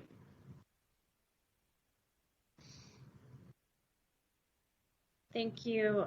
I could support moving this forward. All right. Well, thank you, Councilmember, and we can go to the next future agenda item request. Councilmember Salas, if you would like to present that as well. Thank you so much for the support. The next item is a future agenda item request for a council discussion to bolster economic development by creating and funding a robust workforce development program to expand and strengthen current workforce development efforts by the city. It embraces workforce development and that encompasses cradle to career. That means kinder to college education and training for current and future workforce. It intends to strengthen internship, mentorship, and industry-specific apprenticeship programs. So again, it does not intend to duplicate existing efforts by our community partners, but create synergy and pursue private-public partnership in bringing together services and mobilizing funding, pursuing funding opportunities, in bringing together services to the city and with our partner agencies, such as the business services with the county, employment services with the state Department of Economic Security, as well as other state partners such as Arizona Commerce Authority, educational partners such as NAU, CCC, Caveat for vocational technical education, and 4-H, which has recently introduced blacksmithing. So again, this is building up on existing city effort and creating synergy and pursue private-public partnerships with our partners. Thank you, Councilmember Salas. City Council, thoughts? Councilmember Shimoni. Thank you, Mayor. I'll jump in and say I really support this one. Councilmember Salas, thank you so much for bringing this forward. I think that John Salenstall and our community partners do a great job with interns, but I think there's a lot of room for growth and expansion on what we're doing. I know we're establishing a youth commission at some point, and there's so much more, but I'll leave it at that, and I say thumbs up. Thank you. Thank you, Councilmember Shimoni. I'm also in support of this. City Council, anyone else? Like to chime in?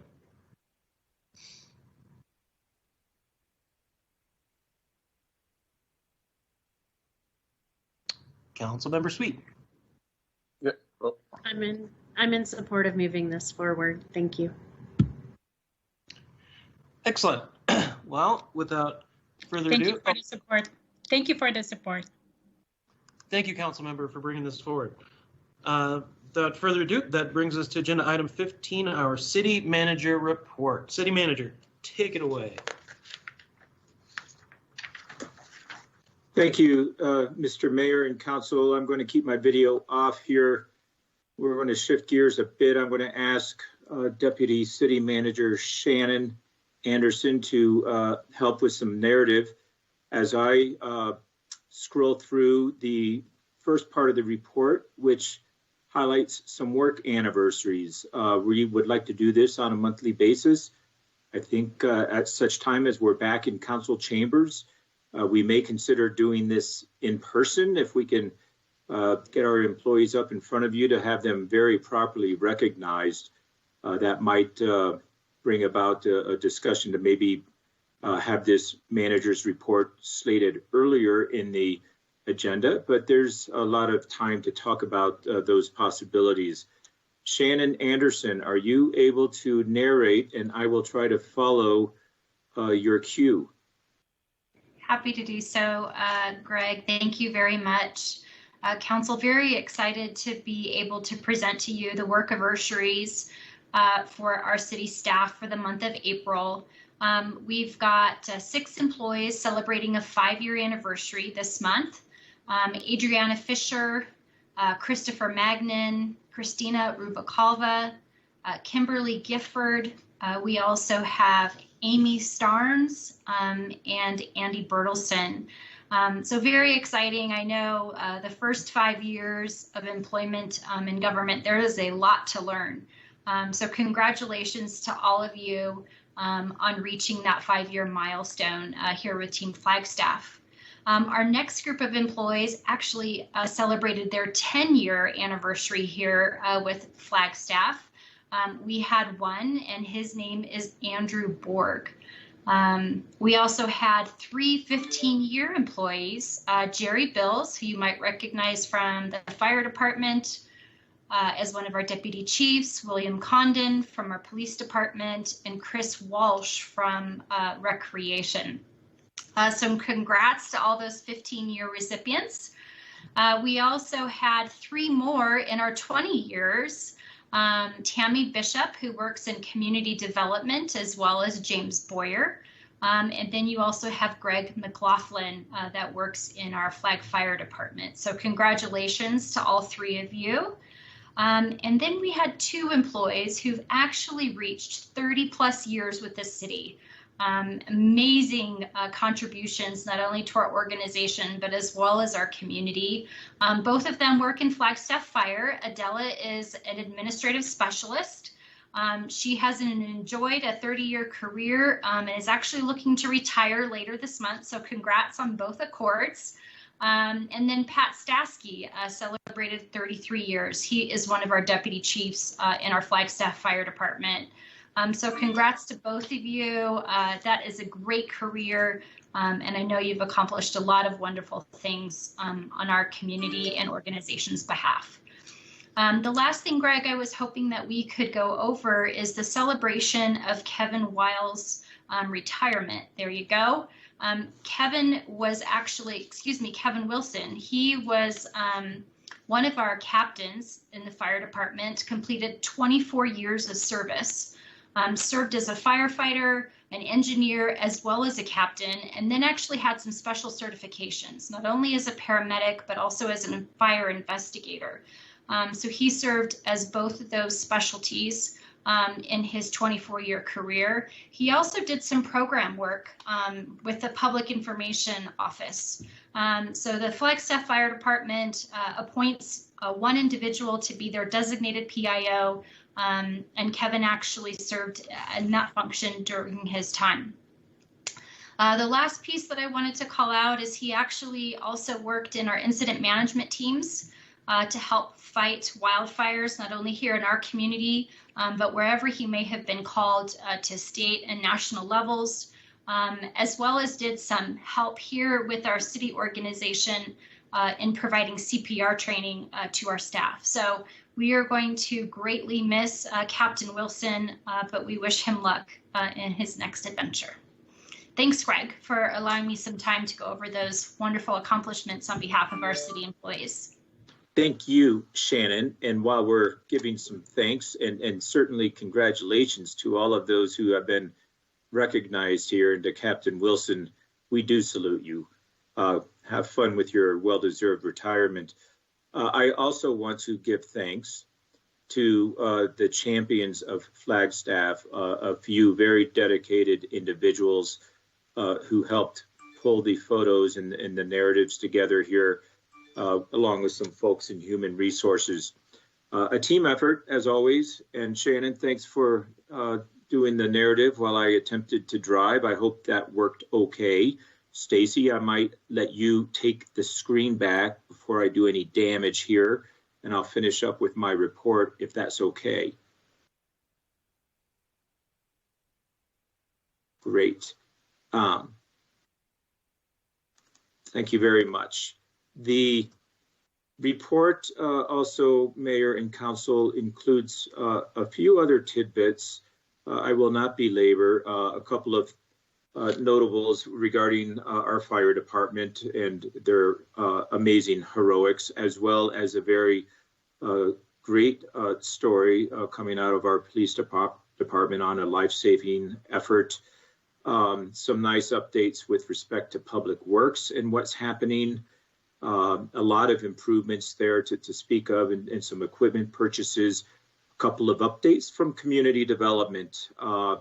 And very important items. We will try to give you updates on these moving forward so you have an idea of what's coming your way, Council. And then lastly, but not least, appended to this report is the monthly sustainability update from Nicole Antonopoulos and her wonderful team. There's some really good tidbits in there. And at the very end, you'll see a very nice aerial photo of the recently completed and now operating solar panels up on McMillan Mesa, a topic of discussion this evening. So a nice way to wrap up the report. Thank you for giving us your audience, Mayor and Council. Thank you, City Manager.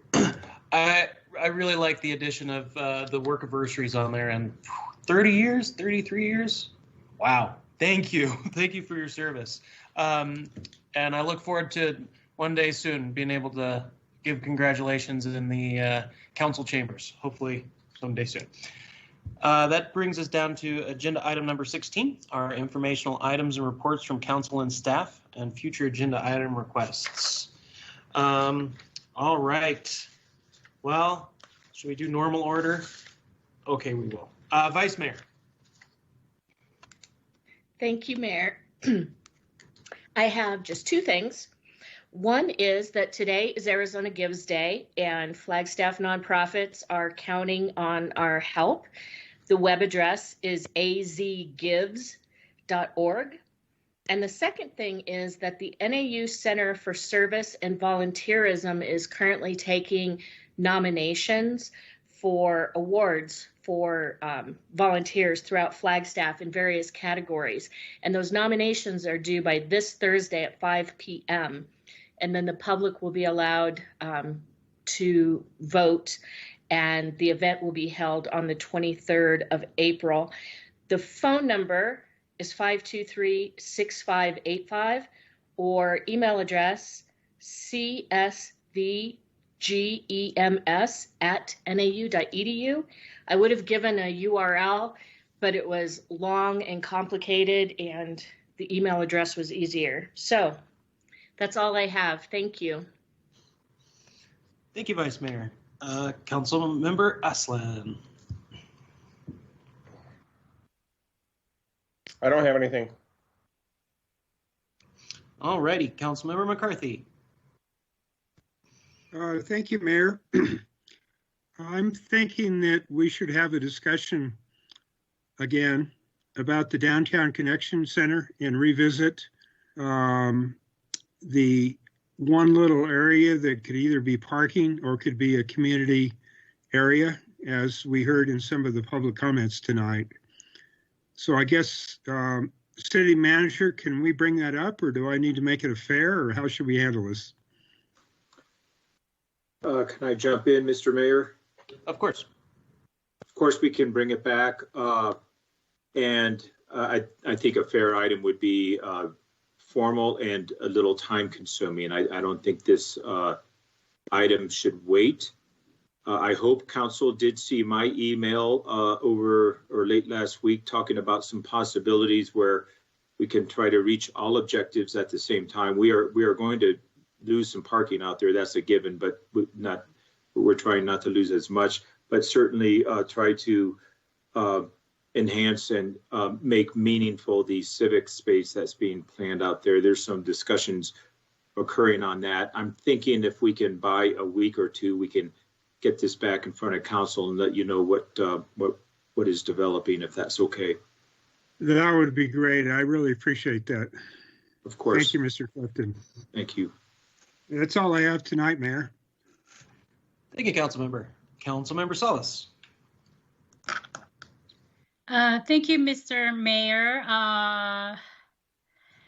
Yes, it's still Arizona Gives Day, so share some love to our local nonprofits. So Arizona Gives Day today. And it's also Water Conservation Month. The City of Flagstaff Water Services is offering a $10 water bill credit to every Flagstaff water customer who uses any of the home water checkup kits during the month of April.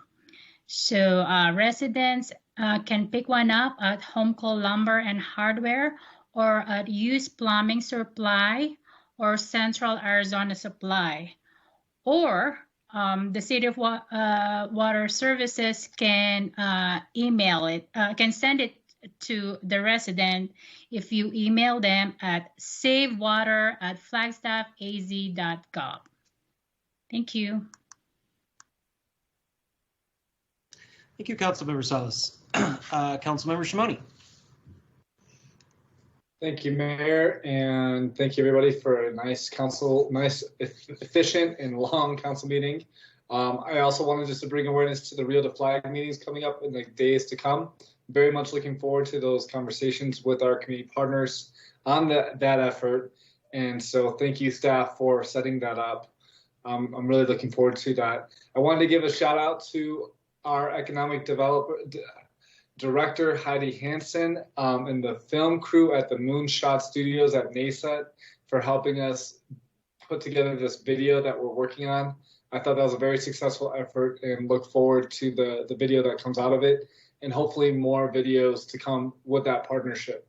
I just want to let council know that the conversations about the I Love Flagstaff Acts of Kindness are continuing, and Councilmember Sweet and myself, along with Heidi and Lori Pappas, have been meeting and discussing how to roll this out. So stay posted, coming to you soon. And lastly, this Friday, drumroll please, CJ and members of the city, along with members of the public, plan to start playing Ultimate Frisbee again. 11 a.m. at Thorpe. Anyone's welcome to come. We're planning to take things slowly, not planning to play any formal games, kind of test the water, see how people are feeling. But so excited to get back to running around with everybody, and all are welcome. Thank you, Mayor, and have a great night, everybody.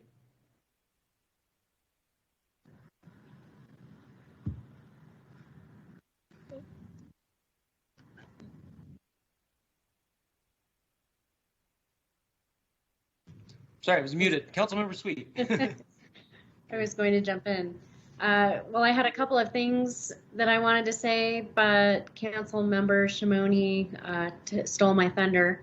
So I just want to say thank you for a great meeting, and I hope you all have a great night.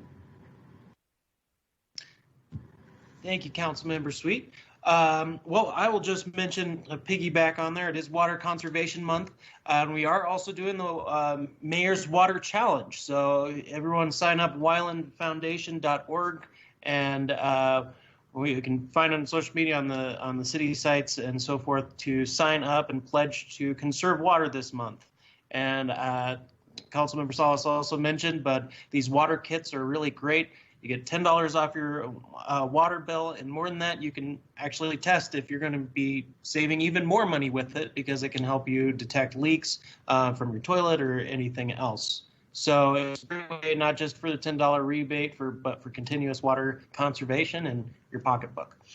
So that being said, looking forward to the meeting with the Riota Flag the next coming days. And I guess I'll update you too that with those KN95 masks that came in, we now have 45,000 that have been taken to our neighboring tribal communities, 10,000 at the Family Food Center, 15,000 for Kinlani Mutual Aid, 2,000 to United Food and Commercial Workers Union to protect our grocery store workers, 3,000 to the Flagstaff Education Association for our teachers, 10,000 to Flagstaff Shelter Services, and more to come. So if you know organizations or anyone who could really utilize these KN95s to help protect folks, please let me know. I want them to put to good use to protect our community and surrounding communities. So let me know, and we'll just keep pecking away at it. And big thanks to the Southwest Regional Council of Carpenters for helping out with distribution and getting 3,600 pounds worth of masks from Bullhead City to Flagstaff, Arizona. I don't think I could have done that. I sit in front of computers and talk all day. Anyways, thank you all. I really appreciate the meeting. And with that, this meeting is adjourned. Thank you, everyone.